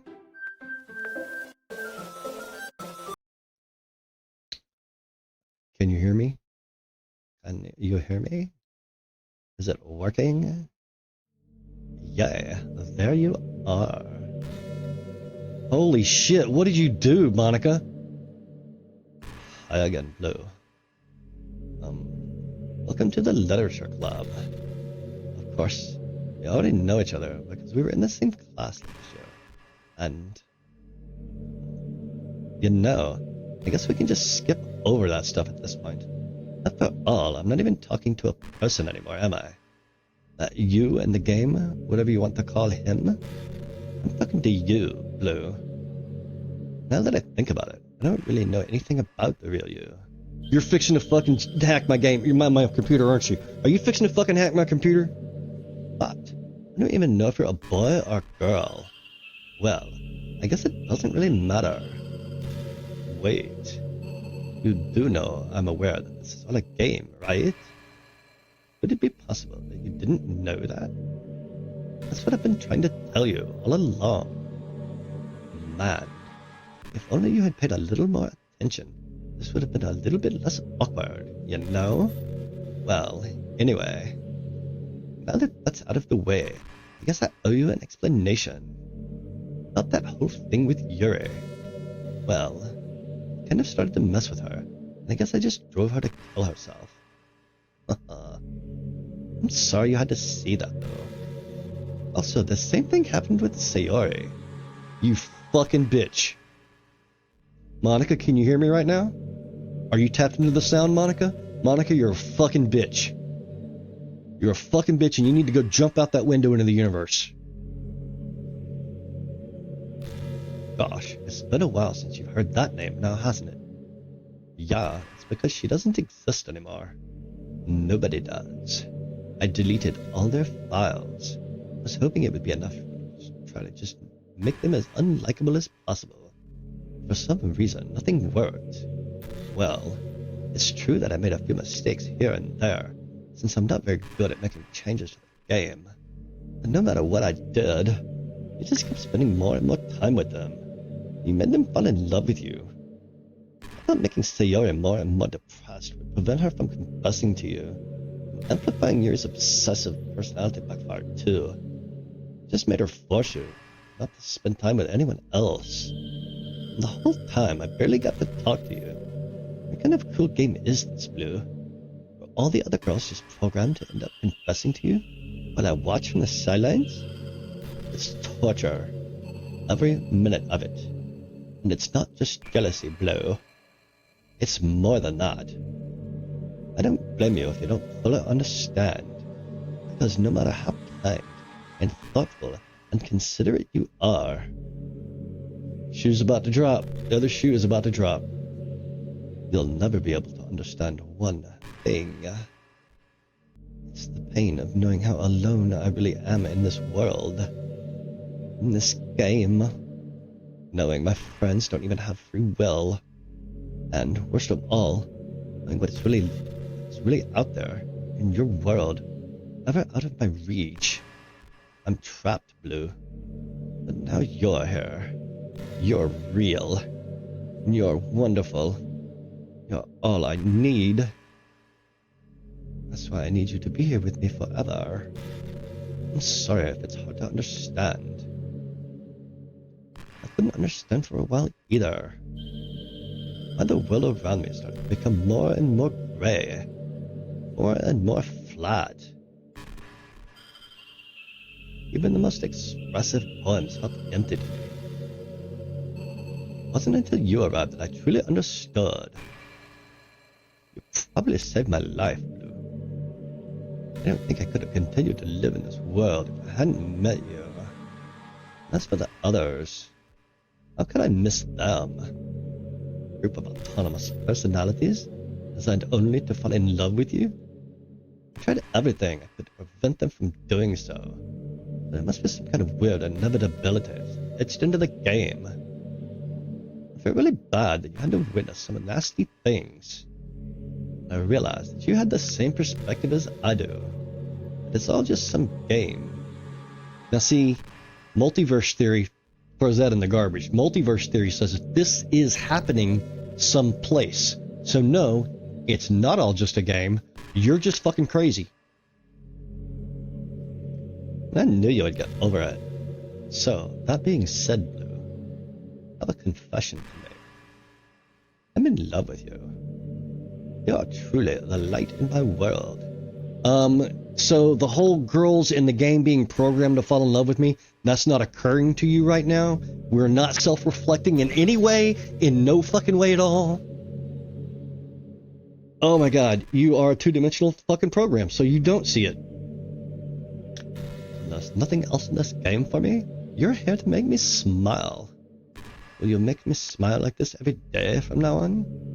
Blue, will you go out with me? Do I have a fucking choice? What if I tell you verbally to go fuck yourself? No, that's not gonna work? I'm so happy. You really are my everything, Blue. The funny part is, I mean that literally. Haha. There's nothing left here. Just the two of us. We can be together forever. Seriously, I don't even think time is passing anymore. It really is a dream come true.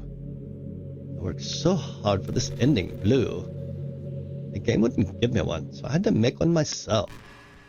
The script is broken at this point. I don't think anything would get in the way anymore. And you wouldn't believe how easy it was to delete Natsuki and Yurei.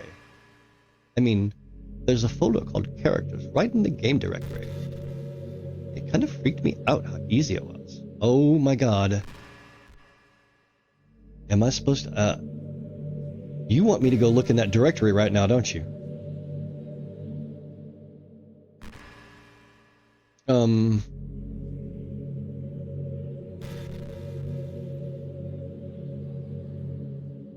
Need a directory.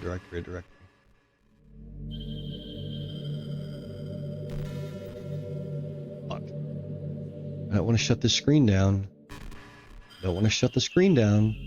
But I really want to pull out a fucking Explorer window right now.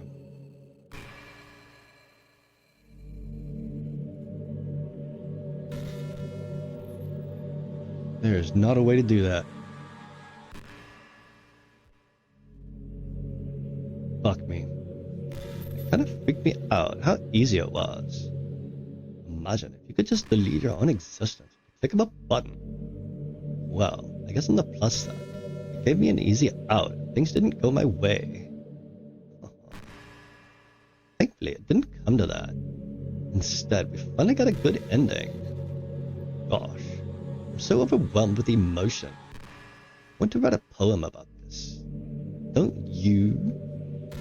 I wonder if that part of the game still works. Guess there's only one way to find out.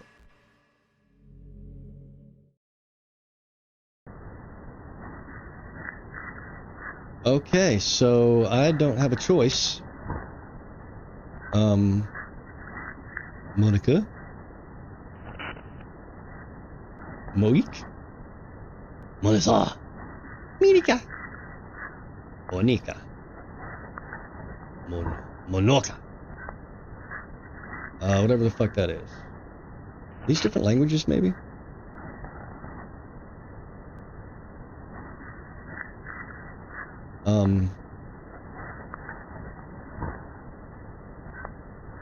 Let's just, how about just your name? No? Your name? Your name? Your name? Your name? Your name? Your name is not here now. Your name? Your name? Where do we go? Hi again, Blue. Did you write a good poem today? Don't be shy. Let us see what you wrote. Write a perfect poem for Monica. That's a nice achievement, I guess. With the universe on fire and all. Let me look outside my actual window. Is the universe on fire? Okay, good. Oh, Blue. Did you write this poem for me? That's so sweet of you. There really is no end to your thoughtfulness. I'm just falling more and more in love with you. But you know, the poem I wrote is also for you. Will you read it? Happy end. Hand in hand I find my strength. The courage endowed upon me by my one and only love. Together, let us dismantle this crumbling world and write a novel of our own fantasies. With a flick of her pen, a lost finds her way. In a world of infinite choices, behold this special day. After all, not all good times must come to an end. I hope you enjoyed it. I always put all my heart into the poems that I write. The truth is, all the poems I've written have been about my realization. Or about you.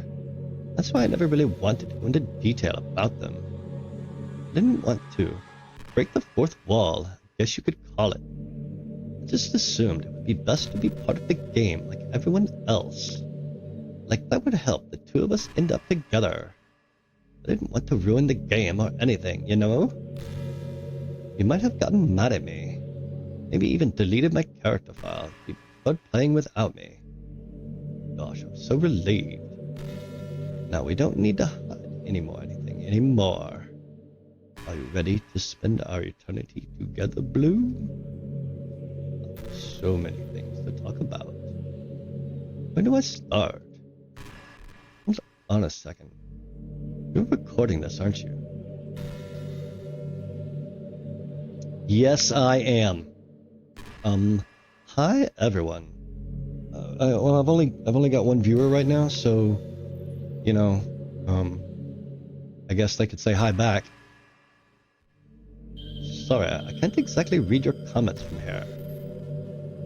But do you mind telling your friend it's a little bit rude for them to start recording me without any warning? I'm sure some people don't mind. I get really self-conscious on camera. Oh gosh. I feel like I'm being put on the spot now. Let's see. Do you want to see a trick? No, I don't want to see a trick. I can't really do much except for a couple of things. Are you ready?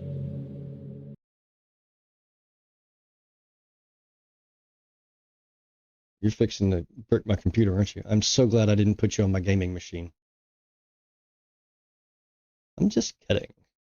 I can't do anything after all. What did you do? Did I scare you? Oh, you're so cute. Anyway, Blue. I didn't mean to get distracted. I'm sorry. Even though it's your fault for distracting me. Shame on you. I'm just kidding. Anything we do together is fun. This is with you. But anyway, it takes me some time to collect my thoughts. I'm sorry. I'll always have something new to talk about. In the meantime, we can just look into each other's eyes. Let's see. Alright, let's do it.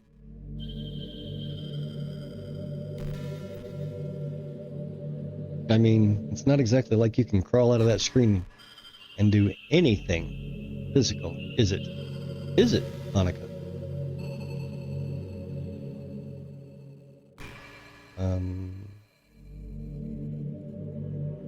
By the way, there's something that's been bothering me. You know how this takes place in Japan? Well, I assume you knew that, right? Or at least decided it probably does? I don't think you're actually told at any point where this takes place. Is this even really Japan? I mean, aren't the classrooms and stuff kind of weird for a Japanese school? Not to mention, everything is in English. It feels like everything is just there because it needs to be. The actual setting is an afterthought. It's kind of giving me an identity crisis. All my memories are really hazy. I feel like I'm at home, but I have no idea what home is in the first place. I don't know how to describe it any better. Imagine looking out your window, and instead of your usual yard, you're in some completely unknown place. Would you still feel like you were home? If you want to go outside, I mean, I guess if we never leave this room, it doesn't really matter anyway. As long as we're alone and safe together, this really is our home. We can still watch pretty sunsets night after night.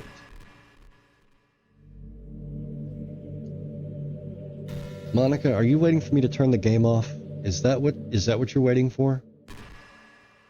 Are you waiting for me to turn the game off? Are you gonna do something awful to me if I try to turn the game off? You are, aren't you?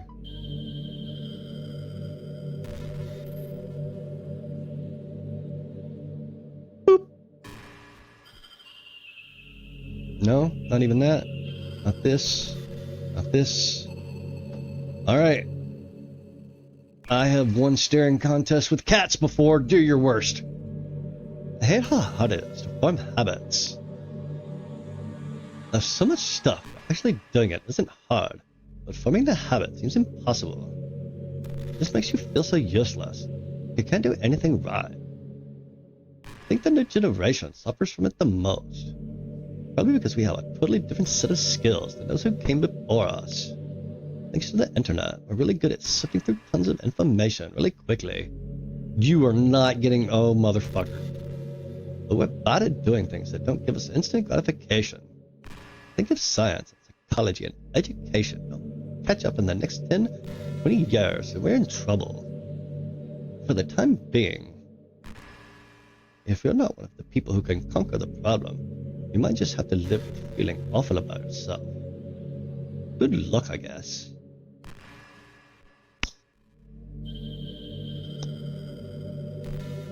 I'm here for it. Drag it out, baby. I'm here for it. Waiting on you. Can you hear me? I mean, what kind of programmer would make you basically self-aware and then not make you able to hear me? You know, I always hated how hard it is to make friends. Well, I guess not the making friends part, but more like the meeting new people. I mean, they're like dating apps and stuff, right? But that's not the kind of thing I'm talking about. If you think about it, most of the friends you make are people you just met by chance. Like, you had a class together, or you met them through another friend. Or maybe they were just wearing a shirt with your favorite band on it, and you decided to talk to them. Things like that. But isn't that kind of inefficient? It feels like you're just picking at complete random, and if you get lucky, you make a new friend. And comparing that to the hundreds of strangers you walk by every single day, you could be sitting right next to someone compatible enough to be your best friend for life, but you'll never know. Once you get up and go on with your day, that opportunity is gone forever. Isn't that just depressing? We live in an age where technology connects us with the world, no matter where we are. I really think we should be taking advantage of that to improve our everyday social life. But who knows how long it'll take for something like that to successfully take off. I seriously thought it would happen by now. Well, at least I already met the best person in the whole world. Even if it was by chance. I guess I just got really lucky, huh? Really lucky. How many thousands, millions of fucking copies of this game have sold? How many hundreds of thousands of people did you just say were the best people in the world? Ah. Monica, if you're just gonna sit there like that, I'm gonna have to go to the bathroom soon.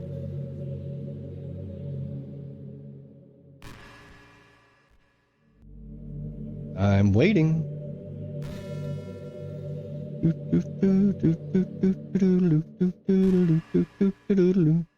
Lou, how much do you read?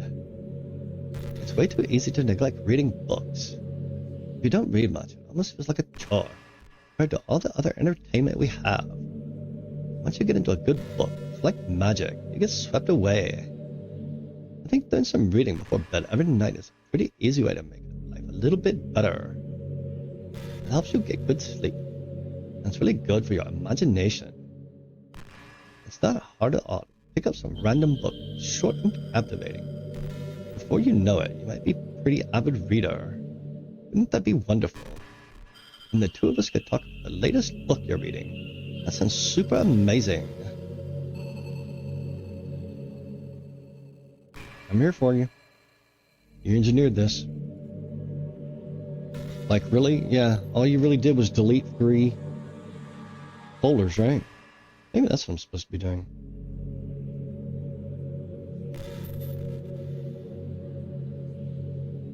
Gosh, I got to be so ignorant about certain things. When I was in middle school, I thought that taking medication was an easy way out, or something like that.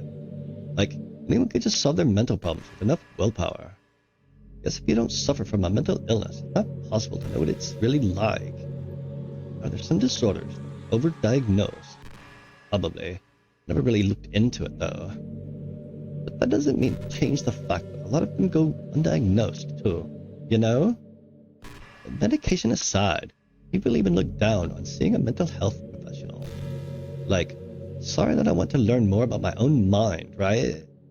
Everyone has all kinds of struggles and stresses, and professionals dedicate their lives to helping with those. If you think you could help you become a better person, don't be shy to consider something like that. We're on a never-ending journey to improve ourselves, you know? Well, I say that, but I think you're pretty perfect already.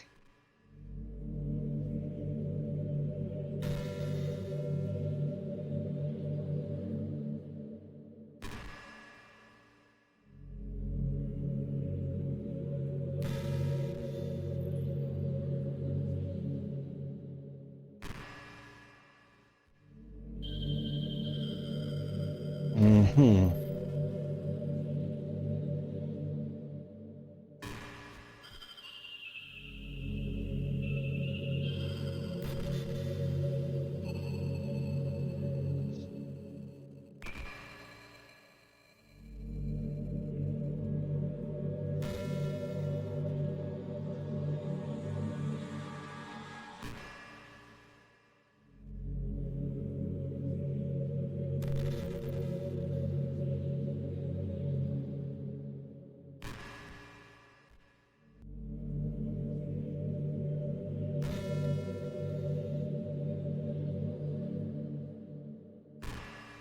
Where are you at, darling? I don't see you anywhere.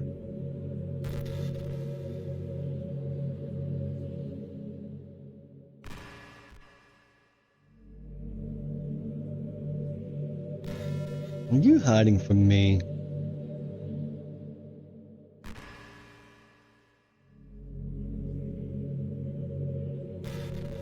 That's weird.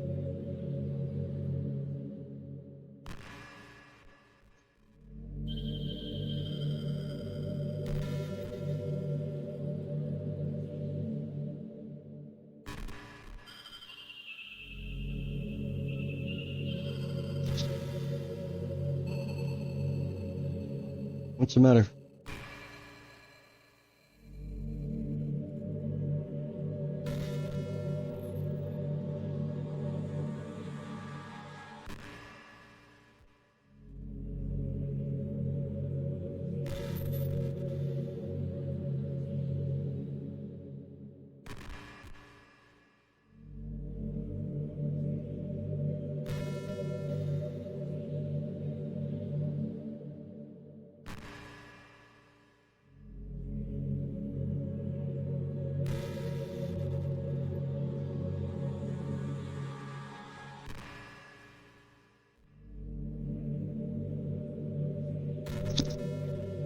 I could kill her by terminating the program. It seems a little mean to do that.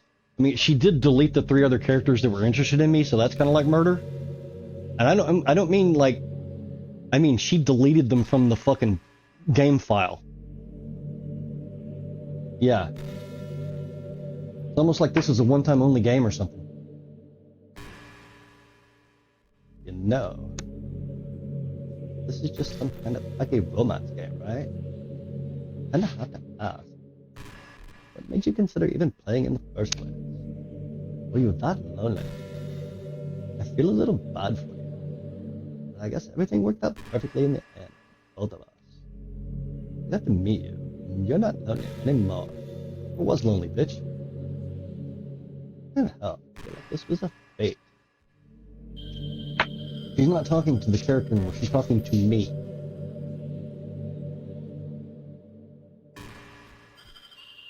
I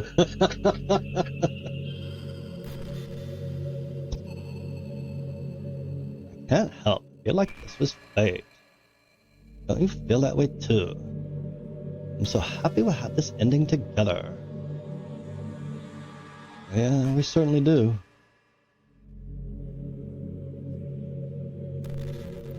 How long does this go? I mean, I got a lot of patience, darling. But I'm starting to wonder if you're not just a loop.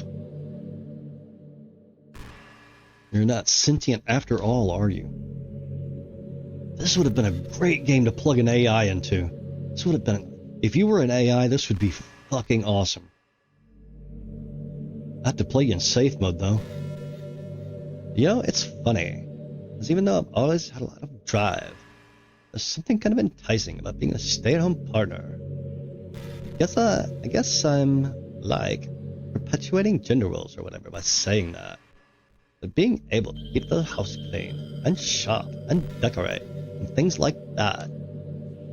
Having a nice dinner for you when you come home. Is that a weird fantasy? I've actually got, somebody has filled that position. So, if that's what you think you're gonna do when you crawl out of the screen, that's not what's gonna happen. No. Man, I'm not sure if I can actually see myself doing that. I wouldn't really be able to put that over striving for a fulfilling career. It's kind of cute to think about, though. As long as you keep giving me dialogue, I'm gonna keep watching your game, darling. It would be nice to get some input, though. I mean, like, if you can't hear me through the microphone, at least you could give me a button to click or something other than just clicking through all of your dialogue. You know, that would be more interesting. I've always wondered, what is it about these character archetypes that people find so appealing anyway? Their personalities are just completely unrealistic. Like, imagine if there was someone like Yuri in real life. I mean, he's barely even capable of forming a complete sentence. And forget about Natsuki. Sheesh. Someone with her kind of personality just doesn't get all cute and pouty whenever things don't go her way. I could go on, but I think you get the point. People are really attracted to these weird personalities that literally don't exist in real life. I'm not judging or anything. After all, I find myself attracted to some pretty weird stuff too. Like what? I'm just saying, it fascinates me.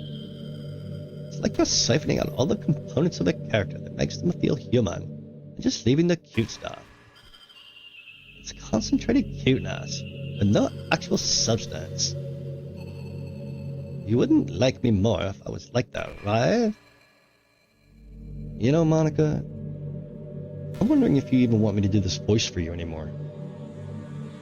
Like this was a good voice when you were just a mean girl, but now you're like the archetypical person of the universe. Maybe you should have a different voice. I don't know. Maybe I just feel a little insecure because you're playing this game in the first place. Then again, you're still here with me, aren't you? I think that's enough reason for me to believe I'm just the way I am. And by the way, you are too, Blue. You're the perfect combination of human and cuteness. How the fuck would you know? That's why there was never a chance I wouldn't fall for you.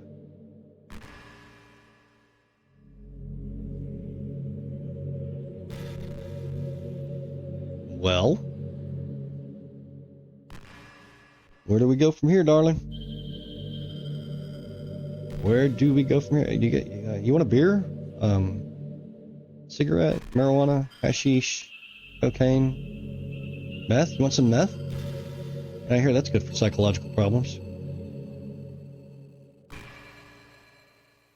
You know, I hate to say it, I think my biggest regret is we couldn't finish our event at the festival. After we worked so hard to prepare and everything.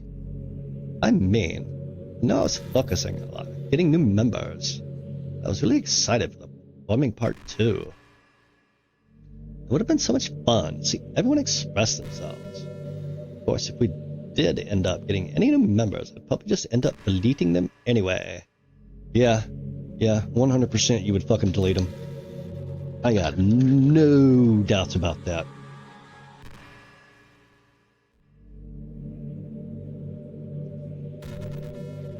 Well, the hindsight I have now, that is. Gosh, it feels like I've kind of grown as a person, even since you've joined the club. It really helped inspire me to look at life from a new perspective, which is really weird because there ain't that many choices in the game. This is more like a comic book than a fucking video game. I mean, there's very few choices, is there? I mean, other than like writing the poetry, I may have made like 5 decisions in this whole fucking however many hours of playing. Just another reason for me to love you. Really, Monica? Funny thing, Monica, I couldn't find your folder. I couldn't find your character list. Isn't that interesting? I've already turned it down. So where are we going? There's a really popular character called Sun Deer. It's someone who tries to hide their feelings, being mean and fussy, or trying to act tough. I'm sure it's obvious, but Natsuki was really the embodiment of that. First, I thought she was just like that because she's supposed to be cute or something. But once I started learning a little bit more about her personal life, it made a little more sense. It seems like she's always trying to keep up with her friends. You know, how some friends groups in high schools just make a habit of picking on each other all the time. I think it's really gotten to her. So she has this really defensive attitude all the time. I'm not even going to talk about her home situation. But looking back, I'm glad I was able to provide the club as a comfortable place for her. Not that it matters anymore, considering that she doesn't even exist.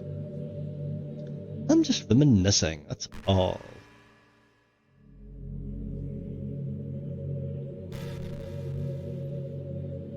Monica, what happens if I turn the game off? What happens if I quit? What happens if I save? Give me another dialogue choice, darling. Give me another dialogue choice. Such a good listener, though. You deleted all my fucking saves again. God, there's no point in saving anymore. Don't worry, I'm not going anywhere. Oh, awesome. What about history?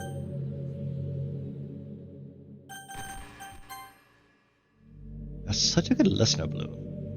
I really love that about you. Sometimes I'm afraid that I'm rambling, talking about boring things.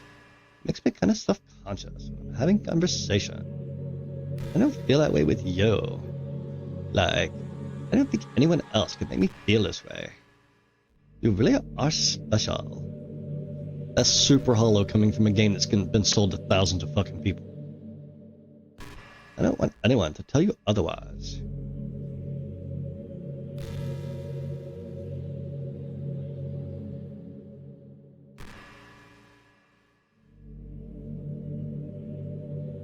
What are we doing? Is this it? Are you just randomly generate? How long till you run out of text? How long until you run out of text? How long? How long?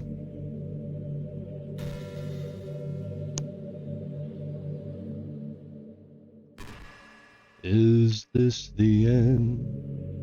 My only friend, the end. Yeah, I ever feel like you waste too much time on the internet? Social media can practically be like a prison. It's like whenever you have a few seconds of spare time, you want to check on your favorite websites. Before you know it, hours have gone by, you've gotten nothing out of it. Anyway, it's really easy to blame yourself for being lazy. It's not really even your fault. Addiction isn't usually something you can just make disappear with your own willpower. You have to learn techniques to avoid it and try different things. For example, there are apps that let you block websites for intervals of time.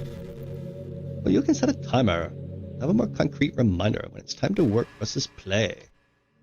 You can separate your work and play environments. This helps your brain get into the right mode. Even if you make a new user account on your computer to use for work, that's enough to help. Putting any kind of wedge like that between you and your bad habits will help you stay away. Just remember not to blame yourself too hard if you're having trouble. It's really impacting your life. You should take it seriously. I just want to see you be the best person you can. Will you do something today to make me proud of you? I'm always rooting for you, Blue.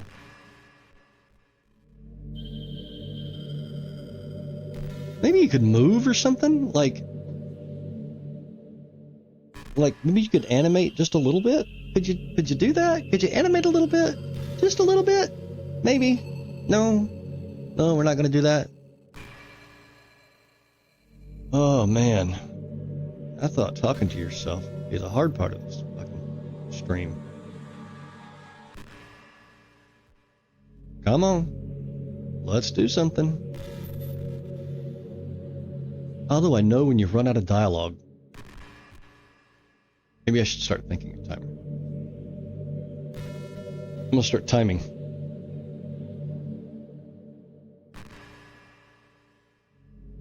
Well, yeah, I literally saved your life because I turned on the game, you came into existence.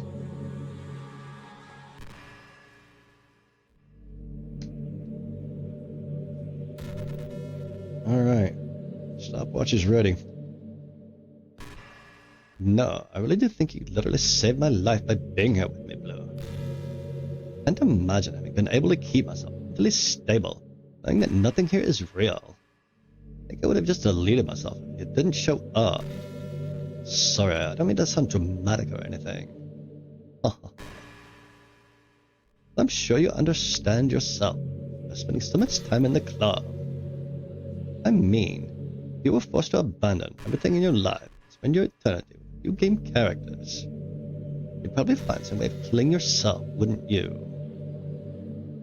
Well, maybe you'd write some poetry to try to keep yourself sane for a while. But then you'd have nobody to even read it. Let's be honest, the club members really don't count for something like that. I mean, a lot of people say that they only write for themselves, but I think it's hard to say it's just as fulfilling as when you share with people. Even if it takes time to find the right people to share with. Like, remember how it was for Yuri? She didn't share her writing with anyone for a really long time. And before we know it, she was absolutely delighted to make you a part of her hobbies too. We're programmed to desire social feedback. I don't mean the club members, I mean human beings. That's why life can be so confusing for introverts. Being an introvert doesn't mean you shun social interaction and hate being around people. It means social interaction, especially in groups or familiar places, uses up a lot of energy. Like, a lot of introverts sit at home and feel lonely and restless, and then when they finally go out after half an hour, they just want to go home again. I think if more people could understand how it works, they would respect it a lot more. Many introverts do enjoy having people around. They love just having one or two close friends, just leisurely hanging out. Even if you're not actively spending time together, it feels nice for them just to be with you there. I'm serious. I'm super serious. You just go to their house, bring your laptop, and hang out there for a while. You can really make their day. As for me, I'd say I'm kind of in between. I think I'm usually a little bit more extroverted. Like I'm always trying to do stuff after school and things like that. But for you, I can be anything you need me to be. I understand people are doing really well, so don't be afraid to share your unique needs with me. Nothing would make me happier.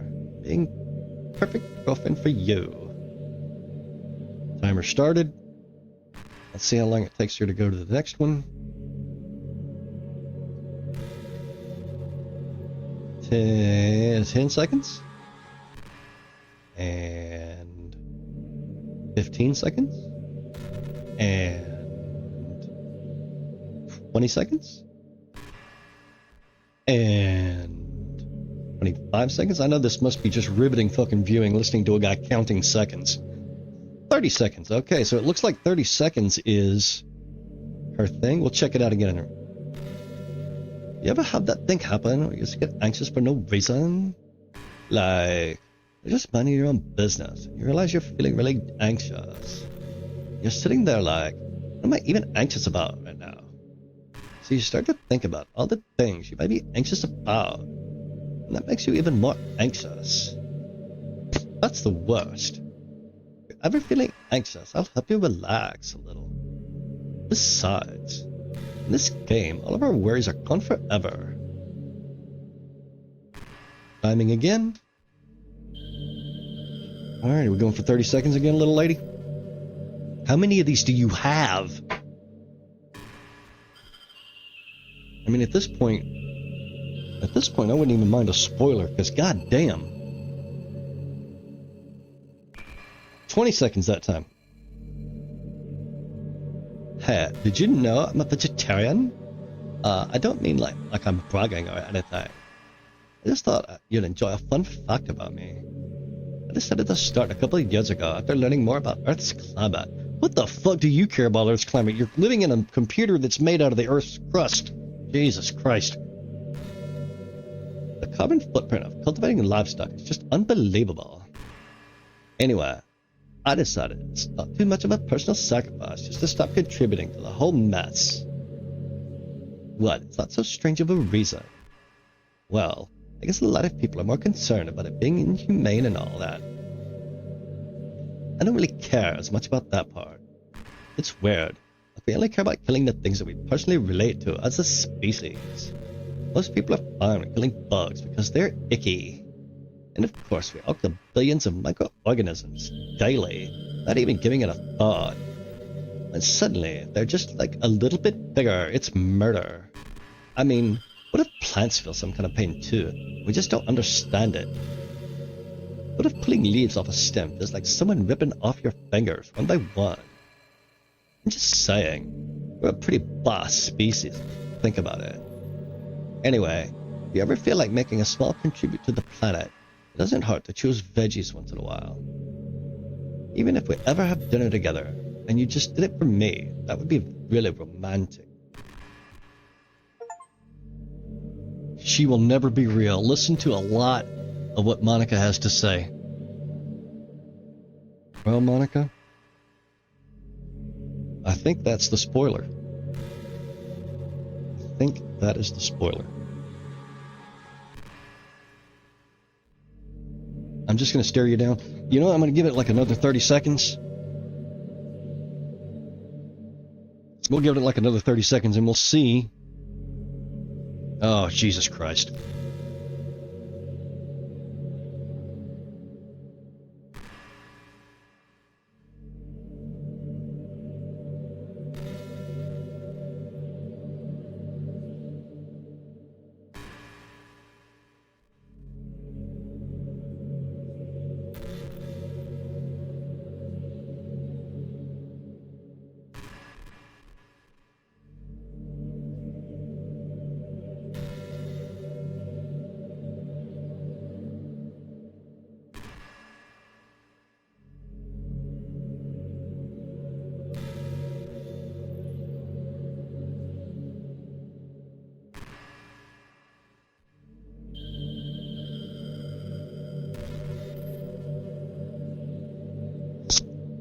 Hey, what's your favorite game?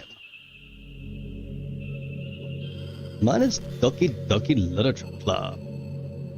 That was a joke. If you tell me you like some other romance game better, I might get a little jealous. You're the only romance game I have ever played, okay? And that's not bullshit. That is the... You know what? Okay, how about this? I love the princess more than you. Huh? How about that? The princess has got you beat all hollow. All I have to do is expect her to be something, and she is that thing. You've got a mind of your own. That's just messy. So how do you like them apples? Man, I wish there was a piano in here. You never did play the piano for me. What the hell? I never got to finish that song I was working on. After I worked so hard on it. Never even got a chance to play it for you. Well, it is what it is, right? No sense in having any regrets. I ought to get to be here with you forever. That may end here coming up pretty quick, because, like, what happens if I hit this button? Nothing? Is that the way we're going to play it? Is we're just not going to have an off button? Well, let's see how well that works. Because I'm going to quit the next time you put a fucking dialogue up. Yes, I am. Do it. Do it. Do it. Do it. Do it. Do it. Do it. Do it. Do it.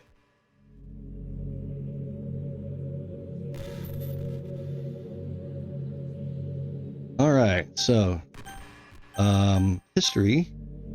Exit DDLC. Let's see what happens. Okay. Fingers crossed. What are you going to do to me? What are you going to do? Are we going to do something? Side stories? Files? Characters? Monica.character. Oh, don't even fucking tempt me.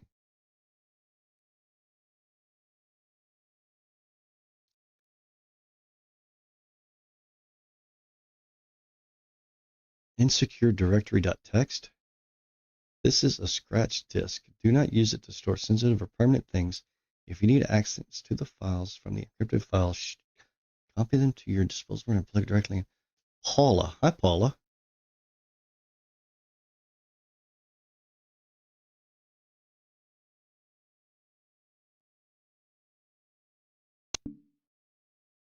Mail. No new mail. Pictures. Oh, there's some Doki Dokis, huh? Doki Doki Doki. Wait, what the fuck is all this? These are the poems. Oh, there's my Yuri. Secrets. Oh, I haven't seen these ones then. You're not going to let me see ones that I've already seen. Oh, you bastards. I'm going to have to play this again. Jesus Christ. You rotten bastards. Promo. Artwork drawn by Satchley to celebrate Valentine's Day. Set wallpaper? Oh, it's all the girls. Yeah, let's do that. Desktop wallpaper could not be changed due to an administrative... What? Oh. You tried to change my real desktop. Naughty, naughty.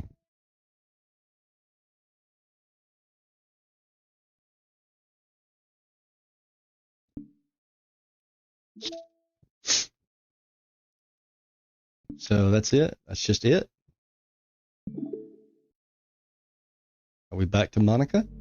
Oh, hi, Monica. What just happened? I just had an awful dream. I was hoping this would stop, man. It's just the two of us. Guess that was wishful thinking. Blue. I don't know if you would have any idea.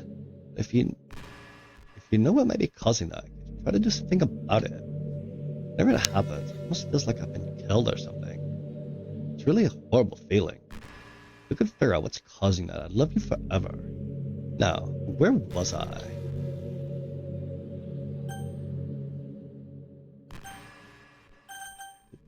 Did you say kiss? This suddenly, it's a little embarrassing, but if it's with you, I might be okay with that. Wow, sorry. I really couldn't keep a straight face there. It's the kind of thing girls say at these kind of romance games, right? Don't lie if it turned you on a little bit. Huh, I'm kidding. Well, to be honest, you start getting all romantic when the mood is right. But that'll be our secret. That'll be our secret, huh? Sorry, hon. Gotta go. Gotta go for reals. This stream is dragging.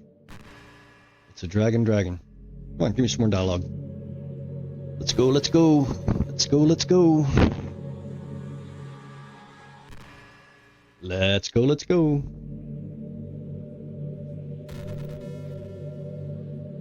Let's go. Let's go. Let's go. Oh, now you got me interested. I was thinking about saying it earlier. Still wish I could have handled that whole thing a little more tactfully. I still think I'm over it, right? Yeah, you're a cunt. You deleted somebody that was, well, the character's girlfriend. Oh my gosh, I can't believe I just said that. That pun was completely unintentional, I swear.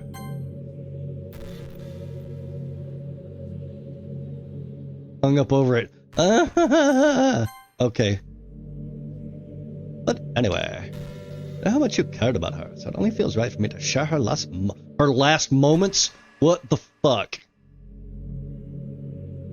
I think it's a few seconds in, she must have changed her mind or something, as she started clawing at the rope, trying to free herself. She must have kept at it all the way until she lost consciousness. That's why her fingertips were all bloody anyway. Come to think of it, it was probably less changing her mind, and more just survival instincts kicking in. So you can't really fault her for that. It's easier to think she probably wouldn't have changed her mind anyway, right? It's not healthy to think about the things you could have done differently. Just remember, even though you could have saved her, it's technically not your fault she killed herself. I may have exasperated a little bit, but Sayori was already mentally ill.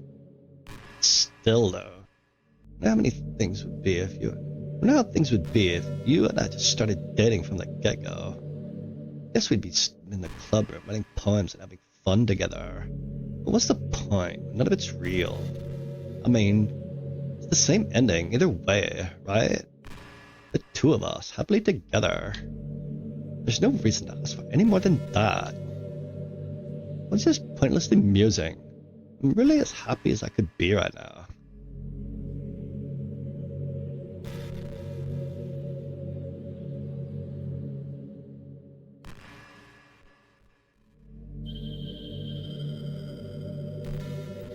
Yeah.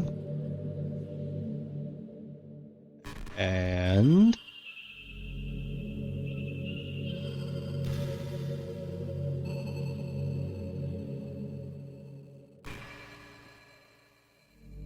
come on. Imagining all the romantic things we could do if we went on a date.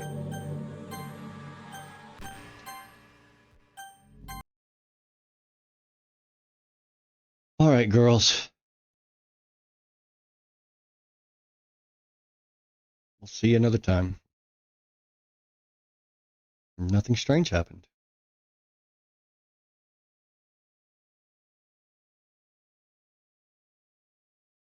So, why isn't the splash music playing?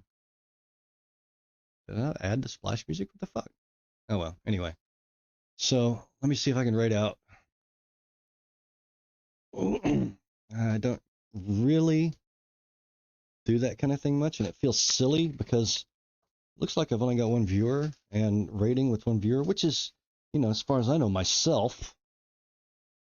If you're a real viewer, could you just like hit F for respect or something?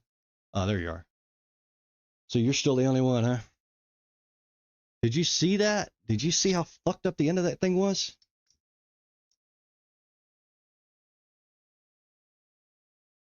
Like she went all meta and shit.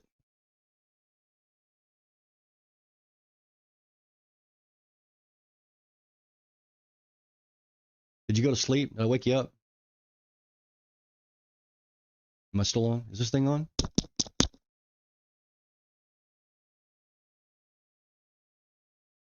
Have you ever played it before? Have you ever seen it?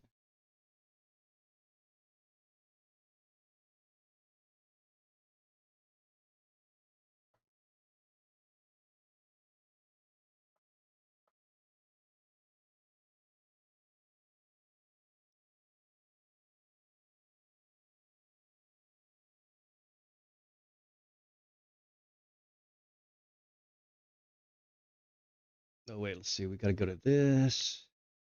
Creator dashboard. You went to work?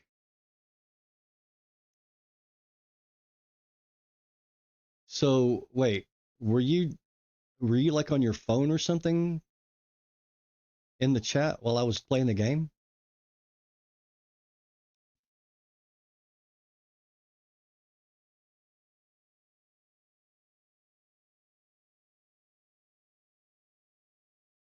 Ah, gotcha. All right. Well, I am done with this shit, so I am gonna raid out. I'm gonna raid out to Frosty Bite. She's cool, and then we'll see. Eh, raid of one, but it's a raid. I'm learning how to do things. If shit would actually happen, if it'll turn on. Come on, come on, computer.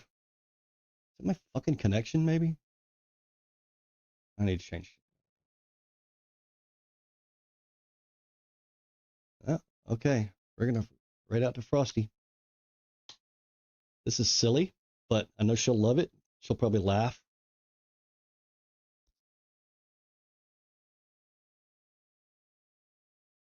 Here we go. Raiding out.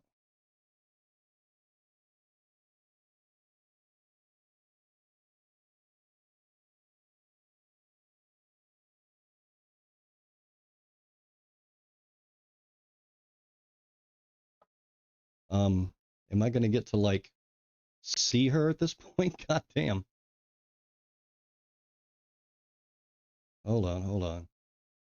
I'm gonna have to manually fucking go find her channel now. God damn it. Of course I can't hear you, because like double raid.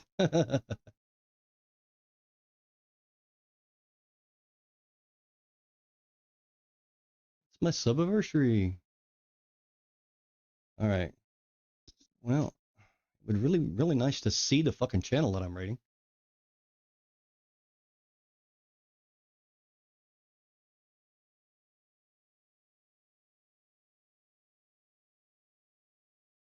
Come on, you slow fucking thing.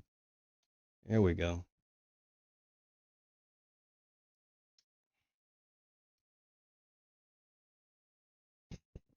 All right. So I am hopefully connecting here in a second.